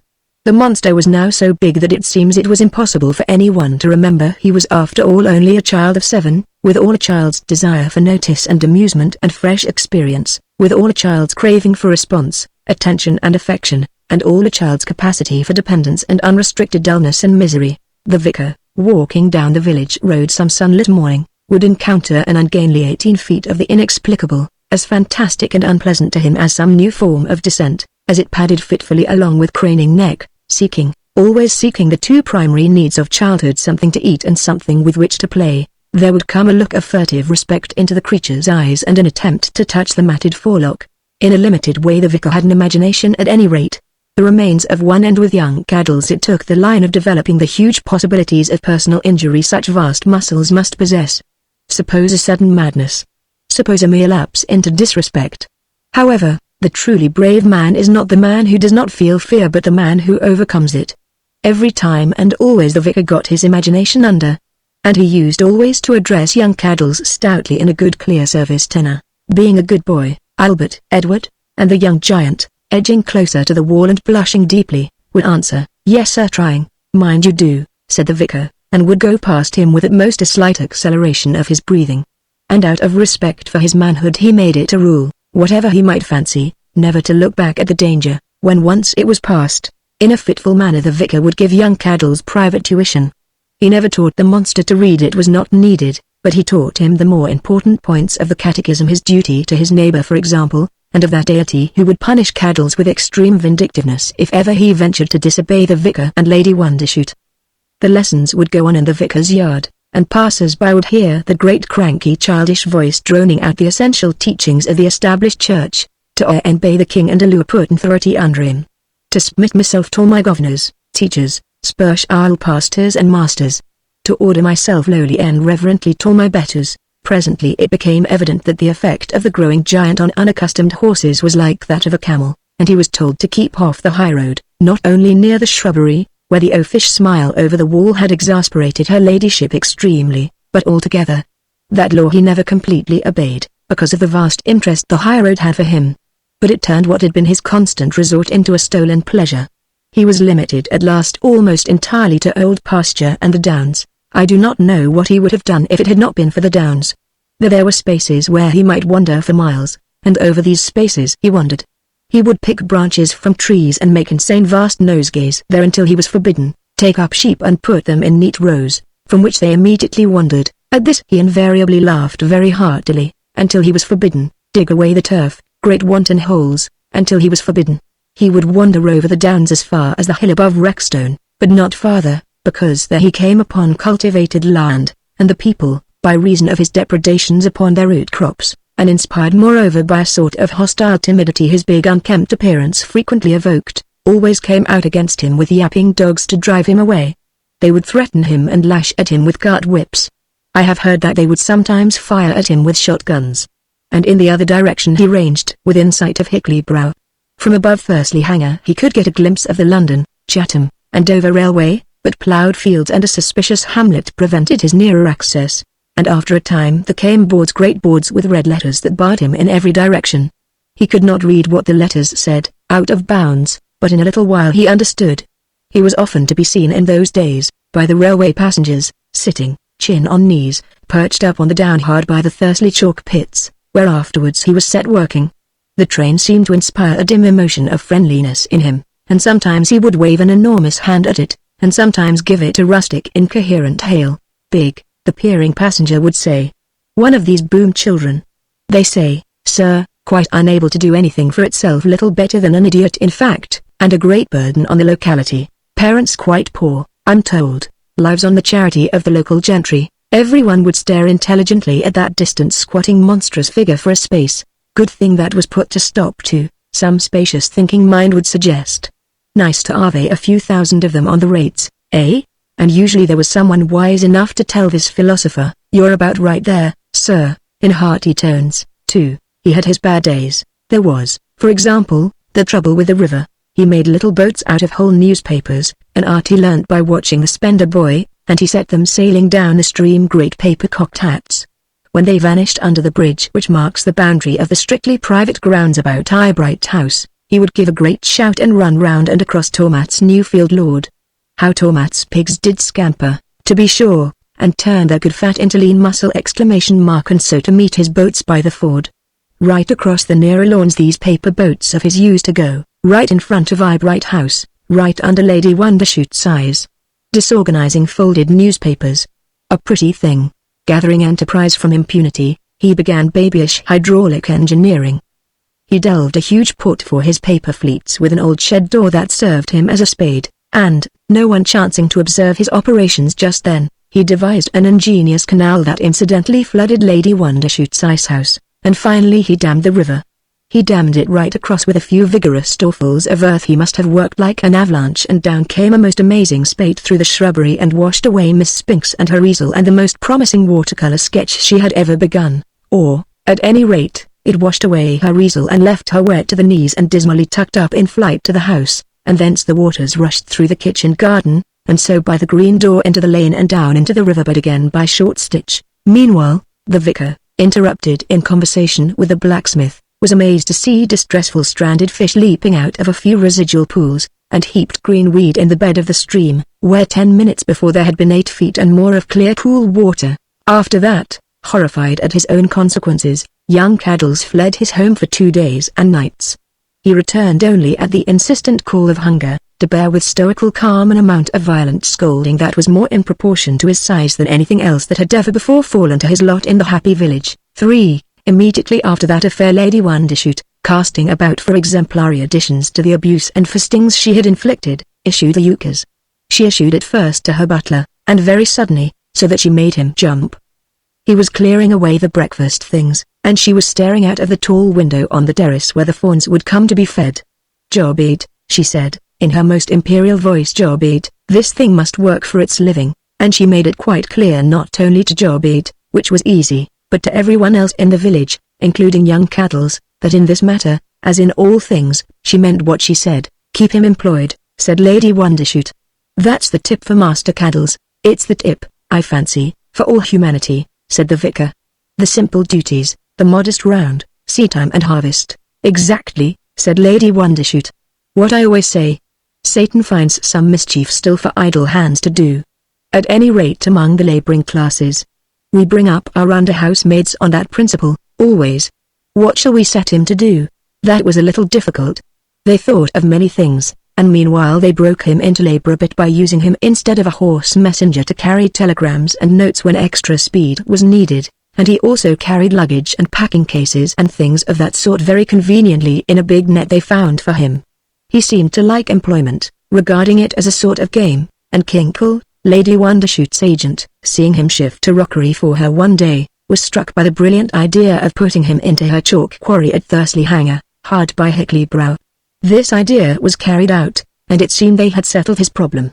He worked in the chalk pit, at first with the zest of a playing child, and afterwards with an effect of habit delving, loading, doing all the haulage of the trucks, running the full ones down the lines towards the siding, and hauling the empty ones up by the wire of a great windlass, working the entire quarry at last single-handed. I am told that Kinkle made a very good thing indeed out of him for Lady Wondershoot, consuming as he did scarcely anything but his food, though that never restrained her denunciation of the creature as a gigantic parasite upon her charity. At that time he used to wear a sort of smock of sacking, trousers of patched leather, and iron-shod sabots.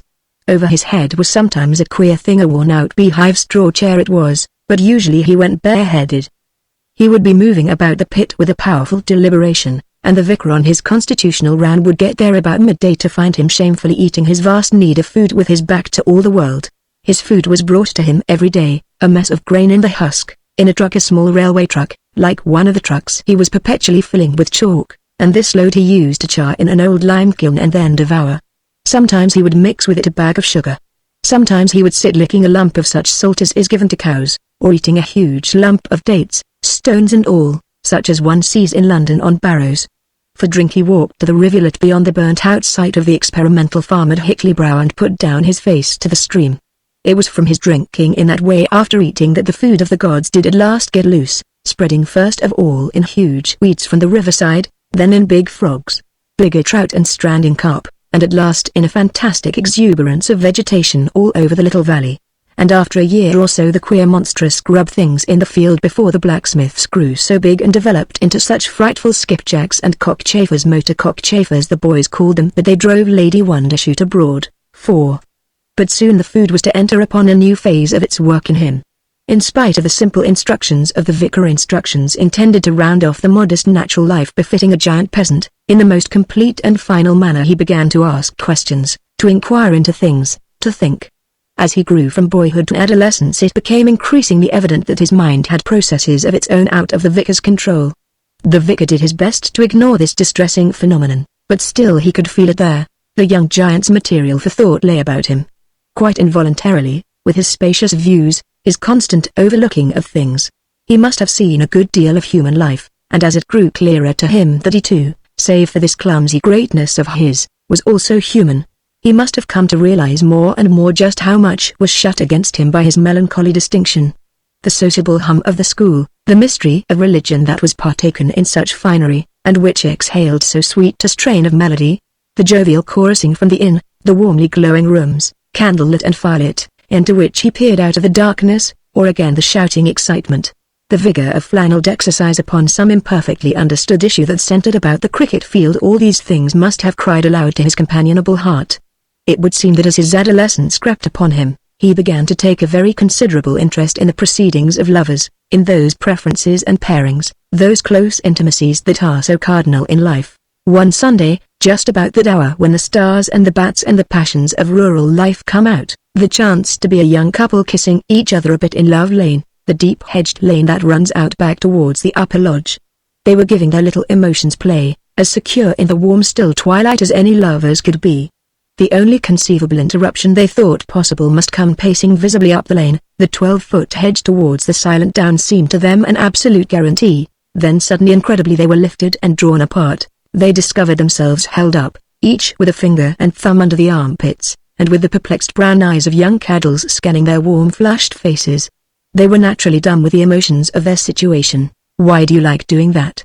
asked young caddies. I gather the embarrassment continued until the swain, remembering his manhood, vehemently, with loud shouts, threats, and virile blasphemies, such as became the occasion, bade young caddies under penalties put them down. Whereupon young caddies, remembering his manners, did put them down politely and very carefully, and conveniently near for a resumption of their embraces, and having hesitated above them for a while, vanished again into the twilight. But I felt precious silly, the swain confided to me.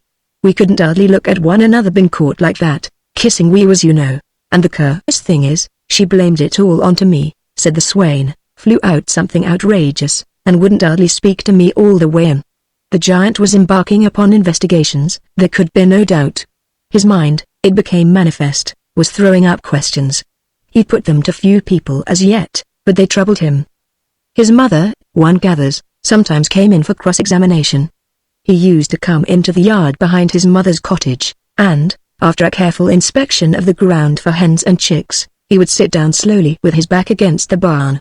In a minute the chicks, who liked him, would be pecking all over him at the mossy chalk mud in the seams of his clothing, and if it was blowing up the wet, Mrs. Caddy's kitten, who never lost her confidence in him, would assume a sinuous form and start scampering into the cottage, up to the kitchen fender, round, out, up his leg, up his body, right up to his shoulder, meditative moment, and then scat. Back again, and so on. Sometimes she would stick her claws in his face out of sheer gaiety of heart, but he never dared to touch her because of the uncertain weight of his hand upon a creature so frail. Besides, he rather liked to be tickled. And after a time he would put some clumsy questions to his mother. "Mother," he would say, "if it's good to work, why doesn't everyone work?" His mother would look up at him and answer, "It's good for the likes of us." He would meditate, "Why?" and going unanswered, "What's work for, Mother? Why do I cut chalk and you wash clothes, day after day, while Lady Wondershoot goes about in her carriage, Mother, and travels off to those beautiful foreign countries you and I mustn't see? Mother, she's a lady," said Mrs. Caddles. "Oh," said young Caddles, and meditated profoundly. "If there wasn't gentlefolks to make work for us to do," said Mrs. Caddles, "how should we poor people get a living?" This had to be digested. "Mother," he tried again, "if there wasn't any gentlefolks, wouldn't things belong to people like me and you? And if they did, Lord sakes and drat the boy." Mrs. Caddles would say she had with the help of a good memory become quite a florid and vigorous individuality since Mrs. Skinner died. "Since your poor dear grandma was took, there's no abiding you. Don't you ask no questions and you won't be told no lies. If once I was to start out answerin' you serious, the father d'ave to go and ask someone else for a supper let alone finishing the washin'." "All right, Mother," he would say, after a wondering stare at her. "I didn't mean to worry," and he would go on thinking. 5. He was thinking 4 years after, when the vicar, now no longer ripe but overripe, saw him for the last time of all. You figure the old gentleman visibly a little older now, slacker in his girth, a little coarsened and a little weakened in his thought and speech, with a quivering shakiness in his hand and a quivering shakiness in his convictions, but his eye still bright and merry for all the trouble the food had caused his village and himself. He had been frightened at times and disturbed, but was he not alive still and the same still? And 15 long years of fair sample of eternity had turned the trouble into use and won't. "It was a disturbance, I admit," he would say, "and things are different in many ways. There was a time when a boy could weed, but now a man must go out with axe and crowbar in some places down by the thickets at least. And it's a little strange still to us old-fashioned people for all this valley, even what used to be the riverbed before they irrigated, to be under wheat as it is this year 25 feet high. They used the old-fashioned scythe here 20 years ago, and they would bring home the harvest on a wain rejoicing in a simple honest fashion. A little simple drunkenness, a little frank lovemaking, to conclude. Poor dear Lady Wondershoot, she didn't like these innovations. Very conservative, poor dear lady. A touch of the 18th century about her, I always said. Her language for example. Bluff vigor. She died comparatively poor. These big weeds got into her garden. She was not one of these gardening women, but she liked her garden in order things growing where they were planted and as they were planted under control.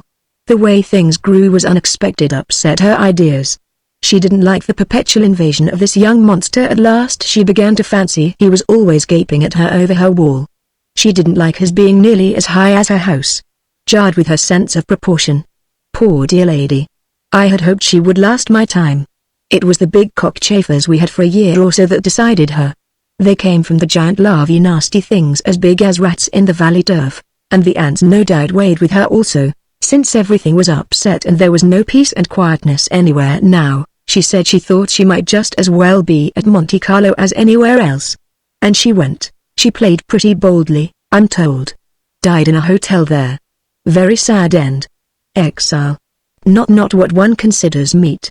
A natural leader of our English people. Uprooted. So yet after all, harped the vicar, it comes to very little. A nuisance of course. Children cannot run about so freely as they used to do, what with ant bites and so forth. Perhaps it's as well. There used to be talk as though this stuff would revolutionize everything. But there is something that defies all these forces of the new. I don't know of course. I'm not one of your modern philosophers explain everything with ether and atoms. Evolution. Rubbish like that. What I mean is something theologies don't include. Matter of reason not understanding. Ripe wisdom. Human nature.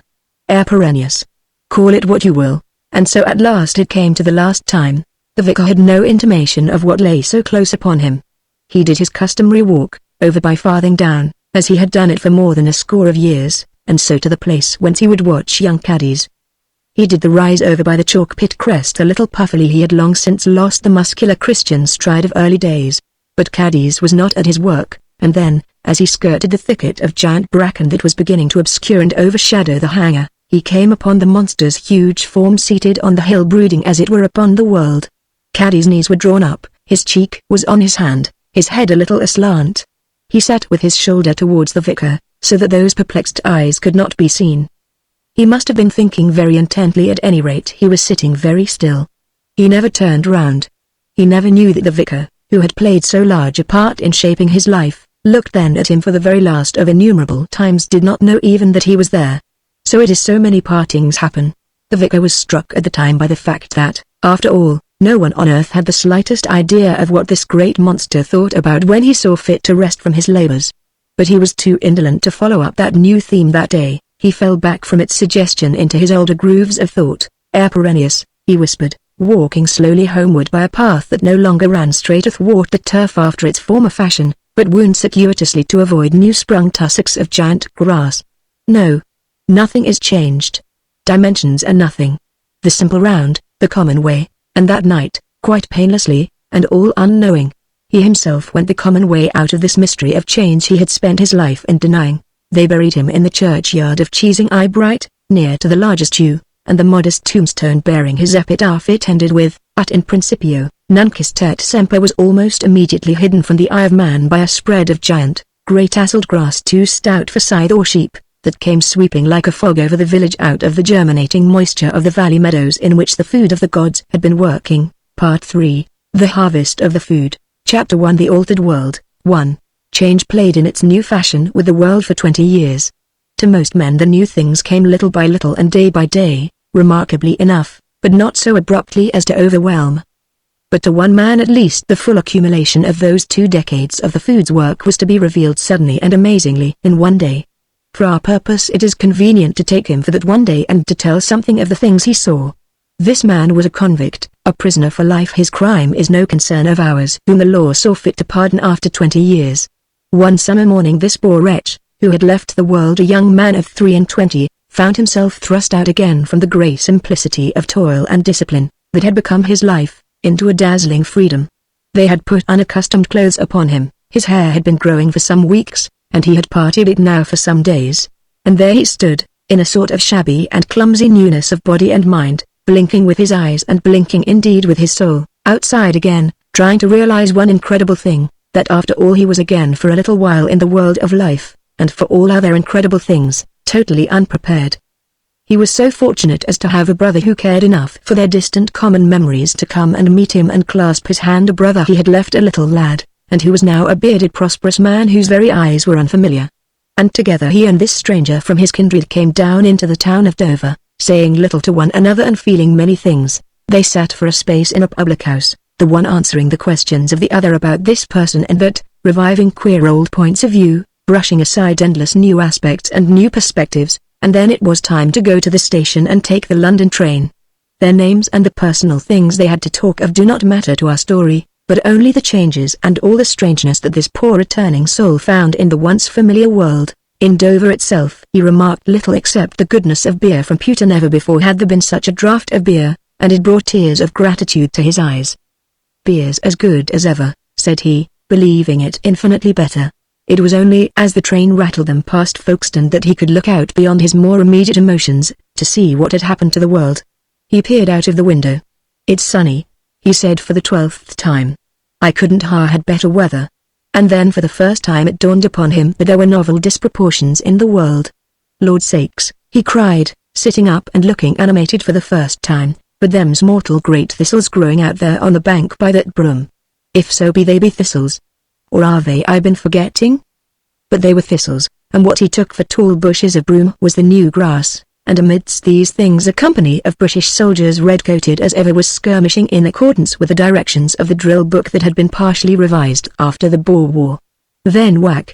Into a tunnel, and then into Sandling Junction, which was now embedded and dark. Its lamps were all alight in a great thicket of rhododendron that had crept out of some adjacent gardens and grown enormously up the valley. There was a train of trucks on the Sandgate siding piled high with rhododendron logs, and here it was the returning citizen heard first of Bloomfood. As they sped out into a country again that seemed absolutely unchanged, the two brothers were hard at their explanations. The one was full of eager, dull questions, the other had never thought, have never troubled to see the thing as a single fact, and he was elusive and difficult to follow. "It's this here Bloomfood stuff," he said, touching his bottom rock of knowledge. "Don't you know? Ain't they told you any of them? Bloomfood. You know Bloomfood. What all the elections about?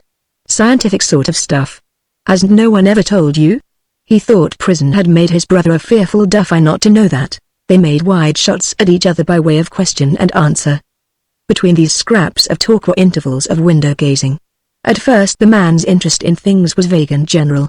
His imagination had been busy with what old so-and-so would say, how so-and-so would look, how he would say to all and sundry certain things that would present his putting away in a mitigated light. This Bloomfood came in at first as it were a thing in an odd paragraph of the newspapers, then as a source of intellectual difficulty with his brother. But it came to him presently that Bloomfood was persistently coming in upon any tropic he began. In those days the world was a patchwork of transition, so that this great new fact came to him in a series of shocks of contrast. The process of change had not been uniform, it had spread from one center of distribution here and another center there. The country was in patches, great areas where the food was still to come, and areas where it was already in the soil and in the air, sporadic and contagious.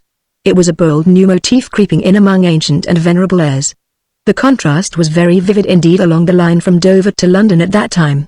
For a space they traversed just such a countryside as he had known since his childhood, the small oblongs of field, hedge-lined, of a size for pygmy horses to plough, the little roads 3 cart widths wide, the elms and oaks and poplars dotting these fields about, little thickets of willow beside the streams, ricks of hay no higher than a giant's sneeze, dolls' cottages with diamond panes, brickfields, and straggling village streets.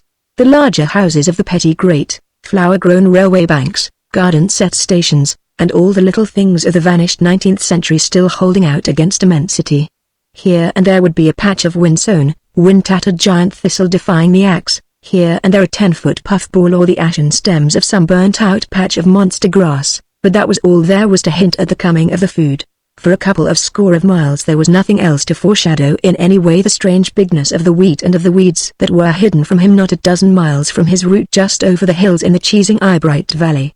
And then presently the traces of the food would begin. The first striking thing was the great new viaduct at Tunbridge, where the swamp of the choked Medway, due to a giant variety of chura, began in those days. Then again the little country, and then, as the petty multitudinous immensity of London spread out under its haze, the traces of man's fight to keep out greatness became abundant and incessant. In that southeastern region of London at that time, and all about where Cossa and his children lived, the food had become mysteriously insurgent at 100 points. The little life went on amidst daily portents that only the deliberation of their increase, the slow parallel growth of usage to their presence, had robbed of their warning. But this returning citizen peered out to see for the first time the facts of the food's strange and predominant, scarred and blackened areas, big unsightly defenses and preparations, barracks and arsenals that this subtle, persistent influence had forced into the life of men. Here, on an ampler scale, the experience of the first experimental farm had been repeated time and again. It had been in the inferior and accidental things of life underfoot and in waste places, irregularly and irrelevantly that the coming of a new force and new issues had first declared itself. There were great evil-smelling yards and enclosures where some invincible jungle of weed furnished fuel for gigantic machinery. Little cockneys came to stare at its clangorous oiliness and tip the men a sixpence. There were roads and tracks for big motors and vehicles, roads made of the interwoven fibers of hypertrophied hemp. There were towers containing steam sirens that could yell at once and warn the world against any new insurgence of vermin, or, what was queerer, venerable church towers conspicuously fitted with a mechanical scream. There were little red-painted refuge huts and garrison shelters, each with its 300-yard rifle range, where the riflemen practiced daily with soft-nosed ammunition at targets in the shape of monstrous rats. 6 times since the day of the Skinners there had been outbreaks of giant rats, each time from the southwest London sewers, and now they were as much an accepted fact there as tigers in the Delta by Calcutta.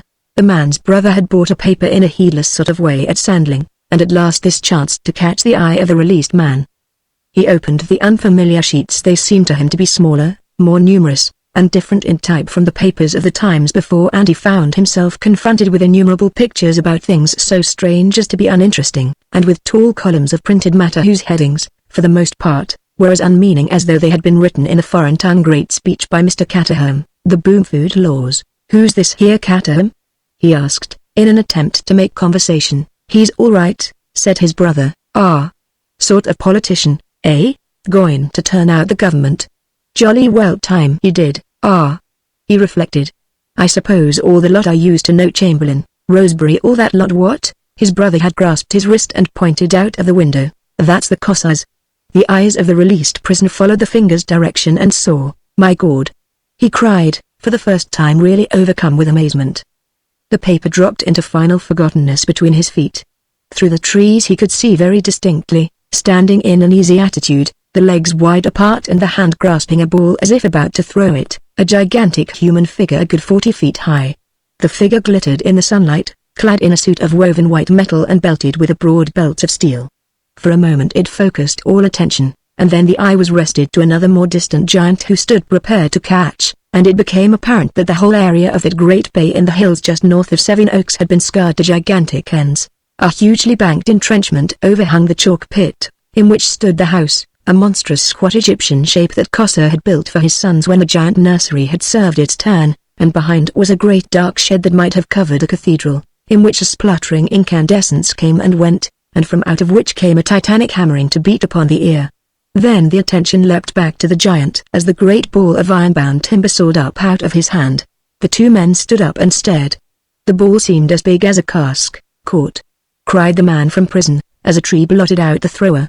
The train looked on these things only for the fraction of a minute and then passed behind trees into the Chislehurst tunnel. My God! Said the man from prison again, as the darkness closed about them. Why? That chap was as high as us. That's them young Cossars, said his brother, jerking his head elusively. What all this trouble's about? They emerged again to discover more siren-surmounted towers, more red huts, and then the clustering villas of the outer suburbs. The art of bill sticking had lost nothing in the interval, and from countless tall hoardings, from house ends, from palings, and 100 such points of vantage came the polychromatic appeals of the great Boomfood election.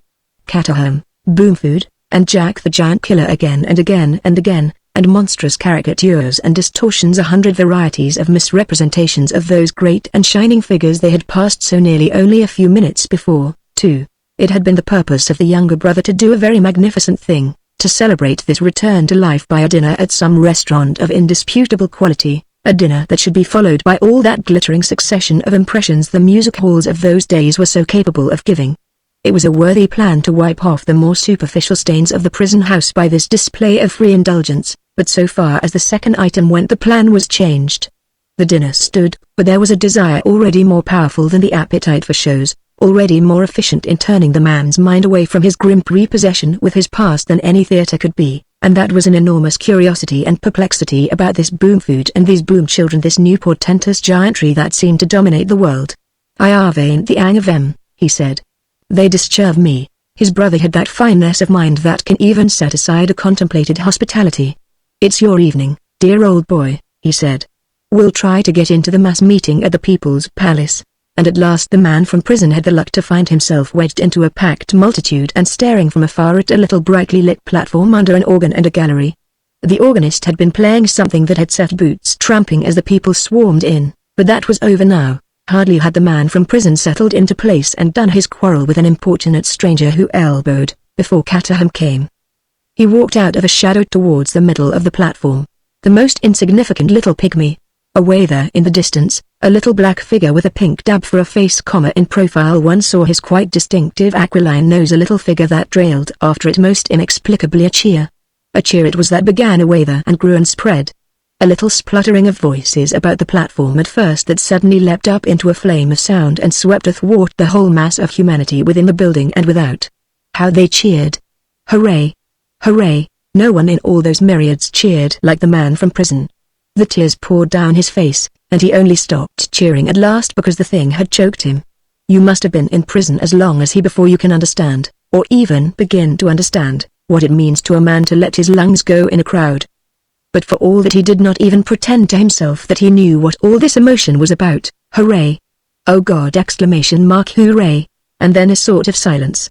Cataham had subsided to a conspicuous patience, and subordinate and inaudible persons were saying and doing formal and insignificant things. It was like hearing voices through the noise of leaves in spring.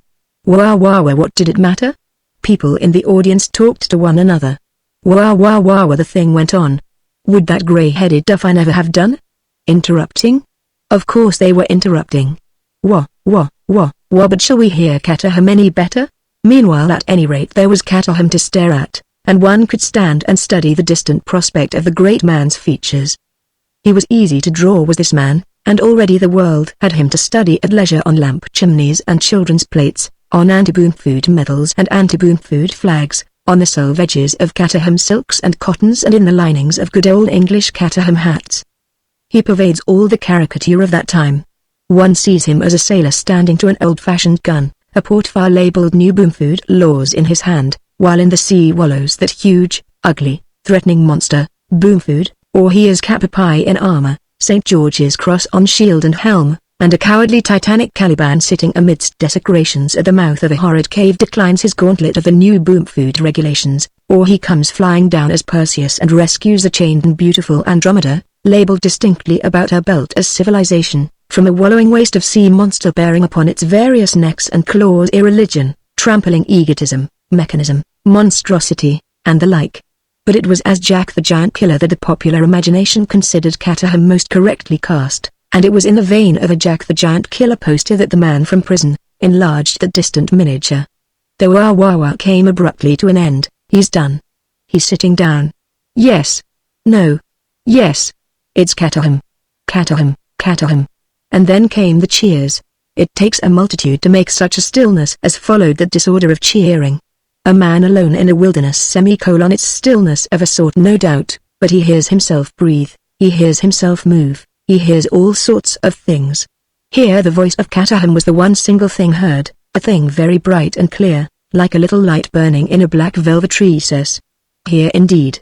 One heard him as though he spoke at one's elbow. It was stupendously effective to the man from prison, that gesticulating little figure in a halo of light, in a halo of rich and swaying sounds. Behind it, partially effaced as it were, sat its supporters on the platform, and in the foreground was a wide perspective of innumerable backs and profiles, a vast multitudinous attention. That little figure seemed to have absorbed the substance from them all. Cataham spoke of our ancient institutions. Ear, ear, roared the crowd. Ear, ear, said the man from prison. He spoke of our ancient spirit of order and justice. Ear, ear, roared the crowd. Ear, ear, cried the man from prison, deeply moved. He spoke of the wisdom of our forefathers, of the slow growth of venerable institutions, of moral and social traditions, that fitted our English national characteristics as the skin fits the hand. Ear, ear, groaned the man from prison, with tears of excitement on his cheeks.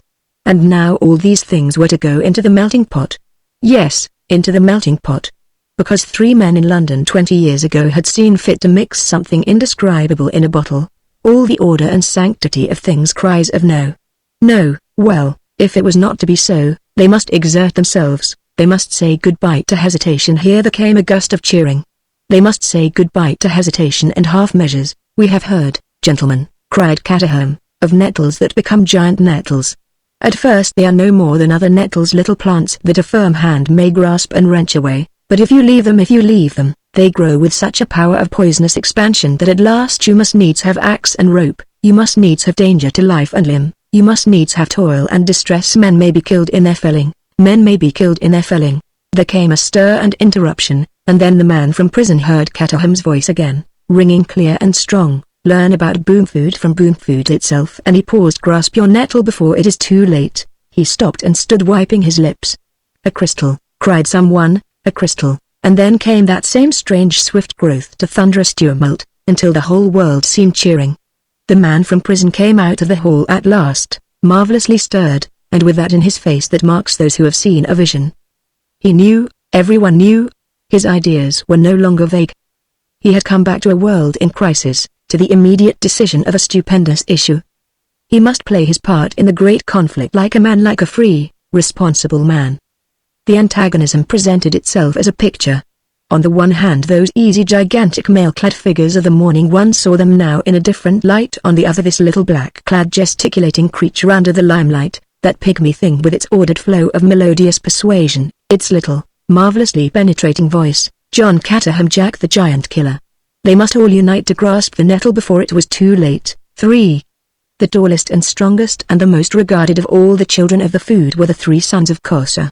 The mile or so of land near Sevenoaks in which their boyhood passed became so trenched, so dug out and twisted about, so covered with sheds and huge working models and all the play of their developing powers, it was like no other place on earth. And long since it had become too little for the things they sought to do. The eldest son was a mighty schemer of wheeled engines. He had made himself a sort of giant bicycle that no road in the world had room for, no bridge could bear. There it stood, a great thing of wheels and engines, capable of 250 miles an hour, useless save that now and then he would mount it and fling himself backwards and forwards across that cumbered work-yard. He had meant to go around the little world with it. He had made it with that intention, while he was still no more than a dreaming boy. Now its spokes were rusted deep red like wounds, wherever the enamel had been chipped away. You must make a road for it first, Sonny, Cossa had said, before you can do that. So one morning about dawn the young giant and his brothers had set to work to make a road about the world.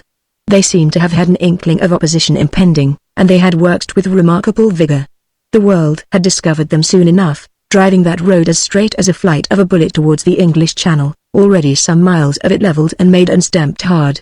They had been stopped before midday by a vast crowd of excited people, owners of land, land agents, local authorities, lawyers, policemen, soldiers even. "We're making a road," the biggest boy had explained. "Make a road by all means," said the leading lawyer on the ground, "but please respect the rights of other people. You have already infringed the private rights of 27 private proprietors, let alone the special privileges and property of an urban district board, 9 parish councils, a county council, 2 gasworks, and a railway company." "Goodney," said the elder boy Cossa, "you will have to stop it. But don't you want a nice straight road in the place of all these rotten rutty little lanes?" "I won't say it wouldn't be advantageous, but it isn't to be done," said the eldest Cossa boy, picking up his tools. "Not in this way," said the lawyer. "Certainly. How is it to be done?" The leading lawyer's answer had been complicated and vague. Cossa had come down to see the mischief his children had done, and reproved them severely and laughed enormously and seemed to be extremely happy over the affair. "You boys must wait a bit," he shouted up to them, "before you can do things like that. The lawyer told us we must begin by preparing a scheme, and getting special powers and all sorts of rot. Said it would take us years. We'll have a scheme before long." "Little boy," cried Cossa, hands to his mouth as he shouted, "never fear. For a bit you'd better play about and make models of the things you want to do." They did as he told them like obedient sons. But for all that the Cossa lads brooded a little. "It's all very well," said the second to the first, "but I don't always want just to play about and plan. I want to do something real, you know.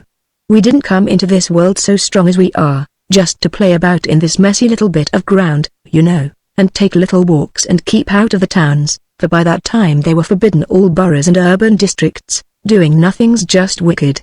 Can't we find out something the little people want done and do it for them just for the fun of doing it? Lots of them haven't houses fit to live in," said the second boy. "Let's go and build them a house close up to London, that will hold heaps and heaps of them and be ever so comfortable and nice. And let's make 'em a nice little road to where they all go and do business, nice straight little road, and make it all as nice as nice. We'll make it all so clean and pretty that they won't any of them be able to live grubby and beastly like most of them do now. Water enough for them to wash with. We'll have you know they're so dirty now that 9 out of 10 of their houses haven't even baths in them, the filthy little skunks. You know, the ones that have baths spit insults at the ones that haven't, instead of helping them to get them and call them the great unwashed _you_know. We'll alter all that. And we'll make electricity, light and cook and clean up for them, and all. Fancy. They make their women who are going to be mothers crawl about and scrub floors. We could make it all beautifully. We could bank up a valley and that range of hills over there and make a nice reservoir, and we could make a big place here to generate our electricity and have it all simply lovely. Couldn't we, brother? And then perhaps they'd let us do some other things." "Yes," said the elder brother, "we could do it very nice for them." "Then let's," said the second brother. "I don't mind," said the elder brother, and looked about for a handy tool, and that led to another dreadful bother. Agitated multitudes were at them in no time, telling them for 1,000 reasons to stop, telling them to stop for no reason at all, babbling, confused, and varied multitudes. The place they were building was too high, it couldn't possibly be safe. It was ugly, it interfered with the letting of proper-sized houses in the neighborhood, it ruined the tone of the neighborhood, it was unneighborly, it was contrary to the local building regulations, it infringed the right of the local authority to muddle about with a minute expensive electric supply of its own, it interfered with the concerns of the local water company. Local government board clerks roused themselves to judicial obstruction. The little lawyer turned up again to represent about a dozen threatened interests. Local landowners appeared in opposition. People with mysterious claims claimed to be bought off at exorbitant rates. The trades unions of all the building trades lifted up collective voices, and a ring of dealers in all sorts of building material became a bar. Extraordinary associations of people with prophetic visions of aesthetic horrors rallied to protect the scenery of the place where they would build the great house, of the valley where they would bank up the water. These last people were absolutely the worst asses of the lot, the Cossa boys considered. That beautiful house of the Cossa boys was just like a walking stick thrust into a wasp's nest, in no time. "I never did," said the elder boy. "We can't go on," said the second brother. "Rotten little beasts they are," said the third of the brothers. "We can't do anything, even when it's for their own comfort. Such a nice place we'd have made for them too. They seem to spend their silly little lives getting in each other's way," said the eldest boy. "Rights and laws and regulations and rascalities, it's like a game of spellicans. Well, anyhow, they'll have to live in their grubby, dirty, silly little houses for a bit longer. It's very evident we can't go on with this." And the Cossa children left that great house unfinished, a mere hole of foundations and the beginning of a wall, and sulked back to their big enclosure. After a time the hole was filled with water and with stagnation and weeds, and vermin, and the food, either dropped by the sons of Cossa or blowing thither as dust, set growth going in its usual fashion. Water voles came out over the country and did infinite havoc, and one day a farmer caught his pigs drinking there, and instantly and with great presence of mind, for he knew, of the great hog of Oakham, slew them all. And from that deep pool it was the mosquitoes came, quite terrible mosquitoes, whose only virtue was that the sons of Cossa, after being bitten for a little, could stand the thing no longer, but chose a moonlight night when law and order were abed and drained the water clean away into the river by brook. But they left the big weeds and the big water voles and all sorts of big undesirable things still living and breeding on the site they had chosen, the site on which the fair great house of the little people might have towered to heaven. For that had been in the boyhood of the sons, but now they were nearly men, and the chains had been tightening upon them and tightening with every year of growth. Each year they grew, and the food spread and great things multiplied. Each year the stress and tension rose. The food had been at first for the great mass of mankind a distant marvel, and now it was coming home to every threshold, and threatening, pressing against and distorting the whole order of life. It blocked this, it overturned that, it changed natural products, and by changing natural products it stopped employments and threw men out of work by the hundred thousands. It swept over boundaries and turned the world of trade into a world of cataclysms. No wonder mankind hated it. And since it is easier to hate animate than inanimate things, animals more than plants, and one's fellow men more completely than any animals, the fear and trouble engendered by giant nettles and 6-foot grass blades, awful insects and tiger-like vermin, grew all into one great power of detestation that aimed itself with a simple directness at that scattered band of great human beings, the children of the food. That hatred had become the central force in political affairs. The old party lines had been traversed and effaced altogether under the insistence of these newer issues, and the conflict lay now with the party of the temporizers, who were for putting little political men to control and regulate the food, and the party of reaction for whom Catahan spoke, speaking always with a more sinister ambiguity, crystallizing his intention first in one threatening phrase and then another. Now that men must prune the bramble growths, now that they must find a cure for elephantiasis, and at last upon the eve of the election that they must grasp the nettle.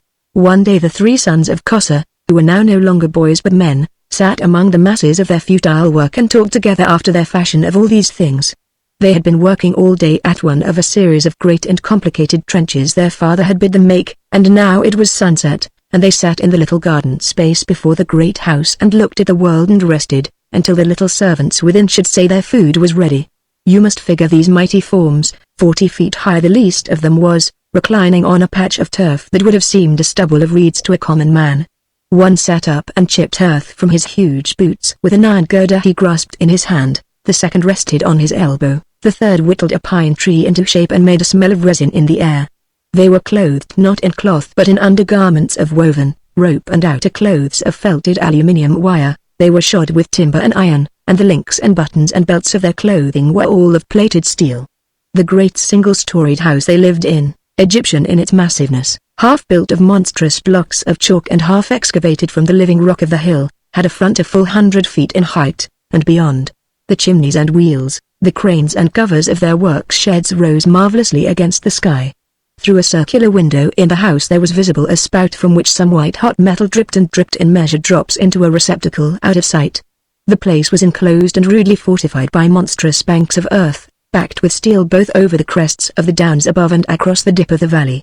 It needed something of common size to mark the nature of the scale. The train that came rattling from Seven Oaks athwart their vision, and presently plunged into the tunnel out of their sight, looked by contrast with them like some small-sized automatic toy. "They have made all the woods this side of Item out of bounds," said one, "and moved the board that was out by Knockholt 2 miles and more this way." "It is the least they could do," said the youngest, after a pause. "They are trying to take the wind out of Cataham's sails. It's not enough for that, and it is almost too much for us," said the third. "They are cutting us off from Brother Edward. Last time I went to him the red notices had crept a mile in, either way. The road to him along the downs is no more than a narrow lane," the speaker thought. "What has come to our Brother Edward?" "Why?" said the eldest brother. The speaker backed a bow from his spine. He was like as though he wasn't awake. He didn't seem to listen to what I had to say. And he said something of love. The youngest tapped his girder on the edge of his iron sole and laughed. "Brother Edward," he said, "has dreams." Neither spoke for a space. Then the eldest brother said, "This cooping up and cooping up grows more than I can bear. At last, I believe, they will draw a line round our boots and tell us to live on that." The middle brother swept aside a heap of pine boughs with one hand and shifted his attitude. "What they do now is nothing to what they will do when Cataham has power, if he gets power," said the youngest brother, smiting the ground with his girder. "As he will," said the eldest, staring at his feet. The middle brother ceased his lopping, and his eye went to the great banks that sheltered them about. "Then, brothers," he said, "our youth will be over, and, as Father Edward said to us long ago, we must quit ourselves like men." "Yes," said the eldest brother, "but what exactly does that mean? Just what does it mean when that day of trouble comes?" He too glanced at those rude vast suggestions of entrenchment about them, looking not so much at them as through them and over the hills to the innumerable multitudes beyond. Something of the same sort came into all their minds, a vision of little people coming out to war, in a flood, the little people, inexhaustible, incessant, malignant.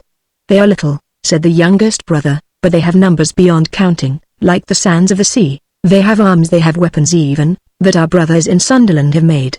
Besides, brothers, except for vermin, except for little accidents with evil things, what have we seen of killing?" "I know," said the eldest brother. "For all that we are what we are. When the day of trouble comes we must do the thing we have to do." He closed his knife with a snap. The blade was the length of a man and used his new pine staff to help himself rise. He stood up and turned towards the squat grey immensity of the house. The crimson of the sunset caught him as he rose, caught the mail and clasps about his neck and the woven metal of his arms, and to the eyes of his brother it seemed as though he was suddenly suffused with blood. As the young giant rose, little black figure became visible to him against that western incandescence on the top of the embankment that towered above the summit of the down. The black limbs waved in ungainly gestures. Something in the fling of the limbs suggested haste to the young giant's mind. He waved his pine mast in reply, filled the whole valley with his vast hollow, threw a somethings up to his brothers, and set off in 20-foot strides to meet and help his father. 5. It chanced too that a young man who was not a giant was delivering his soul about these sons of Cossa just at that same time. He had come over the hills beyond Seven Oaks, he and his friend, and he it was did the talking. In the hedge as they came along they had heard a pitiful squealing, and had intervened to rescue 3 nestling tits from the attack of a couple of giant ants. That adventure it was had set him talking, reactionary. He was saying, as they came within sight of the Cossa encampment. Who wouldn't be reactionary? Look at that square of ground, that space of God's earth that was once sweet and fair, torn, desecrated, disemboweled. Those sheds. That great wind wheel. That monstrous wheeled machine. Those dikes. Look at those 3 monsters squatting there, plotting some ugly devilment or other.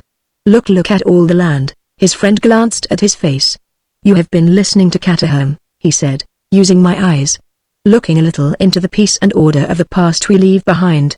This foul food is the last shape of the devil, still set as ever upon the ruin of our world. Think what the world must have been before our days, what it was still when our mothers bore us, and see it now. Think how these slopes once smiled under the golden harvest, how the hedges, full of sweet little flowers, parted the modest portion of this man from that, how the ruddy farmhouses dotted the land, and the voice of the church bells from yonder tower stilled the whole world each Sabbath into Sabbath prayer. And now, every year, still more and more of monstrous weeds, of monstrous vermin, and these giants growing all about us, straddling over us, blundering against all that is subtle and sacred in our world. Why, here look, he pointed, and his friend's eyes followed the line of his white finger, one of their footmarks. See. It has smashed itself 3 feet deep and more, a pitfall for horse and rider, a trap to the unwary. There is a briar rose smashed to death, there is grass uprooted and a teasel crushed aside, a farmer's drain pipe snapped and the edge of the pathway broken down. Destruction. So they are doing all over the world, all over the order and decency the world of men has made. Trampling on all things.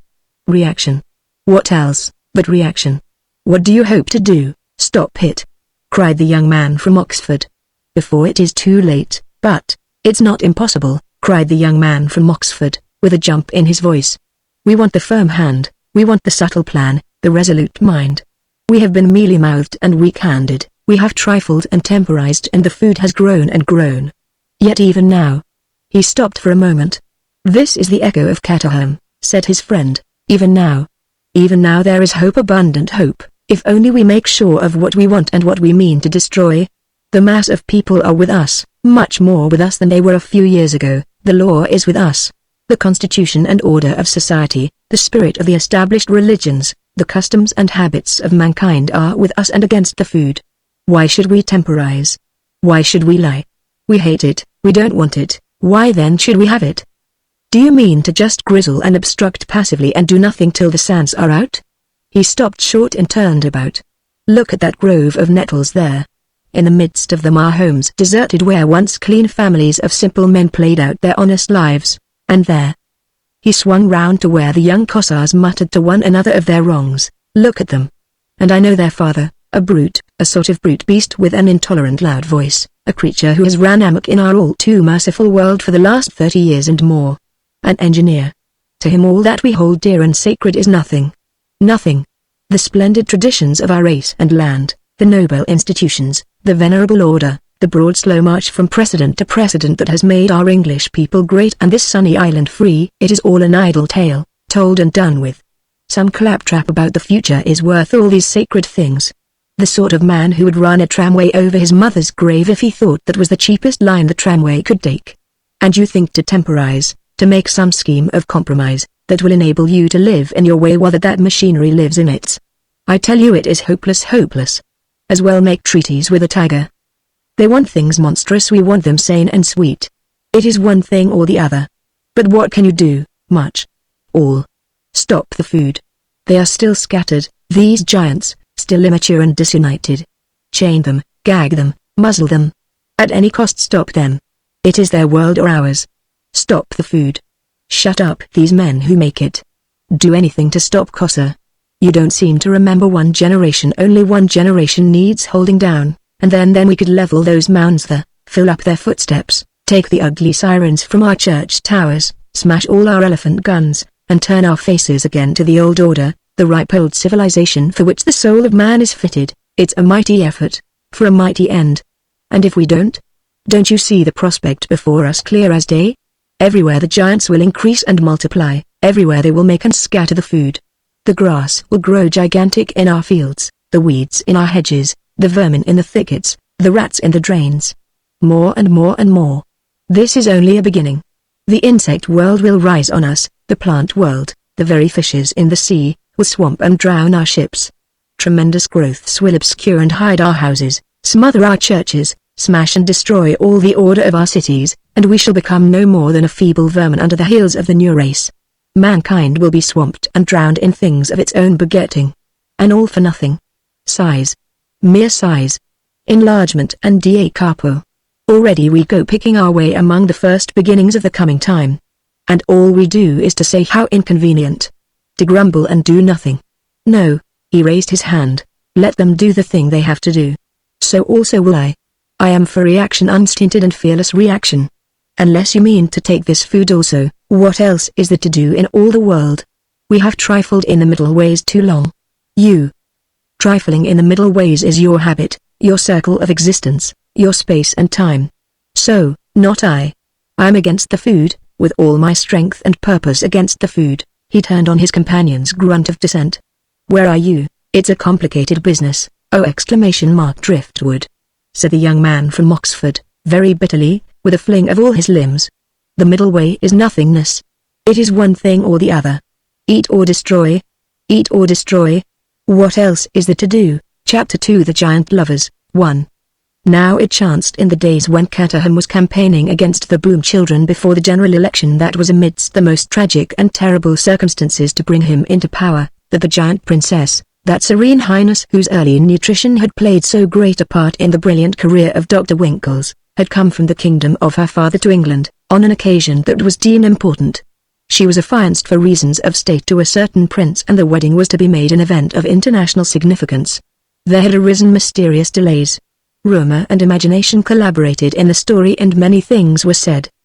There were suggestions of recalcitrant prince who declared he would not be made to look like a fool, at least to this extent. People sympathized with him. That is the most significant aspect of the affair. Now it may seem a strange thing, but it is a fact that the giant princess, when she came to England, knew of no other giants whatever. She had lived in a world where tact is almost a passion and reservations the air of one's life. They had kept the thing from her, they had hedged her about from sight or suspicion of any gigantic form, until her appointed coming to England was due. Until she met young Redwood she had no inkling that there was such a thing as another giant in the world. In the kingdom of the father of the princess there were wild wastes of upland and mountains where she had been accustomed to roam freely. She loved the sunrise and the sunset and all the great drama of the open heavens more than anything else in the world, but among a people at once so democratic and so vehemently loyal as the English her freedom was much restricted. People came in breaks, in excursion trains, in organized multitudes to see her. They would cycle long distances to stare at her, and it was necessary to rise betimes if she would walk in peace. It was still near the dawn that morning when young Redwood came upon her. The great park near the palace where she lodged stretched, for a score of miles and more, west and south of the western palace gates. The chestnut trees of its avenues reached high above her head. Each one as she passed it seemed to proffer a more abundant wealth of blossom. For a time she was content with sight and scent, but at last she was won over by these offers, and set herself so busily to choose and pick that she did not perceive young Redwood until he was close upon her. She moved among the chestnut trees, with the destined lover drawing near to her, unanticipated, unsuspected. She thrust her hands in among the branches, breaking them and gathering them. She was alone in the world.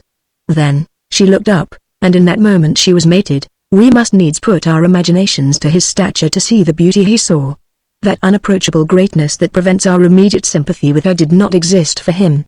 There she stood, a gracious girl, the first created being that had ever seemed a mate for him, light and slender, lightly clad, the fresh breeze of the dawn molding the subtly folding robe upon her against the soft strong lines of her form, and with a great mass of blossoming chestnut branches in her hands. The collar of her robe opened to show the whiteness of her neck and a soft shadowed roundness that passed out of sight towards her shoulders. The breeze had stolen a strand or so of her hair too, and strained its red-tipped brown across her cheek. Her eyes were open blue, and her lips rested always in the promise of a smile as she reached among the branches. She turned upon him with a start, saw him, and for a space they regarded one another. For her, the sight of him was so amazing, so incredible, as to be, for some moments at least, terrible. He came to her with the shock of a supernatural apparition. He broke all the established law of her world. He was a youth of 21 then, slenderly built, with his father's darkness and his father's gravity. He was clad in sober soft brown leather, close-fitting easy garments, and in brown hose, that shaped him bravely. His head went uncovered in all weathers. They stood regarding one another, she incredulously amazed, and he with his heart beating fast. It was a moment without a prelude, the cardinal meeting of their lives. For him there was less surprise. He had been seeking her, and yet his heart beat fast. He came towards her, slowly, with his eyes upon her face. "You are the princess," he said. "My father has told me. You are the princess who was given the food of the gods." "I am the princess, yes," she said, with eyes of wonder. "But what are you?" I am the son of the man who made the food of the gods. The food of the gods. Yes, the food of the gods. But, her face expressed infinite perplexity. What? I don't understand. The food of the gods? You have not heard? The food of the gods. No, she found herself trembling violently. The color left her face.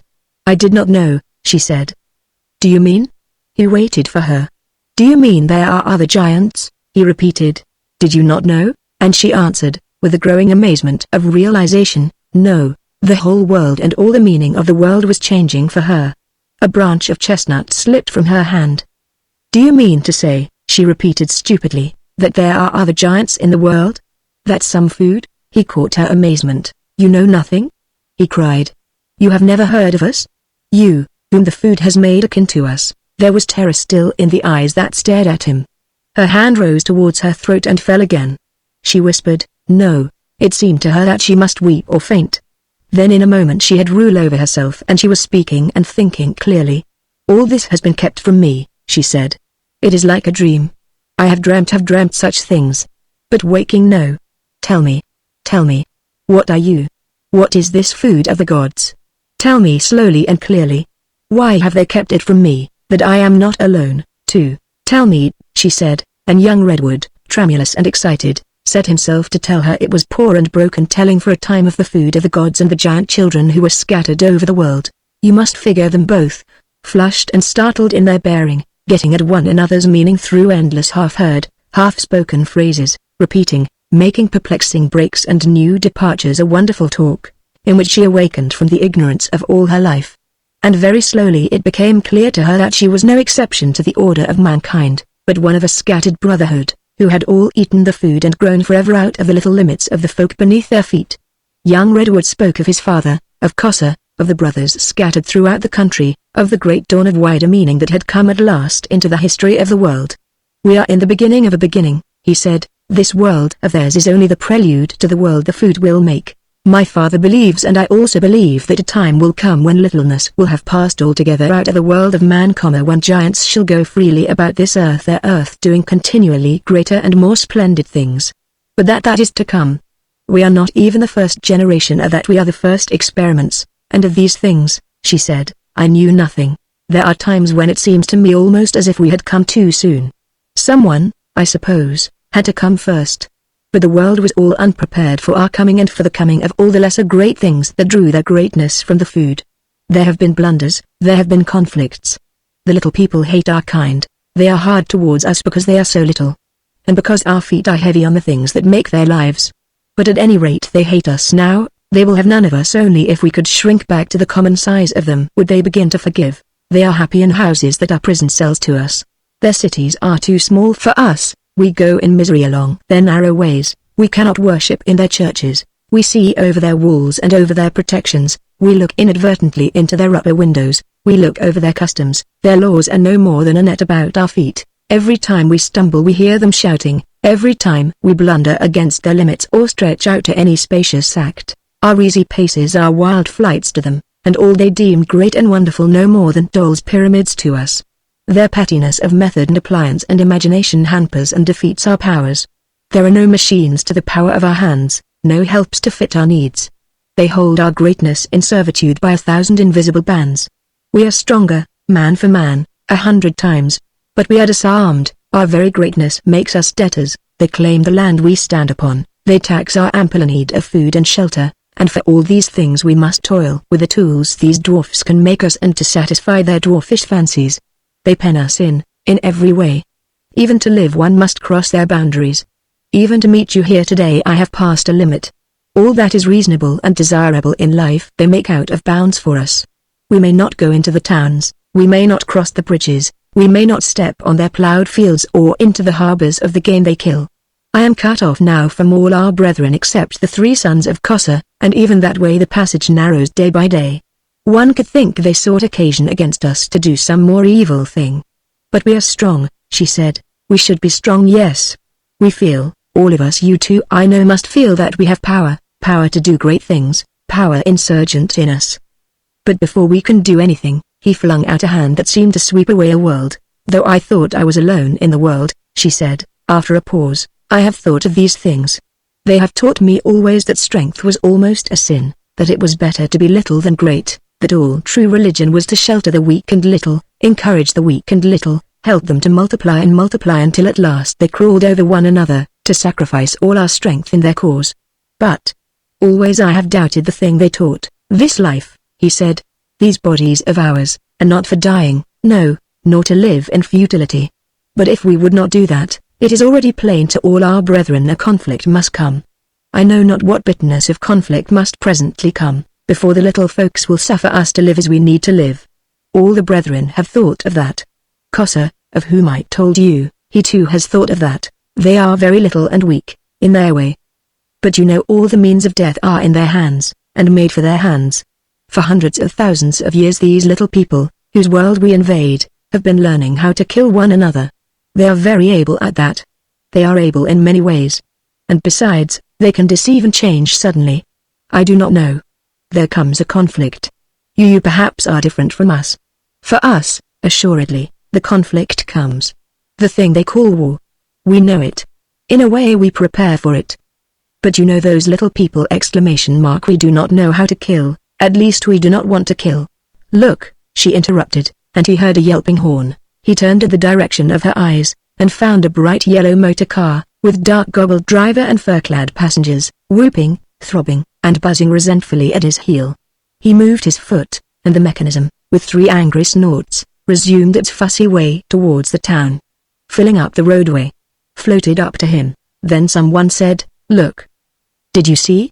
There is the monster princess over beyond the trees." And all their goggled faces came round to stare. "I say," said another. "That won't do. All this," she said, "is more amazing than I can tell." "That they should not have told you," he said, and left his sentence incomplete. "Until you came upon me, I had lived in a world where I was great alone. I had made myself a life for that. I had thought I was the victim of some strange freak of nature. And now my world has crumbled down, in half an hour, and I see another world, other conditions, wider possibilities." "Fellowship, fellowship," he answered. "I want you to tell me more yet, and much more," she said. "You know this passes through my mind like a tale that is told. You even. In a day perhaps, or after several days, I shall believe in you. Now I am dreaming. Listen." The first stroke of a clock above the palace offices far away had penetrated to them. Each counted mechanically 7. "This," she said, "should be the hour of my return. They will be taking the bowl of my coffee into the hall where I sleep. The little officials and servants, you cannot dream how grave they are, will be stirring about their little duties. They will wonder. But I want to talk to you," she thought. "But I want to think too. I want now to think alone, and think out this change in things, think away the old solitude, and think you and those others into my world. I shall go. I shall go back today to my place in the castle, and tomorrow, as the dawn comes, I shall come again here. I shall be here waiting for you. All day I shall dream and dream of this new world you have given me. Even now, I can scarcely believe." She took a step back and surveyed him from the feet to the face. Their eyes met and locked for a moment. "Yes," she said, with a little laugh that was half a sob. "You are real. But it is very wonderful. Do you think indeed? Suppose tomorrow I come and find you a pygmy like the others." "Yes, I must think. And so for today, as the little people do." She held out her hand, and for the first time they touched one another. Their hands clasped firmly and their eyes met again. "Goodbye," she said, "for today. Goodbye. Goodbye, brother giant." He hesitated with some unspoken thing, and at last he answered her simply, "Goodbye." For a space they held each other's hands, studying each the other's face. And many times after they had parted, she looked back half doubtfully at him, standing still in the place where they had met. She walked into her apartments across the great yard of the palace like one who walks in a dream, with a vast branch of chestnut trailing from her hand. 3. These two met all together 14 times before the beginning of the end. They met in the great park or on the heights and among the gorges of the rusty-roaded, heathery moorland, set with dusky pine woods, that stretched to the southwest. Twice they met in the great avenue of chestnuts, and 5 times near the broad ornamental water the king, her great-grandfather, had made. There was a place where a great trim lawn, set with tall conifers, sloped graciously to the water's edge, and there she would sit, and he would lie at her knees and look up in her face and talk, telling of all the things that had been, and of the work his father had set before him, and of the great and spacious dream of what the giant people should one day be. Commonly they met in the early dawn, but once they met there in the afternoon, and found presently a multitude of peering eavesdroppers about them, cyclists, pedestrians, peeping from the bushes, rustling, as sparrows will rustle about one in the London parks, amidst the dead leaves in the woods behind, gliding down the lake in boats towards a point of view, trying to get nearer to them and hear. It was the first hint that offered of the enormous interest the countryside was taking in their meetings. And once it was the 7th time, and it precipitated the scandal. They met out upon the breezy moorland under a clear moonlight, and talked in whispers there, for the night was warm and still. Very soon they had passed from the realization that in them and through them a new world of giantry shaped itself in the earth, from the contemplation of the great struggle between big and little, in which they were clearly destined to participate, to interests at once more personal and more spacious. Each time they met and talked and looked on one another, it crept a little more out of their subconscious being towards recognition, that something more dear and wonderful than friendship was between them, and walked between them and drew their hands together. And in a little while they came to the word itself and found themselves lovers, the Adam and Eve of a new race in the world. They set foot side by side into the wonderful valley of love, with its deep and quiet places. The world changed about them with their changing mood, until presently it had become, as it were, a tabernacular beauty about their meetings, and the stars were no more than flowers of light beneath the feet of their love, and the dawn and sunset the colored hangings by the way. They ceased to be beings of flesh and blood to one another and themselves. They passed into a bodily texture of tenderness and desire. They gave at first whispers and then silence, and drew close and looked into one another's moonlit and shadowy faces under the infinite arch of the sky. And the still black pine trees stood about them like sentinels. The beating steps of time were hushed into silence, and it seemed to them the universe hung still. Only their hearts were audible, beating. They seemed to be living together in a world where there is no death, and indeed so it was with them then. It seemed to them that they sounded, and indeed they sounded, such hidden splendors in the very heart of things as none have ever reached before. Even for mean and little souls, love is the revelation of splendors. And these were giant lovers who had eaten the food of the gods. You may imagine the spreading consternation in this ordered world when it became known that the princess who was affianced to the princess, her serene highness, with royal blood in her veins, frequently met, the hypertrophied offspring of a common professor of chemistry, a creature of no rank, no position, no wealth, and talked to him as though there were no kings and princes, no order, no reverence, nothing but giants and pygmies in the world, talked to him and, it was only too certain, held him as her lover, if those newspaper fellows get hold of it. Gasped Sir Arthur Poodle-Bootleg. I am told, whispered the old Bishop of Frumps. New story upstairs, said the first footman, as he nibbled among the dessert things. So far as I can make out, this here giant princess. They say, said the lady who kept the stationer's shop by the main entrance to the palace, where the little Americans get their tickets for the state apartments, and then, we are authorized to deny, said Picaroon in gossip, and so the whole trouble came out, for they say that we must part, the princess said to her lover. But why? He cried. What new folly have these people got into their heads? Do you know, she asked, that to love me is high treason? My dear, he cried, but does it matter? What is their right without a shadow of reason, and their treason and their loyalty to us? You shall hear, she said, and told him of the things that had been told to her. It was the queerest little man who came to me with a soft, beautifully modulated voice, a softly moving little gentleman who sidled into the room like a cat and put his pretty white hand up so, whenever he had anything significant to say. He is bald, but not of course nakedly bald, and his nose and face are chubby rosy little things, and his beard is trimmed to a point in quite the loveliest way. He pretended to have emotions several times and made his eyes shine. You know, he is quite a friend of the real royal family here, and he called me his dear young lady and was perfectly sympathetic even from the beginning. My dear young lady, he said, you know you mustn't, several times, and then, you owe a duty. Where do they make such men? He likes it, she said, but I don't see. He told me serious things. You don't think, he said, turning on her abruptly, that there's anything in the sort of thing he said? There's something in it quite certainly, said she. You mean? I mean that without knowing it we have been trampling on the most sacred conceptions of the little folks. We who are royal are a class apart. We are worshipped prisoners, processional toys. We pay for worship by losing our elementary freedom. And I was to have married that prince. You know nothing of him though. Well, a pygmy prince. He doesn't matter. It seems it would have strengthened the bonds between my country and another. And this country also was to profit. Imagine it! Strengthening the bonds. And now, they want me to go on with it as though there was nothing between us two. Nothing, yes. But that isn't all. He said, your specialist intact? Yes. He said it would be better for you, better for all the giants, if we two abstained from conversation. That was how he put it. But what can they do if we don't? He said you might have your freedom. He said, with a stress, my dear young lady, it would be better, it would be more dignified, if you parted, willingly.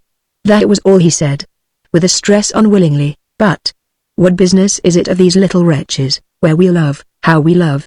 What have they in their world to do with us? They do not think that. Of course, he said, you disregard all this. It seems utterly foolish to me, that their laws should fetter us.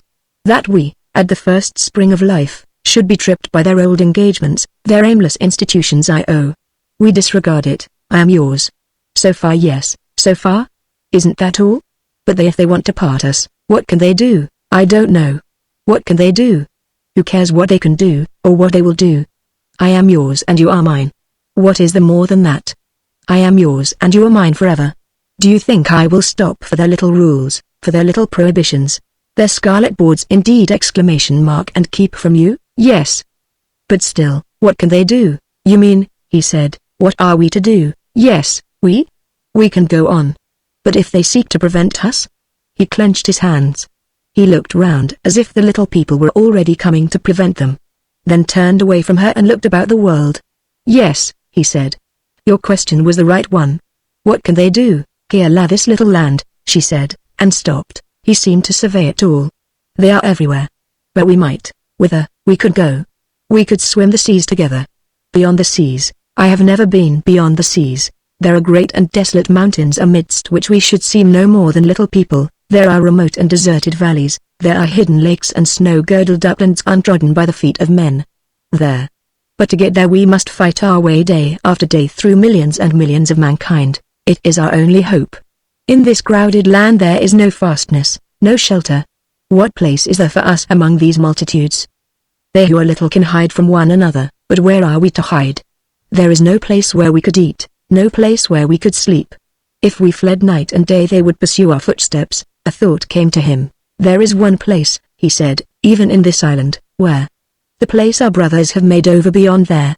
They have made great banks about their house, north and south and east and west. They have made deep pits and hidden places, and even now one came over to me quite recently. He said I did not altogether heed what he said then, but he spoke of arms. It may be that we should find shelter. For many days, he said, after a pause, I have not seen our brothers. Dear. I have been dreaming, I have been forgetting. The days have passed, and I have done nothing but look to see you again. I must go to them and talk to them, and tell them of you and of all the things that hang over us. If they will help us, they can help us. Then indeed we might hope. I do not know how strong their place is, but certainly Kosa will have made it strong. Before all this, before you came to me, I remember now there was trouble brewing. There was an election when all the little people settle things, by counting heads. It must be over now. There were threats against all our race, that is. But you. I must see our brothers. I must tell them all that has happened between us, and all that threatens now. 5. He did not come to their next meeting until she had waited some time. They were to meet that day about midday in a great space of park that fitted into a bend of the river, and as she waited, looking ever southward under her hand, it came to her that the world was very still, that indeed it was broodingly still. And then she perceived that, spite of the lateness of the hour, her customary retinue of voluntary spies had failed her. Left and right, when she came to look, there was no one in sight, and there was never a boat upon the silver curve of the Thames. She tried to find a reason for this strange stillness in the world. Then, a grateful sight for her, she saw young redwood far away over a gap in the tree masses that bounded her view. Immediately the trees hid him, and presently he was thrusting through them and in sight again. She could see there was something different, and then she saw that he was hurrying unusually, and then that he limped. He gestured to her, and she walked towards him. His face became clearer, and she saw with infinite concern that he winced at every stride. She ran towards him, her mind full of questions and vague fear. He drew near to her and spoke without a greeting. Are we to part? He panted. No, she answered. Why? What is the matter? But if we do not part? It is now. What is the matter? I do not want to part, he said. Only he broke off abruptly to ask, "You will not part from me?" She met his eyes with a steadfast look. "What has happened?" She pressed. "Not for a time." "What time?" "Years perhaps." "Part?" "No, you have thought?" He insisted. "I will not part." She took his hand. "If this meant death, now, I would not let you go." "If it meant death," he said, and she felt his grip upon her fingers. He looked about him as if he feared to see the little people coming as he spoke. "And then, it may mean death." "Now tell me," she said. "They tried to stop my coming." "How?" "And as I came out of my workshop where I make the food of the gods for the Cossacks to store in their camp, I found a little officer of police, a man in blue with white clean gloves, who beckoned me to stop. 'This way is closed,' said he. I thought little of that. I went round my workshop to where another road runs west, and there was another officer. 'This road is closed,' he said, and added, 'All the roads are closed.' And then, I argued with him a little. 'They are public roads.' I said, 'That's it,' said he. 'You spoil them for the public.' 'Very well,' said I, 'I'll take the fields.' And then, up leapt others from behind a hedge and said, 'These fields are private.' 'Curse your public and private,' I said, 'I'm going to my princess,' and I stooped down and picked him up very gently, kicking and shouting, and put him out of my way. In a minute all the fields about me seemed alive with running men. I saw one on horseback galloping beside me and reading something as he rode, shouting it. He finished and turned and galloped away from me, head down. I couldn't make it out. And then behind me I heard the crack of guns, just as they shoot at the rats.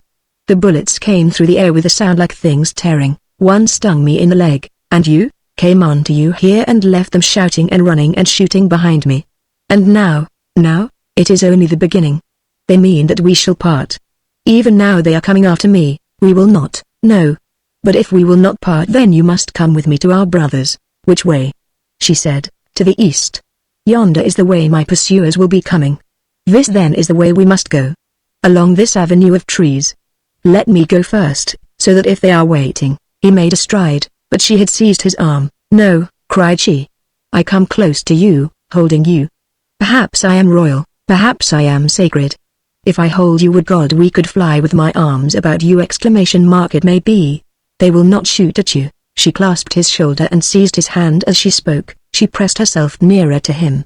"It may be they will not shoot you," she repeated, and with a sudden passion of tenderness he took her into his arms and kissed her cheek. For a space he held her. "Even if it is death," she whispered. She put her hands about his neck and lifted her face to his. "Dearest, kiss me once more." He drew her to him. Silently they kissed one another on the lips, and for another moment clung to one another. Then hand in hand, and she striving always to keep her body near to his, they set forward if haply they might reach the camp of refuge the sons of Kosser had made, before the pursuit of the little people overtook them. And as they crossed the great spaces of the park behind the castle, there came horsemen galloping out from among the trees and vainly seeking to keep pace with their giant strides.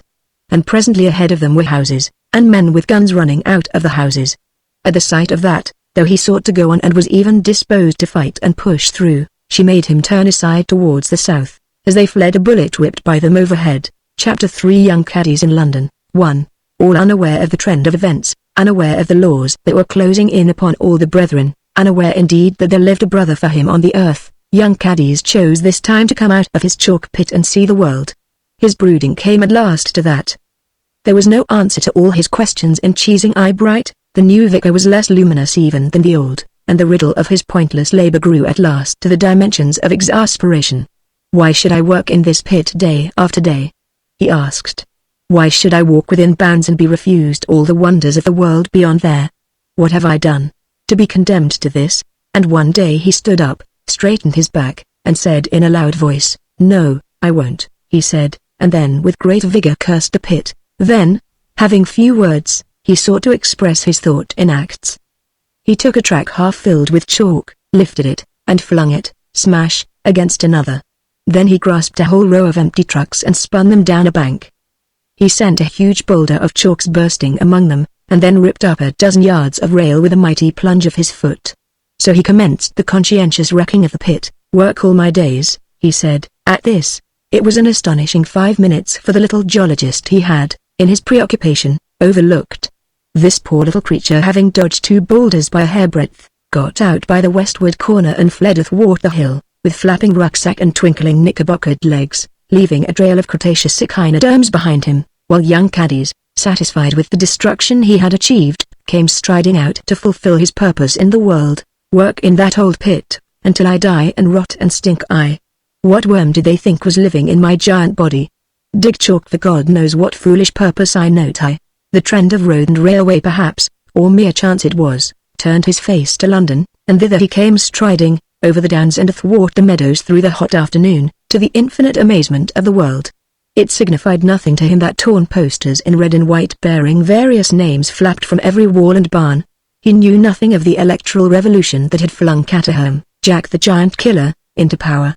It signified nothing to him that every police station along his route had what was known as Caterham's Ukers upon its notice board that afternoon, proclaiming that no giant, no person whatever over 8 feet in height, should go more than 5 miles from his place of location without a special permission. It signified nothing to him that on his wake belated police officers, not a little relieved to find themselves belated, shook warning handbills at his retreating back. He was going to see what the world had to show him, poor incredulous blockhead, and he did not mean that occasional spirited persons shouting high at him should stay his course. He came on down by Rochester and Greenwich towards an ever-thickening aggregation of houses, walking rather slowly now, staring about him and swinging his huge chopper. People in London had heard something of him before, how that he was idiotic but gentle, and wonderfully managed by Lady Wondershoot's agent and the vicar, how in his dull way he revered these authorities and was grateful to them for their care of him, and so forth. So that when they learnt from the newspaper placards that afternoon that he also was on strike, the thing appeared to many of them as a deliberate, concerted act. "They mean to try our strength," said the men in the trains going home from business. "Lucky we have Caterham," it's in answer to his proclamation. The men in the clubs were better informed. They clustered round the tape or talked in groups in their smoking rooms. "He has no weapons. He would have gone to Sevenoaks if he had been put up to it. Caterham will handle him," the shopmen told their customers. The waiters in restaurants snatched a moment for an evening paper between the courses. The cabmen read it immediately after the betting news. The placards of the chief government evening paper were conspicuous with grasping the nettle. Others relied for effect on, "Giant Redwood continues to meet the princess." The Echo struck a line of its own with, "Rumoured revolt of giants in the north of England. The Sunderland Giants start for Scotland." There, Westminster Gazette sounded its usual warning note. "Giants beware," said the Westminster Gazette, and tried to make a point out of it that might perhaps serve towards uniting the Liberal Party at that time greatly torn between 7 intensely egotistical leaders. The late newspapers dropped into uniformity. "The giant in the New Kent Road," they proclaimed. "What I want to know," said the pale young man in the tea shop, "is why we aren't getting any news of the young Cossars. You'd think they'd be in it most of all." "They tell me there's another of them young giants got loose," said the barmaid, wiping out a glass. "I've always said there was dangerous things to arve about. Right away from the beginning. It ought to be put to stop to. Anno, I hope he won't come along I'd like to arve a look at him," said the young man at the bar recklessly, and added, "I seen the princess." "Do you think they lurt him?" said the barmaid. "May arve too," said the young man at the bar, finishing his glass. Amidst a hum of 10 million such sayings young caddies came to London, too. I think of young caddies always as he was seen in the New Kent Road, the sunset warm upon his perplexed and staring face. The road was thick with its varied traffic, omnibuses, trams, vans, carts, trolleys, cyclists, motors, and a marvelling crowd loafers, women, nursemaids, shopping women, children, venturesome hobbledehoys gathered behind his gingerly moving feet. The hoardings were untidy everywhere with the tattered election paper. A babblement of voices surged about him. One sees the customers and shopmen crowding in the doorways of the shops, the faces that came and went at the windows, the little street boys running and shouting, the policemen taking it all quite stiffly and calmly, the workmen knocking off upon scaffoldings, the seething miscellany of the little folks. They shouted to him, vague encouragement, vague insults, the imbecile catchwords of the day, and he stared down at them, at such a multitude of living creatures as he had never before imagined in the world. Now that he had fairly entered London he had had to slacken his pace more and more, the little folks crowded so mightily upon him. The crowd grew denser at every step, and at last, at a corner where 2 great ways converged, he came to a stop, and the multitude flowed about him and closed him in. There he stood, with his feet a little apart, his back to a big Cornigian palace that towered twice his height and ended in a sky sign, staring down at the pygmies and wondering, trying, I doubt not, to collate it all with the other things of his life, with the valley among the downlands, the nocturnal lovers, the singing in the church, the chalk he hammered daily, and with instinct and death and the sky, trying to see it all together coherent and significant. His brows were knit. He put up his huge paw to scratch his coarse hair, and groaned aloud. "I don't see it," he said. His accent was unfamiliar. A great babblement went across the open space, a babblement amidst which the gongs of the trams, ploughing their obstinate way through the mass, rose like red poppies amidst corn. What did he say? Said he didn't see. Said, "Where is the sea?" Said, "Where is a seat?" He wants a seat. Can't the blasted fool sit on us or something? What are ye for, ye swarming little people? What are ye all doing? What are ye all for? What are ye doing up here, ye swarming little people, while I may cut in chalk for ye, down in the chalk pits there?" His queer voice, the voice that had been so bad for school discipline at Cheesing Eyebright, smote the multitude to silence while it sounded and splashed the multitumult at the end. Some wit was audible screaming, "Speech, speech. What's he saying?" was the burthen of the public mind, and an opinion was abroad that he was drunk. "Hi, hi, hi," bawled the omnibus drivers, threading a dangerous way. A drunken American sailor wandered about tearfully inquiring, "What's he want anyhow?" A leathery-faced drag dealer upon a little pony-drawn cart soared up over the tumult by virtue of his voice.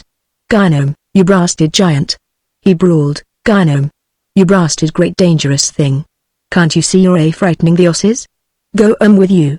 Hasn't anyone had the sense to tell you the law?"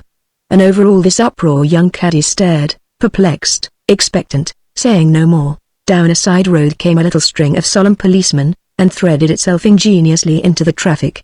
"Stand back," said the little voices, "keep moving, please." Young Caddles became aware of a little dark blue figure thumping at his shin. He looked down, and perceived two white hands gesticulating. "What?" he said, bending forward. "Can't stand about here," shouted the inspector. "No.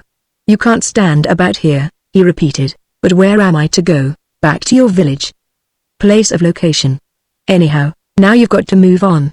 You're obstructing the traffic." "What traffic?" "Along the road." "But where is it going? Where does it come from? What does it mean? They're all round me. What do they want? What are they doing? I want to understand. I'm tired of cutting chalk and been all alone. What are they doing for me while I may cut and chalk? I may just as well understand here and now as anywhere, sorry. But we aren't here to explain things of that sort. I must ask you to move on, don't you know? I must ask you to move on if you please. I'd strongly advise you to get off them. We've had no special instructions yet, but it's against the law. Clear away there. Clear away." The pavement to his left became invitingly bare, and young Caddles went slowly on his way. But now his tongue was loosened. "I don't understand," he muttered. "I don't understand." He would appeal brokenly to the changing crowd that ever trailed beside him and behind. "I didn't know there were such places as this. What are all you people doing with yourselves? What's it jail for? What is it all for, and where do I come in?" He had already begotten a new catchword. Young men of wit and spirit addressed each other in this manner, "Allo cock. What's it all for? Eh? What's it all bloomin' well for?" To which there sprang up a competing variety of repartees, for the most part impolite. The most popular and best adapted for general use appears to have been "Shut it," or, in a voice of scornful detachment, "Gammai." There were others almost equally popular. 3. What was he seeking? He wanted something the pygmy world did not give, some end which the pygmy world prevented his attaining, prevented even his seeing clearly, which he was never to see clearly. It was the whole gigantic social side of this lonely dumb monster crying out for his race, for the things akin to him, for something he might love and something he might serve, for a purpose he might comprehend and a command he could obey. And, you know, all this was dumb, raged dumbly within him, could not even, had he met a fellow giant, have found outlet and expression in speech. All the life he knew was the dull round of the village, all the speech he knew was the talk of the cottage, that failed and collapsed at the bare outline of his least gigantic need.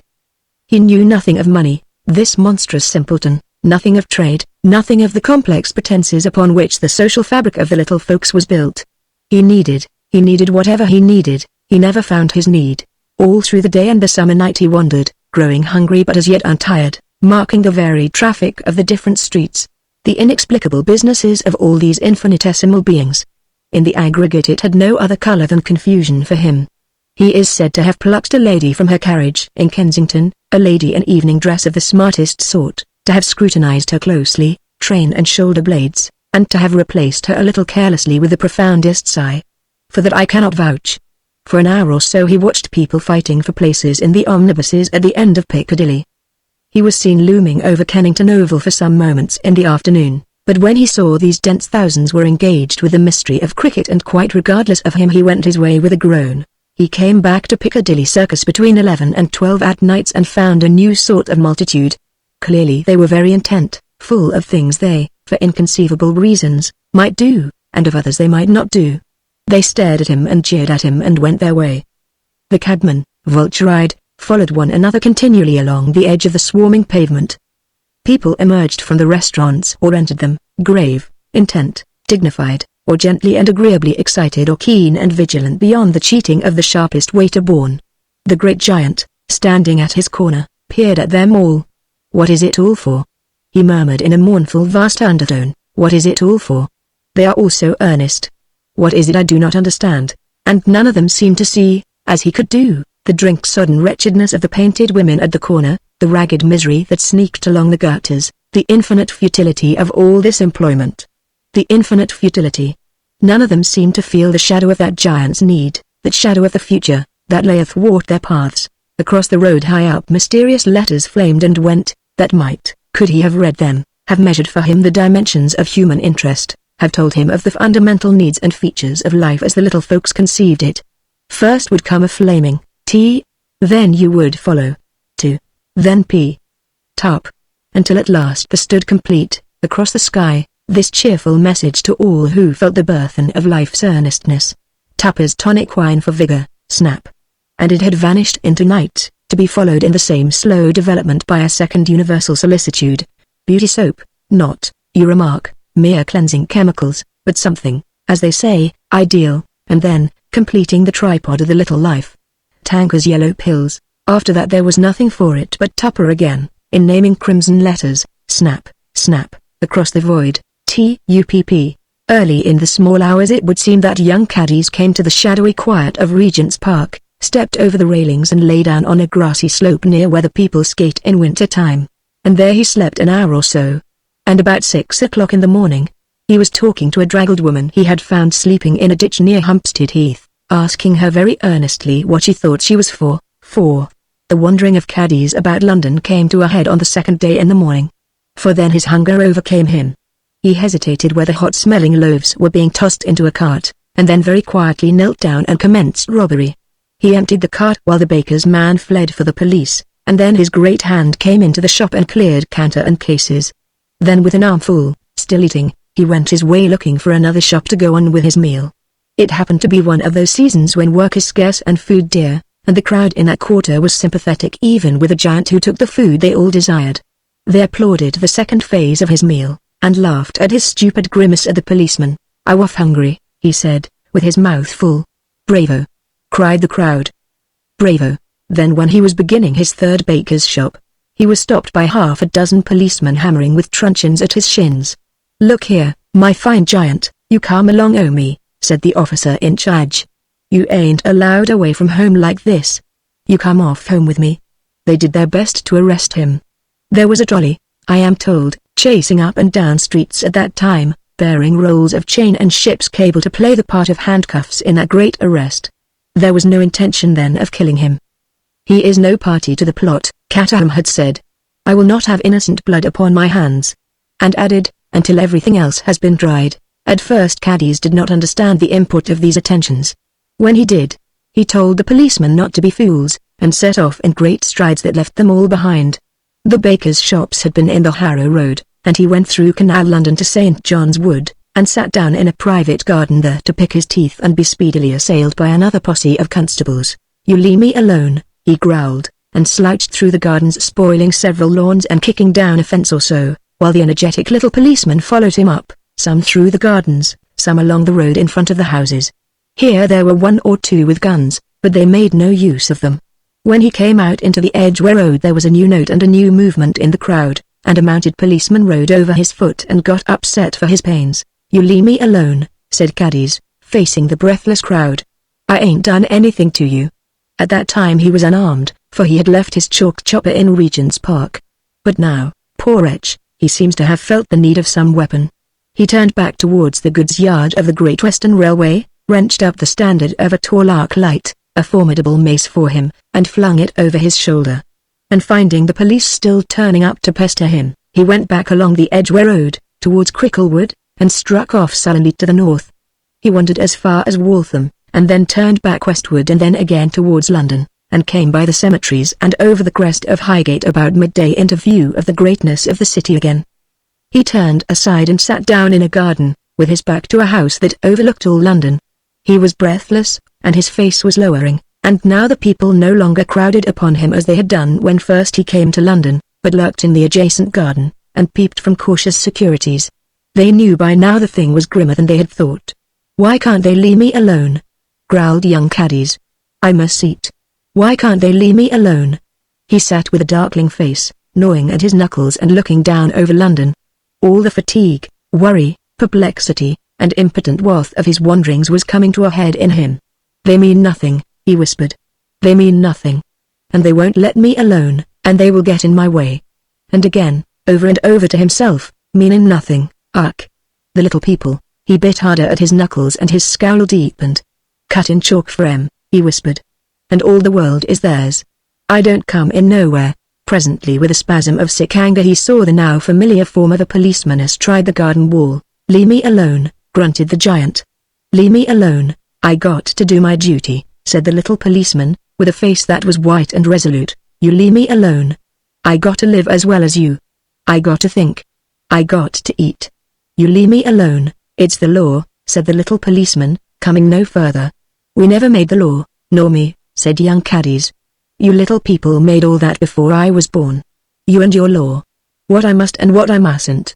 No food for me to eat unless I work a slave, no rest, no shelter, nothing, and you tell me, I ain't got no business with that," said the policeman.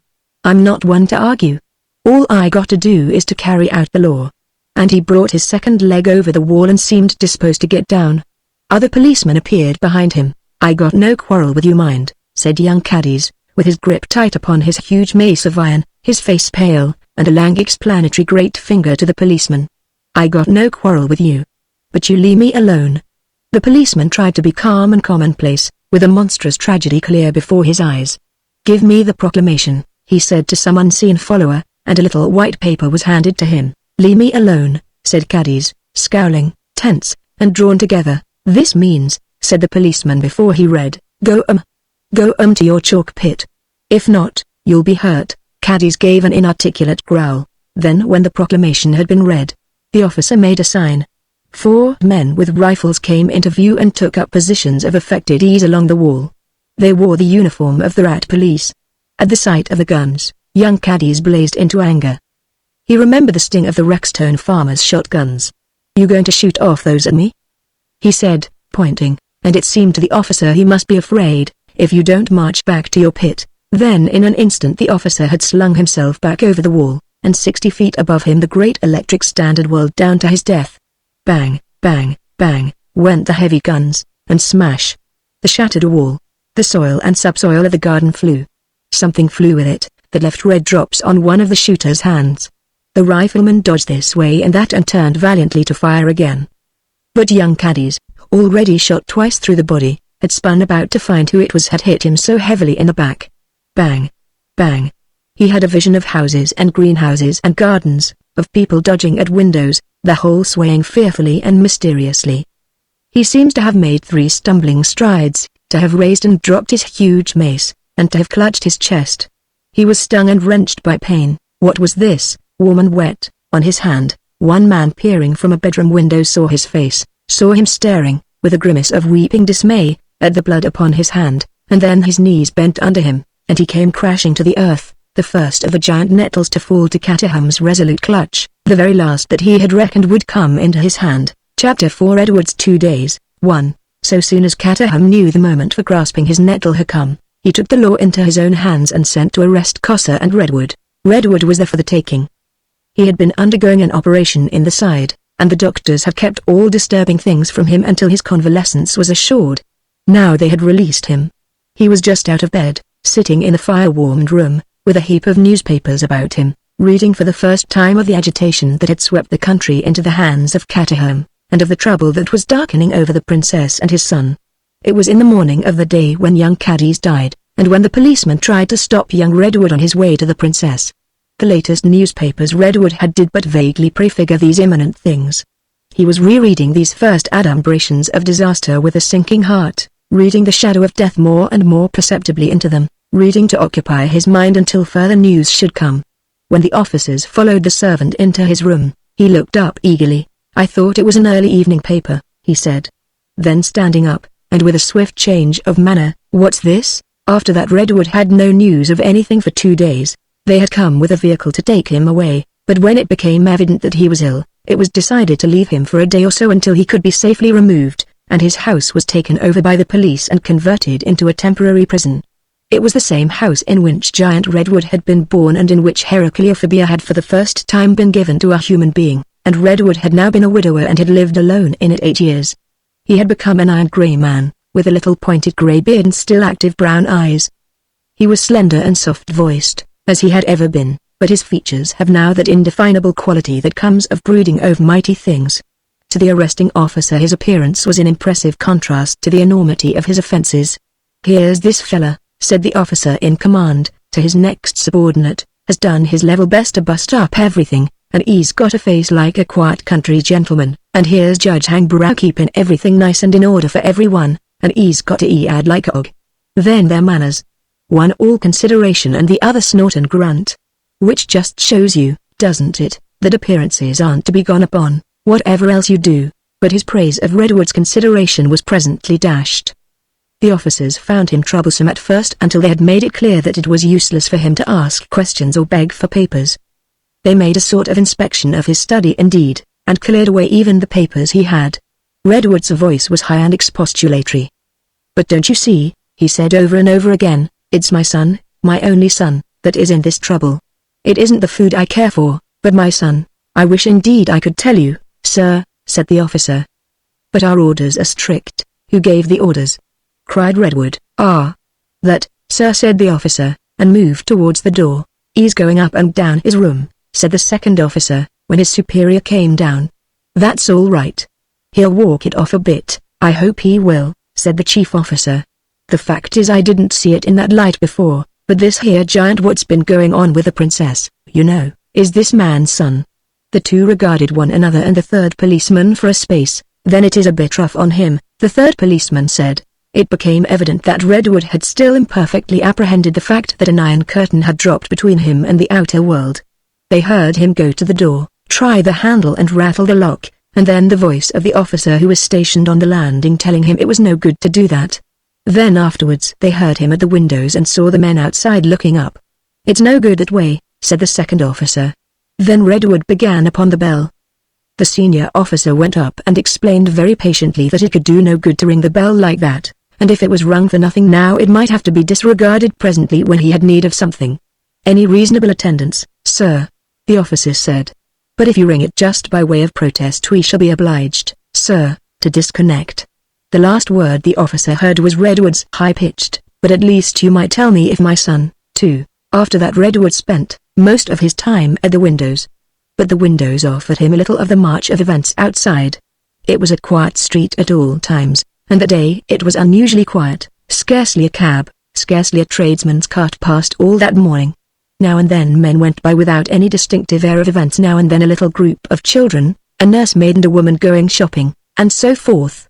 They came onto the stage right or left, up or down the street, with an exasperating suggestion of indifference to any concerns more spacious than their own. They would discover the police-guarded house with amazement and exit in the opposite direction, where the great trusses of a giant hydrangea hung across the pavement, staring back or pointing. Now and then a man would come and ask one of the policemen a question and get a curt reply. Opposite the houses seemed dead. A housemaid appeared once at a bedroom window and stared for a space, and it occurred to Redwood to signal to her. For a time she watched his gestures as if with interest and made a vague response to them, then looked over her shoulder suddenly and turned and went away. An old man hobbled out of number 37 and came down the steps and went off to the right, altogether without looking up. For 10 minutes the only occupant of the road was a cat. With such events that interminable momentous morning lengthened out, About 12 there came a bawling of news vendors from the adjacent road, but it passed. Contrary to their wont, they left Redwood's street alone, and a suspicion dawned upon him that the police were guarding the end of the street. He tried to open the windows, but this brought a policeman into the room forthwith. The clock of the parish church struck 12, and after an abyss of time they mocked him with lunch. He ate a mouthful and tumbled the food about a little in order to get it taken away, drank freely of whiskey, and then took a chair and went back to the window. The minutes expanded into grey immensities, and for a time perhaps he slept. He woke with a vague impression of remote concussions. He perceived a rattling of the windows like the quiver of an earthquake, that lasted for a minute or so and died away. Then after a silence it returned. Then it died away again. He fancied it might be merely the passage of some heavy vehicle along the main road. What else could it be? After a time he began to doubt whether he had heard this sound. He began to reason interminably with himself. Why, after all, was he seized? Caterham had been in office 2 days, just long enough to grasp his nettle. Grasp his nettle. Grasp his giant nettle. The refrain, once started, sang through his mind, and would not be dismissed. What, after all, could Caterham do? He was a religious man. He was bound in a sort of way by that not to do violence without a cause. Grasp his nettle. Perhaps, for example, the princess was to be seized and sent abroad. There might be trouble with his son. In which case? But why had he been arrested? Why was it necessary to keep him in ignorance of a thing like that? The thing suggested something more extensive. Perhaps, for example, they meant to lay all the giants by the heels. They were all to be arrested together. There had been hints of that in the election speeches. And then, no doubt they had got Costa also. Caterham was a religious man. Redwood clung to that. The back of his mind was a black curtain, and on that curtain there came and went a word written in letters of fex. He struggled perpetually against that word.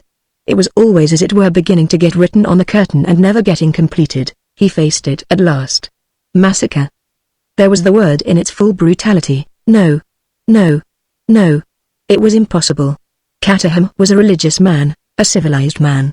And besides, after all these years, after all these hopes, Redwood sprang up. He paced the room.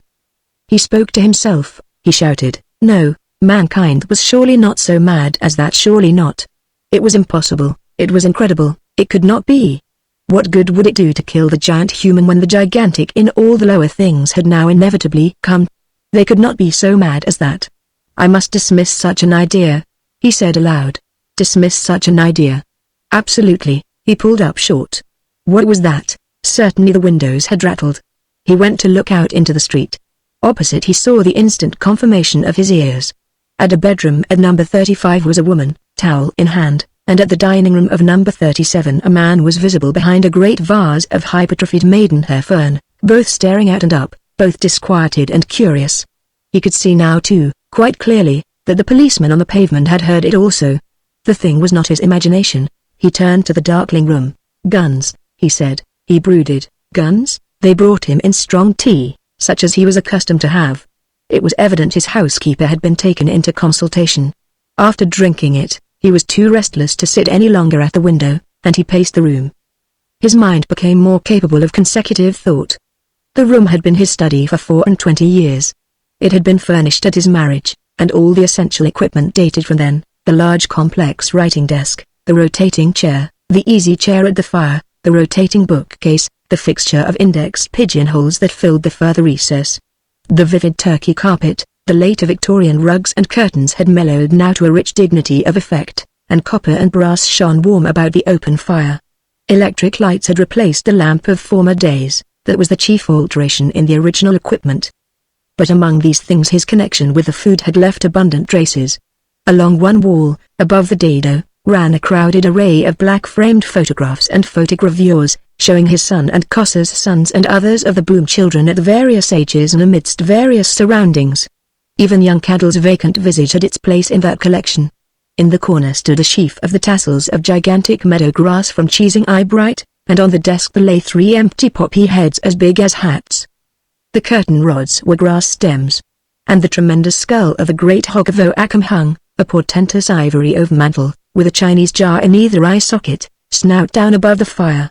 It was to the photographs that Redwood went, and in particular to the photographs of his son. They brought back countless memories of things that had passed out of his mind, of the early days of the food, of Bensington's timid presence, of his cousin Jane, of Cossa and the night work at the experimental farm. These things came to him now very little and bright and distinct, like things seen through a telescope on a sunny day. And then there was the giant nursery, the giant childhood, the young giant's first efforts to speak, his first clear signs of affection. Guns? It flowed in on him, irresistibly, overwhelmingly, that outside there, outside this accursed silence and mystery, his son and Cossa's sons, and all these glorious first fruits of a greater age were even now fighting. Fighting for life. Even now his son might be in some dismal quandary, cornered, wounded, overcome. He swung away from the pictures and went up and down the room gesticulating. "It cannot be," he cried, "it cannot be. It cannot end like that." What was that? He stopped, stricken rigid. The trembling of the windows had begun again, and then had come a thud of vast concussion that shook the house. The concussion seemed to last for an age. It must have been very near. For a moment it seemed that something had struck the house above him, an enormous impact that broke into a tinkle of falling glass, and then a stillness that ended at last with a minute-clear sound of running feet in the street below. Those feet released him from his rigor. He turned towards the window, and saw it starred and broken. His heart beat high with a sense of crisis, of conclusive occurrence, of release. And then again, his realization of impotent confinement fell about him like a curtain. He could see nothing outside except that the small electric lamp opposite was not lighted. He could hear nothing after the first suggestion of a wide alarm. He could add nothing to interpret or enlarge that mystery except that presently there came a reddish fluctuating brightness in the sky towards the southeast. This light waxed and waned. When it waned he doubted if it had ever waxed. It had crept upon him very gradually with the darkling.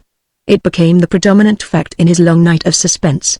Sometimes it seemed to him it had the quiver one associates with dancing flames, at others he fancied it was no more than the normal reflection of the evening lights. It waxed and waned through the long hours, and only vanished at last when it was submerged altogether under the rising tide of dawn. Did it mean? What could it mean? Almost certainly it was some sort of fire, near or remote, but he could not even tell whether it was smoke or cloud drift that streamed across the sky. But about 1 o'clock there began a flickering of searchlights athwart that ruddy tumult, a nickering that continued for the rest of the night. That too might mean many things. What could it mean? What did it mean? Just this stained unrestful sky he had and the suggestion of a huge explosion to occupy his mind. There came no further sounds, no further running, nothing but a shouting that might have been only the distant efforts of drunken men. He did not turn up his lights. He stood at his draughty broken window, a distressful, slight black outline to the officer who looked ever and again into the room and exhorted him to rest. All night Redwood remained at his window peering up at the ambiguous drift of the sky, and only with the coming of the dawn did he obey his fatigue and lie down upon the little bed they had prepared for him between his writing desk and the sinking fire in the fireplace under the great hog's skull. For 36 long hours did Redwood remain imprisoned, closed in and shut off from the great drama of the 2 days, while the little people in the dawn of greatness fought against the children of the food. Then abruptly the iron curtain rose again, and he found himself near the very center of the struggle. That curtain rose as unexpectedly as it fell. In the late afternoon he was called to the window by the clatter of a cab that stopped without. A young man descended, and in another minute stood before him in the room, a slightly built young man of 30 perhaps, clean-shaven, well-dressed, well-mannered. "Mr. Redwood, sir," he began, "would you be willing to come to Mr. Caterham? He needs your presence very urgently, needs my presence." There leapt a question into Redwood's mind, that for a moment he could not put. He hesitated. Then in a voice that broke he asked, "What has he done to my son?" And stood breathless for the reply, "Your son, sir? Your son is doing well. So at least we gather, doing well? He was wounded, sir, yesterday. Have you not heard?" Redwood smote these pretenses aside. His voice was no longer colored by fear, but by anger. "You know I have not heard. You know I have heard nothing." Mr. Caterham feared, "Sir, it was a time of upheaval. Everyone taken by surprise. He arrested you to save you, sir, from any misadventure. He arrested me to prevent my giving any warning or advice to my son. Go on. Tell me what has happened. Have you succeeded? Have you killed them all?" The young man made a pace or so towards the window, and turned. "No, sir," he said concisely. "What have you to tell me?" "It's our proof, sir, that this fighting was not planned by us. They found us totally unprepared."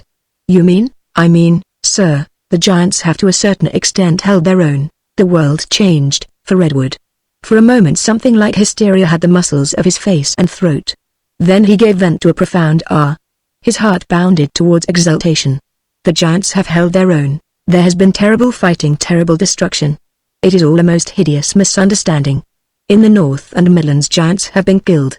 Everywhere, they are fighting now. No, sir. There was a flag of truce, from them? No, sir. Mr. Caterham sent a flag of truce. The whole thing is a hideous misunderstanding. That is why he wants to talk to you, and put his case before you. They insist, sir, that you should intervene. Redwood interrupted. Do you know what happened to my son? He asked. He was wounded. Tell me. Tell me. He and the princess came before the movement to surround the Cossa camp was complete, the Cossa pit at Chislehurst. They came suddenly, sir, crashing through a dense thicket of giant oats, near river, upon a column of infantry. Soldiers had been very nervous all day, and this produced a panic. They shot him? No, sir. They ran away.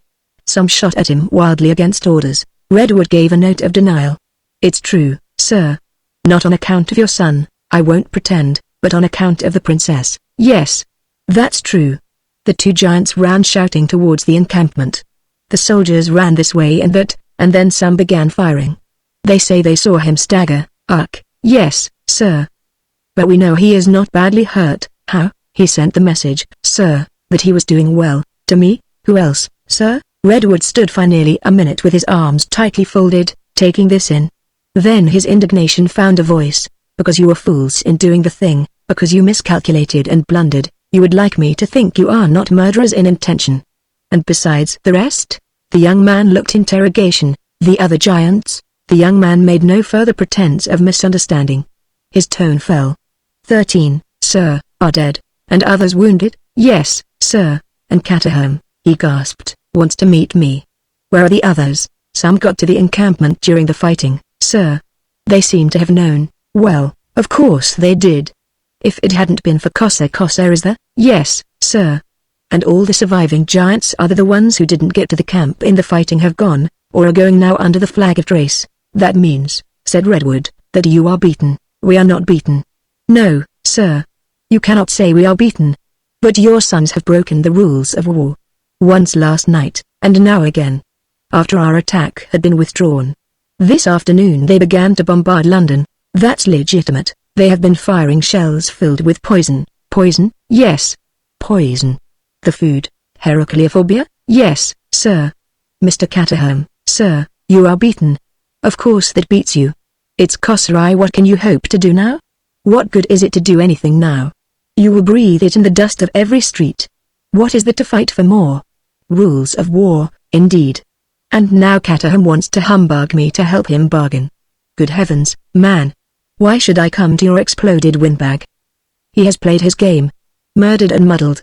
Why should I? The young man stood with an air of vigilant respect. It is a fact, sir, he interrupted, that the giants insist that they shall see you. They will have no ambassador but you. Unless you come to them, I am afraid, sir, there will be more bloodshed, on your side, perhaps. No, sir, on both sides. The world is resolved, the thing must end. Redwood looked about the study. His eyes rested for a moment on the photograph of his boy. He turned and met the expectation of the young man. Yes, he said at last, I will come, for... His encounter with Caterham was entirely different from his anticipation. He had seen the man only twice in his life, once at dinner and once in the lobby of the house, and his imagination had been active not with the man but with the creation of the newspapers and caricaturists. The legendary Caterham, Jack the Giant Killer, Perseus, and all the rest of it. The element of a human personality came in to disorder all that. Here was not the face of the caricatures and portraits, but the face of a worn and sleepless man, lined and drawn, yellow in the whites of the eyes, a little weakened about the mouth. Here, indeed, were the red-brown eyes, the black hair, the distinctive aquiline profile of the great demagogue, but here was also something else that smote any premeditated scorn and rhetoric aside. This man was suffering. He was suffering acutely, he was under enormous stress. From the beginning he had an air of impersonating himself. Presently, with a single gesture, the slightest movement, he revealed to Redwood that he was keeping himself up with drags. He moved a thumb to his waistcoat pocket, and then, after a few sentences more, threw concealment aside, and slipped the little tabloid to his lips. Moreover, in spite of the stresses upon him, in spite of the fact that he was in the wrong, and Redwood's junior by a dozen years. That strange quality in him, the something personal magnetism one may call it for want of a better name, that had won his way for him to this eminence of disaster, was with him still. On that also Redwood had failed to reckon. From the first, so far as the course and conduct of their speech went, Caterham prevailed over Redwood. All the quality of the first phase of their meeting was determined by him, all the tone and procedure were his. That happened as if it was a matter of course. All Redwood's expectations vanished at his presence. He shook hands before Redwood remembered that he meant to parry that familiarity. He pitched the note of their conference from the outset, sure and clear, as a search for expedients under a common catastrophe. If he made any mistake, it was whenever and again his fatigue got the better of his immediate attention, and the habit of the public meeting carried him away. Then he drew himself up. Through all their interview both men stood and looked away from Redwood, and began to fence and justify. Once even he said, "Gentlemen," quietly, expandingly. He began to talk. There were moments when Redwood ceased even to feel himself an interlocutor, when he became the mere auditor of a monologue. He became the privileged spectator of an extraordinary phenomenon. He perceived something almost like a specific difference between himself and this being whose beautiful voice enveloped him, who was talking. This mind before him was so powerful and so limited.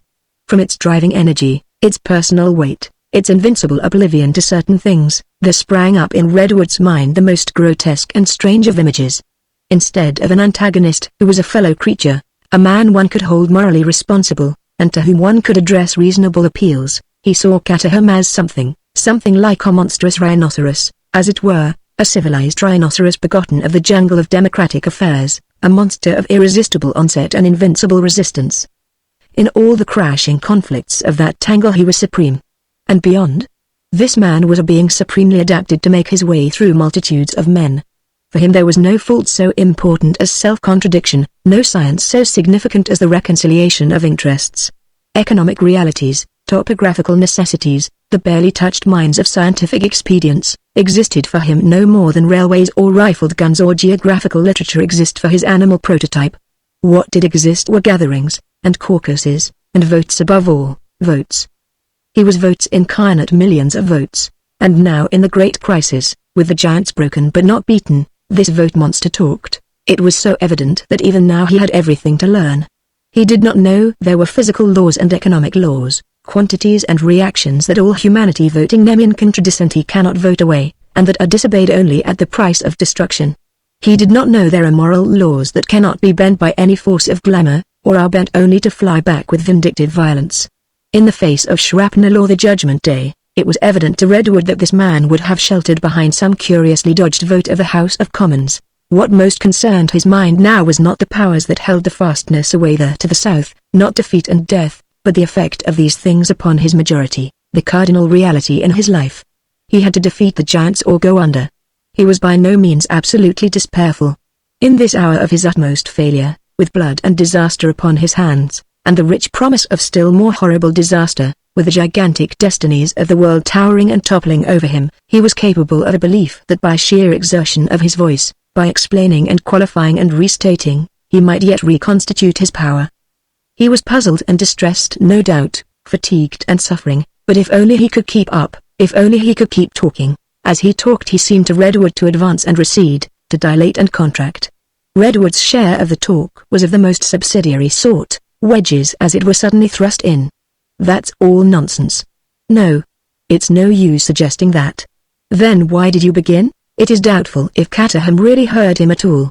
Round such interpolations Caterham's speech flowed indeed like some swift stream about a rock. There this incredible man stood, on his official hearthrug, talking with enormous power and skill, talking as though a pause in his talk, his explanations, his presentation of standpoints and lights, of considerations and expedients, would permit some antagonistic influence to leap into being, into vocal being, the only being he could comprehend. There he stood amidst the slightly faded splendors of that official room in which one man after another had succumbed to the belief that a certain power of intervention was the creative control of an empire. The more he talked the more certain Redwood's sense of stupendous futility grew. Did this man realize that while he stood and talked there, the whole great world was moving, that the invincible tide of growth flowed and flowed, that there were any hours but parliamentary hours, or any weapons in the hands of the avengers of blood? Outside, darkling the whole room. A single leaf of giant Virginian creeper tapped unheeded on the pane. Redwood became anxious to end this amazing monologue, to escape to sanity and judgment, to that beleaguered camp, the fastness of the future, where, at the very nucleus of greatness, the suns were gathered together. For that this talking was endured. He had a curious impression that unless this monologue ended he would presently find himself carried away by it, that he must fight against Cataham's voice as one fights against a drug. Facts had altered and were altering beneath that spell. What was the man saying? Since Redwood had to report it to the children of the food, in a sort of way he perceived it did matter. He would have to listen and guard his sense of realities as well as he could. Much about blood guiltiness. That was eloquence. That didn't matter. Next? He was suggesting a convention. He was suggesting that the surviving children of the food should capitulate and go apart and form a community of their own. There were precedents, he said, for this. We would assign them territory. Where? Interjected Redwood, stooping to argue. Cataham snatched at that concession. He turned his face to Redwood's, and his voice fell to a persuasive reasonableness. That could be determined. That, he contended, was a quite subsidiary question. Then he went on to stipulate, and except for them and where they are we must have absolute control. The food and all the fruits of the food must be stamped out. Redwood found himself bargaining. The princess? She stands apart. No, said Redwood, struggling to get back to the old footing. That's absurd. That afterwards. At any rate we are agreed that the making of the food must stop. I have agreed to nothing. I have said nothing, but on one planet, to have two races of men, one great, one small. Consider what has happened. Consider that is but a little foretaste of what might presently happen if this food has its way. Consider all you have already brought upon this world. If there is to be a race of giants, increasing and multiplying, it is not for me to argue, said Redwood. I must go to our sons. I want to go to my son. That is why I have come to you. Tell me exactly what you offer. Cataham made a speech upon his terms. The children of the food were to be given a great reservation in North America perhaps or Africa in which they might live out their lives in their own fashion. But it's nonsense, said Redwood. There are other giants now abroad. All over Europe here and there. There could be an international convention. It's not impossible. Something of the sort indeed has already been spoken of. But in this reservation they can live out their own lives in their own way. They may do what they like. They may make what they like. We shall be glad if they will make us things. They may be happy. Think, provided there are no more children. Precisely. The children are for us. And so, sir, we shall save the world. We shall save it absolutely from the fruits of your terrible discovery. It is not too late for us. Only we are eager to temper expediency with mercy. Even now we are burning and searing the places their shells hit yesterday. We can get it under. Trust me, we shall get it under. But in that way, without cruelty, without injustice. And suppose the children do not agree? For the first time Cataham looked Redwood fully in the face. They must. I don't think they will. Why should they not agree? He asked, in richly toned amazement. Suppose they don't? What can it be but war? We cannot have the thing go on. We cannot. Sir. Have you scientific men no imagination? Have you no mercy? We cannot have our world trampled under a growing herd of such monsters and monstrous growths as your food has made. We cannot and we cannot. I ask you, sir, what can it be but war? And remember this that has happened is only a beginning. This was a skirmish. A mere affair of police. Believe me, a mere affair of police. Do not be cheated by perspective, by the immediate bigness of these newer things. Behind us is the nation, is humanity. Behind the thousands who have died there are millions. Were it not for the fear of bloodshed, sir, behind our first attacks there would be forming other attacks, even now. Whether we can kill this food or not, most assuredly we can kill your sons. You reckon too much on the things of yesterday, on the happenings of a mere score of years, on one battle. You have no sense of the slow course of history. I offer this convention for the sake of lives, not because it can change the inevitable end. If you think that your poor 24 of giants can resist all the forces of our people and of all the alien peoples who will come to our aid, if you think you can change humanity at a blow, in a single generation, and alter the nature and stature of man, he flung out an arm. Go to them now, sir. I see them, for all the evil they have done, crouching among their wounded. He stopped, as though he had glanced at Redwood's son by chance. There came a pause. Go to them, he said. That is what I want to do. Then go now. He turned and pressed the button of the bell. Without, in immediate response, came a sound of opening doors and hastening feet. The talk was at an end. The display was over. Abruptly Cataham seemed to contract, to shrivel up into a yellow-faced, fagged-out, middle-sized, middle-aged man. He stepped forward, as if he were stepping out of a picture, and with a complete assumption of that friendliness that lies behind all the public conflicts of our race. He held out his hand to Redwood, as if it were a matter of course. Redwood shook hands with him for the second time. Chapter 5 The Giant Leaguer 1. Presently Redwood found himself in a train going south over the Thames. He had a brief vision of the river shining under its lights, and of the smoke still going up from the place where the shell had fallen on the north bank, and where a vast multitude of men had been organized to burn the Heracleophorbion out of the ground. The southern bank was dark. For some reason even the streets were not lit. All that was clearly visible was the outlines of the tall alarm towers and the dark bulks of flats and schools, and after a minute of peering scrutiny he turned his back on the window and sank into thought. There was nothing more to see or do until he saw the suns. He was fatigued by the stresses of the last 2 days. It seemed to him that his emotions must needs be exhausted, but he had fortified himself with strong coffee before starting, and his thoughts ran thin and clear. His mind touched many things. He reviewed again, but now in the enlightenment of accomplished events, the manner in which the food had entered and unfolded itself in the world. Bensington thought it might be an excellent food for infants, he whispered to himself, with a faint smile. Then there came into his mind as vivid as if they were still unsettled his own horrible doubts after he had committed himself by giving it to his own son. From that, with a steady unfaltering expansion, in spite of every effort of men to help and hinder, the food had spread through the whole world of man. And now, even if they kill them all, Redwood whispered, the thing is done. The secret of its making was known far and wide. That had been his own work. Plants, animals, a multitude of distressful growing children would conspire irresistibly to force the world to revert again to the food, whatever happened in the present struggle. The thing is done, he said, with his mind swinging round beyond all his controlling to rest upon the present fate of the children and his son. Would he find them exhausted by the efforts of the battle, wounded, starving, on the verge of defeat, or would he find them still stout and hopeful, ready for the still grimmer conflict of the morrow? His son was wounded. But he had sent a message. His mind came back to his interview with Cataham. He was roused from his thoughts by the stopping of his train in Chislehurst station.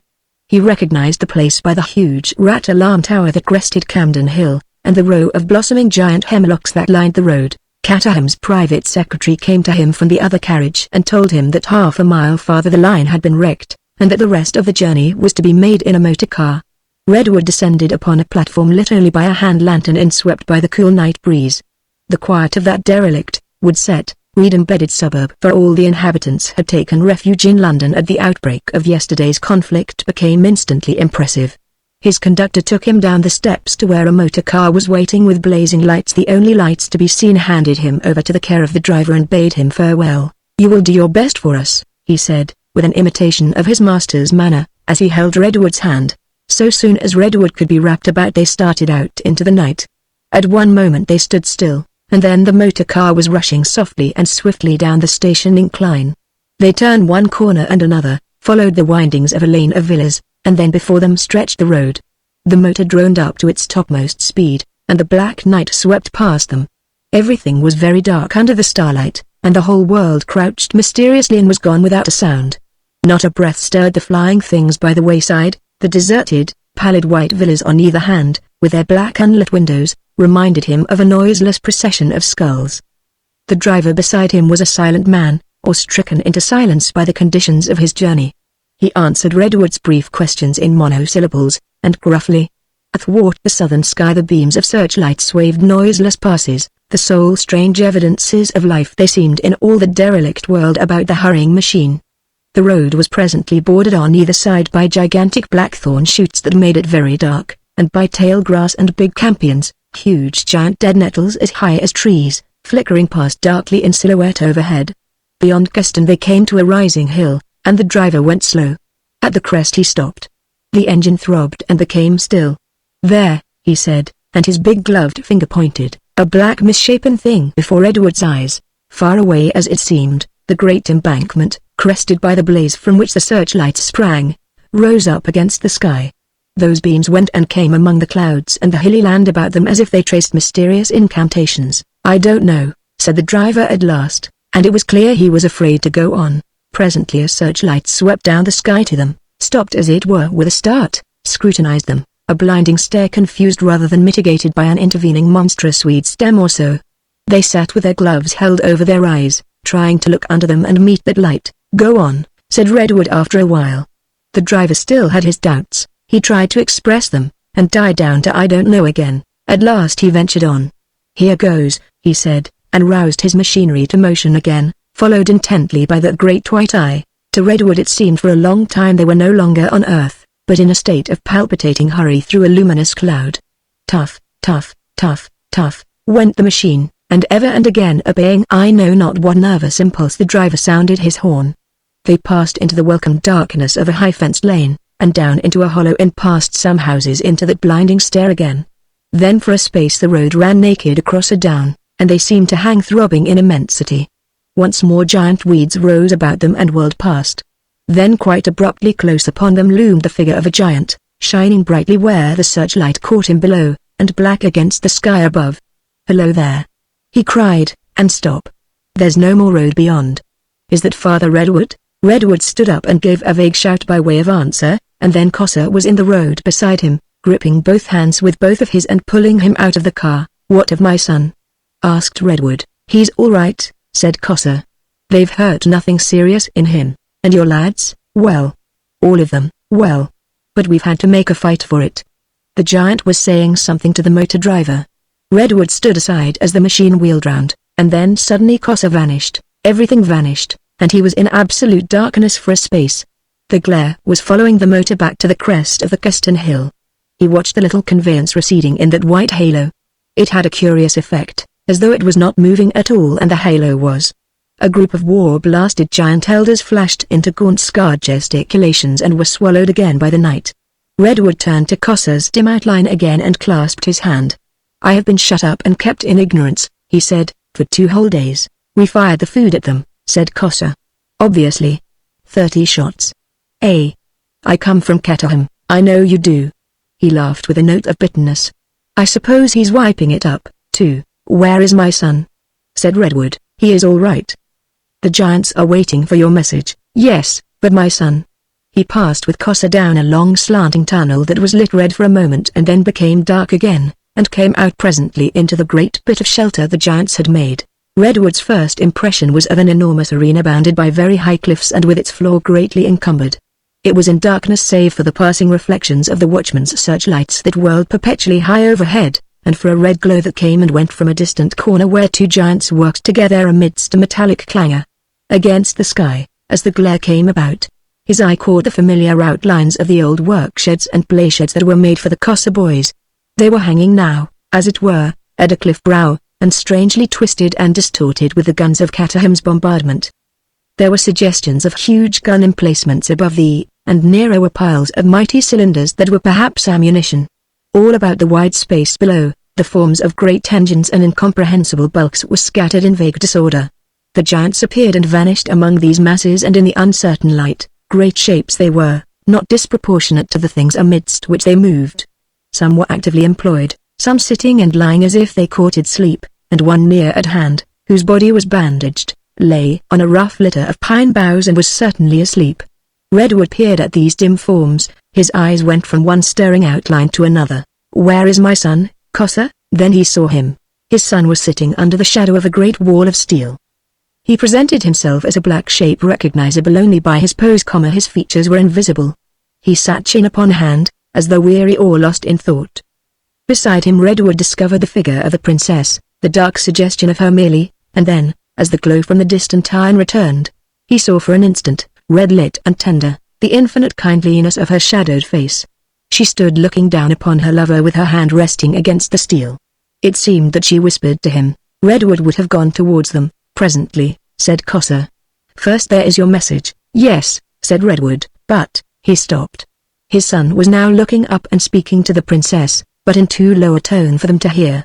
Young Redwood raised his face, and she bent down towards him, and glanced aside before she spoke. "But if we are beaten," they heard the whispered voice of young Redwood. She paused, and the red blaze showed her eyes bright with unshed tears. She bent nearer him and spoke still lower. There was something so intimate and private in their bearing, in their soft tones, That Redwood who had thought for 2 whole days of nothing but his son felt himself intrusive there. Abruptly he was checked. For the first time in his life perhaps he realized how much more a son may be to his father than a father can ever be to a son. He realized the full predominance of the future over the past. Here between these two he had no part. His part was played. He turned to Kosa, in the instant realization. Their eyes met. His voice was changed to the tone of a grey resolve. "I will deliver my message now," he said. "Afterwards. It will be soon enough then."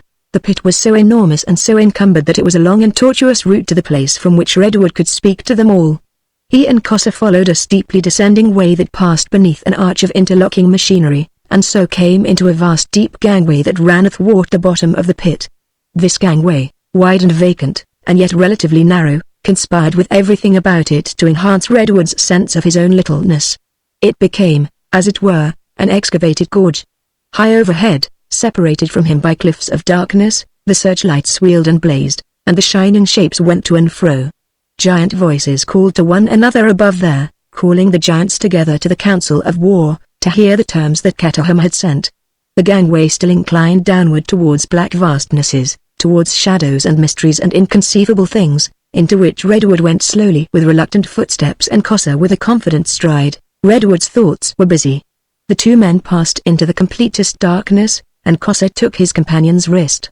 They went now slowly perforce. Redwood was moved to speak. "All this," he said, "is strange, big," said Kosa, "strange. And strange that it should be strange to me, I, who am, in a sense, the beginning of it all. It's—" He stopped, wrestling with his elusive meaning, and threw an unseen gesture at the cliff. "I have not thought of it before. I have been busy, and the years have passed. But here I see it is a new generation, Kosa, and new emotions and new needs. All this, Kosa." Kosa saw now his dim gesture to the things about them. "All this is youth." Kosa made no answers and his irregular footfalls went striding on. "It isn't our youth, Kosa. They are taking things over. They are beginning upon their own emotions, their own experiences, their own way. We have made a new world, and it isn't ours. It isn't even sympathetic. This great place, I planned it," said Kosa, his face close. "But now, I have given it to my sons." Redwood could feel the loose wave of the arm that he could not see. "That is it. We are over or almost over. Your message, yes. And then we're over. Well, of course we are out of it." "We 2 old men," said Kosa, with his familiar note of sudden anger. "Of course we are. Obviously. Each man for his own time. And now it's their time beginning. That's all right. Excavators gang. We do our job and go. See? That is what death is for. We work out all our little brains and all our little emotions, and then this lot begins afresh. Fresh and fresh. Perfectly simple. What's the trouble?" He paused to guide Redwood to some steps. "Yes," said Redwood. "But one feels—" He left his sentence incomplete. "That is what death is for." He heard Kosa below him insisting, "How else could the thing be done? That is what death is for." 3. After devious windings and ascents they came out upon a projecting ledge from which it was possible to see over the greater extent of the giant's pit, and from which Redwood might make himself heard by the whole of their assembly. The giants were already gathered below and about him at different levels, to hear the message he had to deliver. The eldest son of Kosa stood on the bank overhead watching the revelations of the searchlights, for they feared a breach of the truce. The workers at the great apparatus in the corner stood out clear in their own light. They were near stripped. They turned their faces towards Redwood, but with a watchful reference ever and again to the castings that they could not leave. He saw these nearer figures with a fluctuating indistinctness, by lights that came and went, and the remoter ones still less distinctly. They came from and vanished again into the depths of great obscurities. For these giants had no more light than they could help in the pit, that their eyes might be ready to see effectually any attacking force that might spring upon them out of the darknesses around. Ever and again some chance glare would pick out and display this group or that of tall and powerful forms, the giants from Sunderland clothed in overlapping metal plates, and the others clad in leather, in woven rope or in woven metal, as their conditions had determined. They sat amidst or rested their hands upon, or stood erect among machines and weapons as mighty as themselves, and all their faces, as they came and went from visible to invisible, had steadfast gaze. He made an effort to begin and did not do so. Then for a moment his son's face glowed out in a hot insurgence of the fire. His son's face looking up to him, tender as well as strong, and at that he found a voice to reach them all, speaking across a gulf, as it were, to his son. "I come from Catahome," he said. "He sent me to you, to tell you the terms he offers." He paused. "They are impossible terms, I know, now that I see you here all together. They are impossible terms, but I brought them to you, because I wanted to see you all and my son. Once more. I wanted to see my son." "Tell them the terms," said Kosa. "This is what Catahome offers. He wants you to go apart and leave his world." "Where?" "He does not know. Vaguely somewhere in the world a great region is to be set apart. And you are to make no more of the food, to have no children of your own, to live in your own way for your own time, and then to end forever." He stopped. "And that is all?" "That is all." There followed a great stillness. The darkness that veiled the giants seemed to look thoughtfully at him. He felt a touch at his elbow, and Kosa was holding a chair for him, a queer fragment of doll's furniture amidst these piled immensities. He sat down and crossed his legs, and then put one across the knee of the other, and clutched his boot nervously, and felt small and self-conscious and acutely visible and absurdly placed. Then at the sound of a voice he forgot himself again. "You have heard, brothers," said this voice out of the shadows. And another answered, "We have heard," and the answer, "Brothers, to Catahome, is no." And then, there was a silence for the space of some seconds. Then a voice said, "These people are right. After their lights, that is. They have been right in killing all that grew larger than its kind, beast and plant and all manner of great things that arose. They were right in trying to massacre us. They are right now in saying we must not marry our kind. According to their lights they are right. They know it is time that we also knew that you cannot have pygmies and giants in one world together. Catahome has said that again and again clearly, their world or ours. We are not 100 now," said another, "and they are endless millions, so it may be. But the thing is as I have said." Then another long silence. "And are we to die then?" "God forbid." "Are they?" "No. But that is what Catahome says.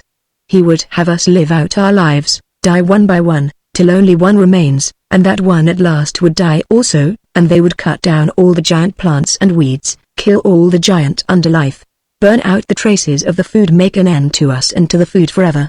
Then the little pygmy world would be safe. They would go on safe forever, living their little pygmy lives, doing pygmy kindnesses and pygmy cruelties each to the other. They might even perhaps attain a sort of pygmy millennium, make an end to war, make an end to overpopulation, sit down in a worldwide city to practice pygmy arts, worshipping one another till the world begins to freeze." In the corner a sheet of iron fell in thunder to the ground. "Brothers, we know what we mean to do." In a spluttering of light from the searchlights, Redwood saw earnest youthful faces turning to his son. "It is easy now to make the food. It would be easy for us to make food for all the world." "You mean, Brother Edward," said a voice out of the darkness, "that it is for the little people to eat the food? What else is there to do? We are not 100 and they are many millions. But we held our own, so far. If it is God's will, we may still hold our own." "Yes. But think of the dead." Another voice took up the strain. "The dead," it said. "Think of the unborn." "Brothers," came the voice of young Redwood, "what can we do but fight them? And if we beat them, make them take the food. They cannot help but take the food now. Suppose we were to resign our heritage and do this folly that Catahome suggests. Suppose we could. Suppose we give up this great thing that stirs within us, repudiate this thing our fathers did for us, that you, Father, did for us, and pass, when our time has come, into decay and nothingness. What then? Will this little world of theirs be as it was before? They may fight against greatness in us who are the children of men, but can they conquer? Even if they should destroy us everyone, what then? Would it save them? No. For greatness is abroad, not only in us, not only in the food, but in the purpose of all things. It is in the nature of all things, it is part of space and time. To grow and still to grow, from first to last, that is being, that is the law of life. What other law can there be? To help others, to grow. It is still, to grow. Unless we help them to fail. They will fight hard to overcome us, said a voice, and another, what of that? They will fight, said young Redwood. If we refuse these terms, I doubt not they will fight. Indeed, I hope they will be open and fight. If after all they offer peace, it will be only the better to catch us unawares.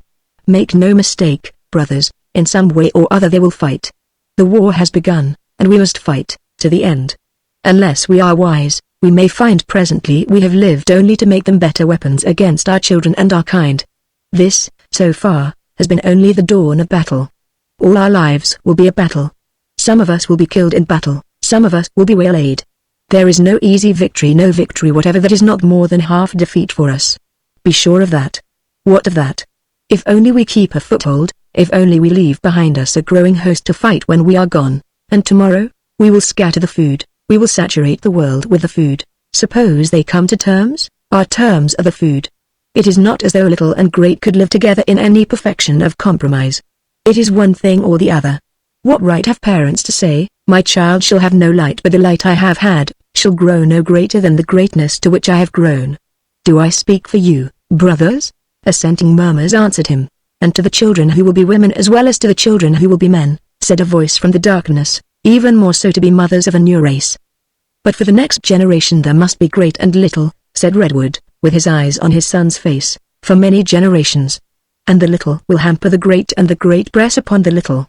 So it must needs be, father, there will be conflict, endless misunderstanding. All life is that. Great and little cannot understand one another. But in every child born of man, Father Redwood, lurks some seed of greatness waiting for the food. Then I am to go to Caterham again and tell him, you will stay with us, Father Redwood. Our answer goes to Caterham at dawn. He says that he will fight. So be it, said young Redwood, and his brethren murmured assent. The iron waits, cried a voice, and the two giants who were working in the corner began a rhythmic hammering that made a mighty music to the scene. The metal glowed out far more brightly than it had done before, and gave Redwood a clearer view of the encampment than had yet come to him. He saw the oblong space to its full extent, with the great engines of warfare ranged ready to hand. Beyond, and at a higher level, the house of the Cossars stood. About him were the young giants, huge and beautiful, glittering in their mail, amidst the preparations for the morrow. The sight of them lifted his heart. They were so easily powerful. They were so tall and gracious. They were so steadfast in their movements. There was his son amongst them, and the first of all giant women, the princess. There leapt into his mind the oddest contrast, a memory of Bensington, very bright and little Bensington with his hand amidst the soft breast feathers of that first great chick, standing in that conventionally furnished room of his, peering over his spectacles dubiously as Cousin Jane banged the door. It had all happened in a yesterday of 21 years. Then suddenly a strange doubt took hold of him, that this place and present greatness were but the texture of a dream, that he was dreaming, and would in an instant wake to find himself in his study again, the giants slaughtered, the food suppressed, and himself a prisoner locked in. What else indeed was life but that always to be a prisoner locked in? This was the culmination and end of his dream. He would wake through bloodshed and battle, to find his food the most foolish of fancies, and his hopes and faith of a greater world to come no more than the colored film upon a pool of bottomless decay. Littleness invincible, so strong and deep was this wave of despondency, this suggestion of impending disillusionment, that he started to his feet. He stood and pressed his clenched fists into his eyes, and so for a moment remained, fearing to open them again and see, lest the dream should already have passed away. The voice of the giant children spoke to one another, an undertone to that clangorous melody of the smiths. His tide of doubt ebbed. He heard the giant voices. He heard their movements about him still. It was real, surely it was real as spiteful acts.